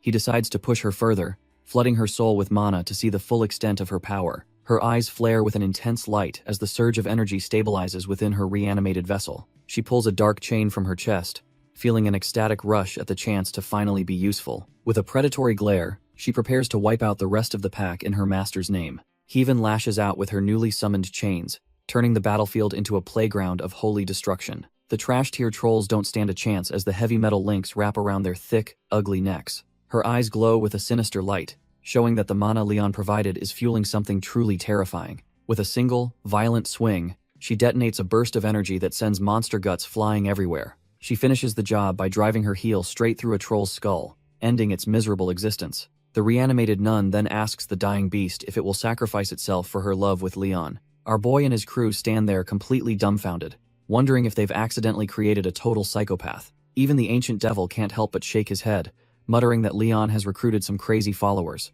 With the trial finally over, the group approaches the massive stone gates of their next destination. Leon gazes at the familiar skyline, quietly noting that they have finally returned to where it all began. The ancient devil grumbles that the trip wasn't a total waste since they snagged some decent intel. Our boy Leon agrees, feeling like his skills as a necromancer have leveled up significantly during this mess. Walter looks a bit bummed out, realizing that their temporary allies are heading out before them. Leon bids farewell to the school representative, glad a new talent is joining their prestigious ranks. Carlene quickly kills the mood by reminding Leon that he still owes her a mountain of cold, hard cash. As Pullen watches on, Leon prepares to seal the deal with a final, firm handshake. They lock hands, confirming their departure as the business at the school finally comes to a close. Carlene gets a predatory glint in her eyes, already planning her next debt collection while the devil watches. She then turns her attention to Walter, asking if he is even aware of how much potential he is hiding. Carlene notes that while Leon is a monster, Walter's own talent would leave even their captain completely stunned. The school rep nervously hopes our boy never has to cross blades with the lunatic syndicate's terrifying captain. Leon's eyes glow with a cold curiosity, wondering what kind of freak could make a pro look this rattled. Turns out, Laylee is a literal monster whose reputation alone is enough to send chills down any spine. While Carlene remains stoic, the rep warns that their leader specializes in hunting down high-tier demons for sport. Shifting gears, he admits that Walter's raw talent is undeniable and could lead him to the very top. Our Beastman boy gets all flustered, clearly not used to receiving genuine praise from anyone outside his circle. Leon confidently asserts that his new recruit is destined to become an elite vassal under his own leadership. Hes determined to push Walter past his limits, ensuring the boy evolves into a warrior that exceeds expectations. Impressed by that lordly swagger, the rep laughs and suggests they part ways with hopes for their reunion. As Pullen stands by, Leon agrees that a clean break is best while they prepare for the journey. The Infinite Lotus representative prepares to depart, reminding Leon that his debt needs to be settled promptly. Our boy just stares back with a look that says he's heard this trash-tier lecture 1,000 times. The rep laughs it off, teasing Leon for being such a mood killer on a perfectly good day. Carlene isn't playing around though, instantly drawing her weapon to show that disrespecting her master has consequences. Despite the tension, the rep gets uncomfortably close, joking that having a chatterbox around is probably a nightmare. She offers a parting wish, hoping the young patriarch grows even stronger before their paths inevitably cross again. Leon simply nods, acknowledging the challenge while keeping his true intentions locked behind those cold, calculating eyes. As the mysterious group fades into the distance, our boy finally turns his focus back to his own territory. Returning home, Leon, Pullen, and Walter are met with a sight that leaves them momentarily dumbfounded. The commoners erupt in cheers, overwhelmed with relief that their lord hasn't abandoned them to a cruel fate. Leon stands there completely lost, wondering what kind of chaos he just walked into upon his return. Suddenly, Pullen comes charging in like a madman, tears of joy streaming down his face at the sight. Our boy is just dumbfounded, barely processing why his loyal vassal is acting like he's seen a ghost. Before he can even react, a sharp blow catches him off guard, sending his senses into a tailspin. A familiar voice screams his name, demanding to know why Head dare leave his family behind like that. The legendary patriarch is reduced to a cowering mess, instinctively shielding himself from the incoming verbal assault. It turns out the culprit is Diana, a powerhouse from the Beresha family who clearly doesn't fear Leon. Walter and Pullen immediately swarm him, panicking as they check if their master survived the unexpected encounter. Deciding that a tactical retreat indoors is the best move, Leon tries to regain his composure. The little demon starts piecing it together, realizing this noblewoman has been bossing Leon around since childhood. The whole crew gathers around the table as our boy tries to explain the sudden arrival of his childhood boss. Leon admits that Diana is actually a top-tier elementalist, who has been his secret weapon for a long time. Crow can't help but tease his master, clearly impressed that he managed to recruit such a stunning lady. The mood shifts instantly when Diana reveals her true nature, casually dropping the fact that she is actually a demon. Even the ancient familiar looks skeptical, as she questions why a legendary entity would bother following someone like Leon. Pullen and the fluffy lion just shrug it off, accepting that their master's life is just one big, chaotic mess. Carlene joins in the apology tour, basically telling the newcomer that logic doesn't really apply to their group anymore. Diana just sighs in exasperation, realizing that our boy has a natural talent for finding himself in ridiculous trouble. She doesn't let him off easy though, demanding to know why he ditched his family to play mercenary alone. Leon finally offers a sincere apology to his big sis, thanking her for keeping the house from falling apart. Diana admits she felt bad for Pullen, and spent her time waiting for our boy to finally return. Leon stays cold as ice, bluntly asking if she actually has a reason for bothering him right now. She stares him down, clearly not amused by his lack of manners after being gone for so long. Taking a deep breath, she prepares to drop some heavy news that he definitely isn't going to like. She warns him that time is ticking, leaving Leon completely dumbfounded about what deadline he supposedly missed. Diana gestures for him to lean in, acting like she is about to share a top-secret family mystery. Instead, she flicks his forehead as a gritty reminder that the head of the house shouldn't be forgetful. Leon rubs his head in shock, realizing that his big sis is dead serious about this upcoming disaster. She explains the exchange meeting is coming, a massive gathering where every trash-tier noble family will collide. As she keeps talking, Leon realizes his quiet life as a mercenary is officially over for now. Diana demands he be her dance partner, insisting they are a team, regardless of the rules. Back at the Grand Estate, the weight of his noble responsibilities starts to settle in. Our boy wakes up to a servant calling him young master, feeling the exhaustion of his double life. The butler informs him that the big noble gathering is right around the corner. Leon wonders why he is being dragged along when his brothers could easily handle the spotlight instead. It turns out, this isn't just any party, but a meeting of the three great dark mage families. The butler adds that this is the perfect chance to fix his reputation as the family's problem child. He sits up with a heavy sigh, realizing there is no escaping this high society trap. Leon grumbles about how everything is getting way more complicated and troublesome than he planned. Pullen helps him get dressed, preparing the patriarch to face the trash-tier nobles waiting for him. Leon stares off into the distance, already dreading the social nightmare waiting for him at the gathering. The mood shifts when Diana Beresha appears, radiating an aura of authority that demands immediate respect. She is the future head of her house, and, more importantly, our boy's very own fiancé. Our boy looks totally drained, asking if he really has to show up to this event at all. His undead nun servant finds the drama amusing, jokingly questioning his loyalty to his future wife. Diana gets aggressive and grabs his collar, bluntly stating she wants a man who acts more mature. Leon is left completely dumbfounded by her sudden outburst, unsure how to even respond to her temper. The small demon lion and his spiritual enforcer both start laughing at his total lack of composure. Pullen just wipes away sweat and laughs awkwardly, trying his best to keep the peace. The loyal vassal realizes this constant bickering is just a sign of how close their families truly are. Leon awkwardly asks his fiancée to release his collar since things are getting a bit too intense. Diana scoffs and lets go, complaining that even as a family head, he is still the same. She gets even more fired up, frustrated that he still struggles to speak his mind properly. Diana demands he at least try to comfort the people, regardless of his father's messy history. Suddenly, she stops mid-sentence as a heavy realization hits her regarding the weight he is carrying. A dark memory of our boy standing alone in the pouring rain flashes through her mind. She remembers the brutal, blood-soaked path he walked just to reclaim his family's stolen legacy. Feeling a wave of guilt, the fiery noblewoman actually offers a rare, quiet apology for her outburst. Leon remains stoic, noting that neither he nor his father would ever regret their difficult choices. He stands firm, explaining that his father simply did what was necessary to protect his family. Diana feels a cold sweat as she finally realizes the sheer weight of the burden Leon carries alone. She insists that despite his hatred for these social farces, he can't afford to miss this specific event. Reclaiming the Marbas dukedom requires more than just winning wars. He needs to dominate the official political stage. Pullen trembles with anxiety, knowing that every trash-tier noble family is currently watching their every move for weakness. Our boy remains unfazed, deciding that any sacrifice is worth it if it ensures his family's ultimate protection. Walter and Crow are absolutely hyped, thrilled that their master is finally stepping up to claim his rightful recognition. Donning his formal gear, the young patriarch prepares to walk straight into the den of his political enemies. The grand ballroom is filled with high society vultures who once celebrated the bloody downfall of his entire lineage. These arrogant nobles sip their wine, completely oblivious that the man they fear is standing right among them. They laugh and gossip about the shifting tides, treating the return of House Marbas like a mere evening's entertainment.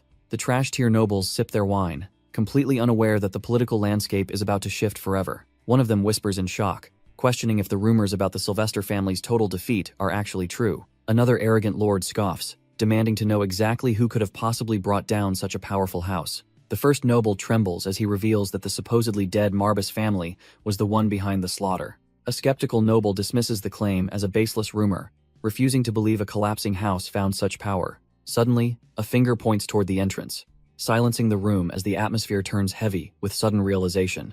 Our boy Leon strides in with Diana.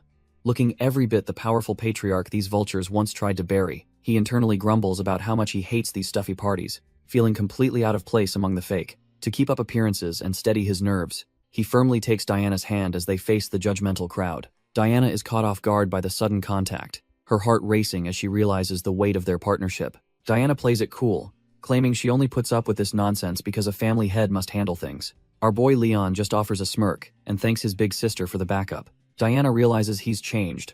The kid she once knew is now diving headfirst into his responsibilities. Leon wonders if his crew can handle themselves while he's stuck in this den of snakes. Turns out Walter and Pullen are doing just fine, looking more than ready to handle any trash-tier trouble. Diana can't help but be impressed, noting that he carries himself like a veteran despite being only 14. He reminds her that he's the one in charge now, leaving her completely dumbfounded by his newfound confidence. Just then, a shady noble creeps up, questioning if this kid is really the head of House Marbas. This new challenger looks down on him with a predatory grin, clearly underestimating the monster standing before him. Leon doesn't even blink, coldly asking the man exactly what kind of business he thinks he has. The smug noble laughs off the idea that a kid like Leon could actually take down a powerhouse like Alan. He thinks the rumors are just trash-tier exaggerations meant to scare off the weak-willed and the gullible. Our boy doesn't even flinch, simply confirming that the rumors are actually the cold, hard truth. Suddenly, the noble feels a chill down his spine as he realizes Leon's gaze isn't that of a child.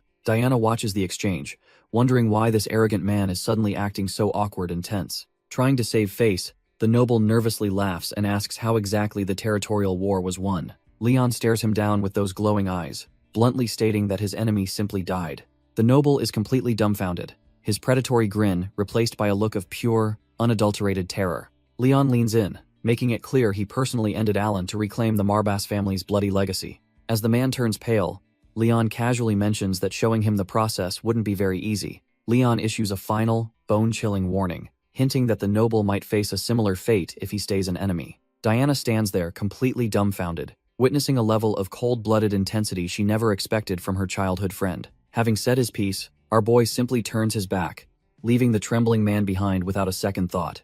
Even the ancient demon Marbas can't help but comment on how much of a crazy bastard his master is. The fluffy familiar seems both annoyed and impressed, realizing that Leon truly plays by his own dark rules. The noble is left paralyzed with terror, his previous smugness replaced by a cold sweat and a shattered ego. Leon walks away with a chillingly calm expression, his sharp gaze already scanning for the next move. While the crowd remains oblivious, a mysterious blonde man watches the pair from the shadows with predatory interest. He casually picks up a glass of wine, his eyes locked onto the boy who just dominated the room.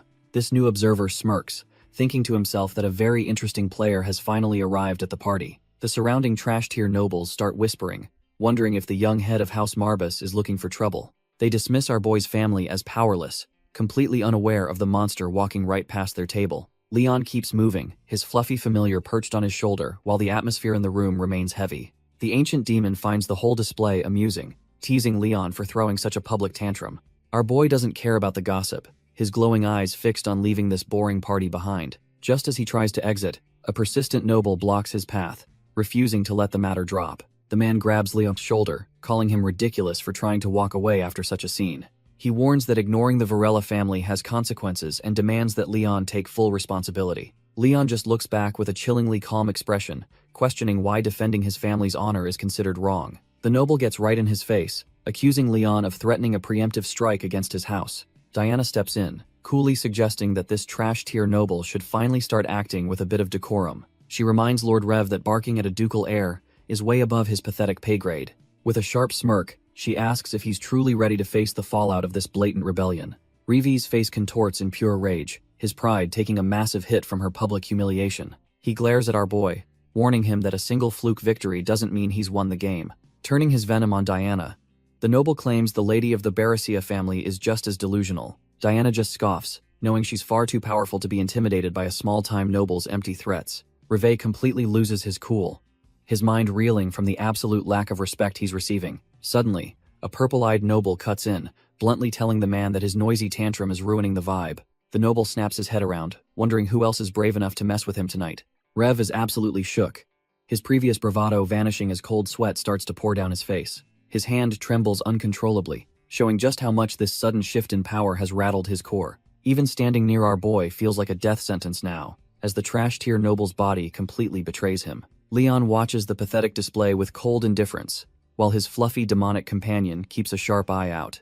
The purple-eyed noble remains perfectly composed, swirling his wine like he's just watching a boring play. He leans in and mockingly asks Reva if he really has no idea who he's dealing with right now. Suddenly, the little lion demon whispers a warning to Leon, sensing that this newcomer is a genuine threat. Without a hint of hesitation, the mysterious noble seizes Rev by the collar to silence his annoying stuttering. His eyes flare with a predatory purple light, silently asking if he really needs to spell out his dominance. Outside the Grand Hall, the night remains still as the power dynamics within the Empire shift once again. Carlene wonders if our boy and Lady Diana can actually handle the heat of this high-stakes noble meeting. Pullen is clearly out of his element, his nerves getting the better of him at such a grand event. Carlene notices his shaking hands and realizes that even the most loyal vassals have their breaking points. The tension in the air is thick enough to choke them both as they wait for the inevitable fallout. Pullen lets out a heavy sigh, trying to steady his heart before it beats right out of his chest. He finally admits that Leon is way too free-spirited, making their jobs as handlers a total living nightmare.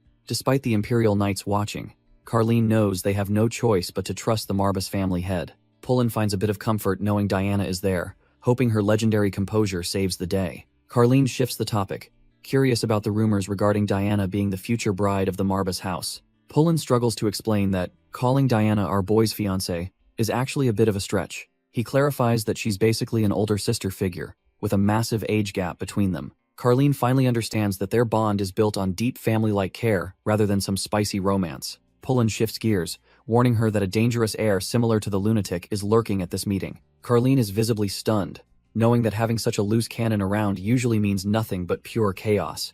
Pullen breaks it down, describing this heir as a ticking time bomb that every sane noble tries to avoid. This monster comes from the Reinhaver family, a powerhouse that makes the current Marbas house look like trash tier. Before anyone can react, a confrontation explodes as someone gets snatched up by their collar in a heartbeat. Knox von Reinhaver makes his entrance, putting a trash-tier noble in his place while demanding some damn respect. Knox leans in close, warning the trash-tier noble to back off before he gets dragged into a mess.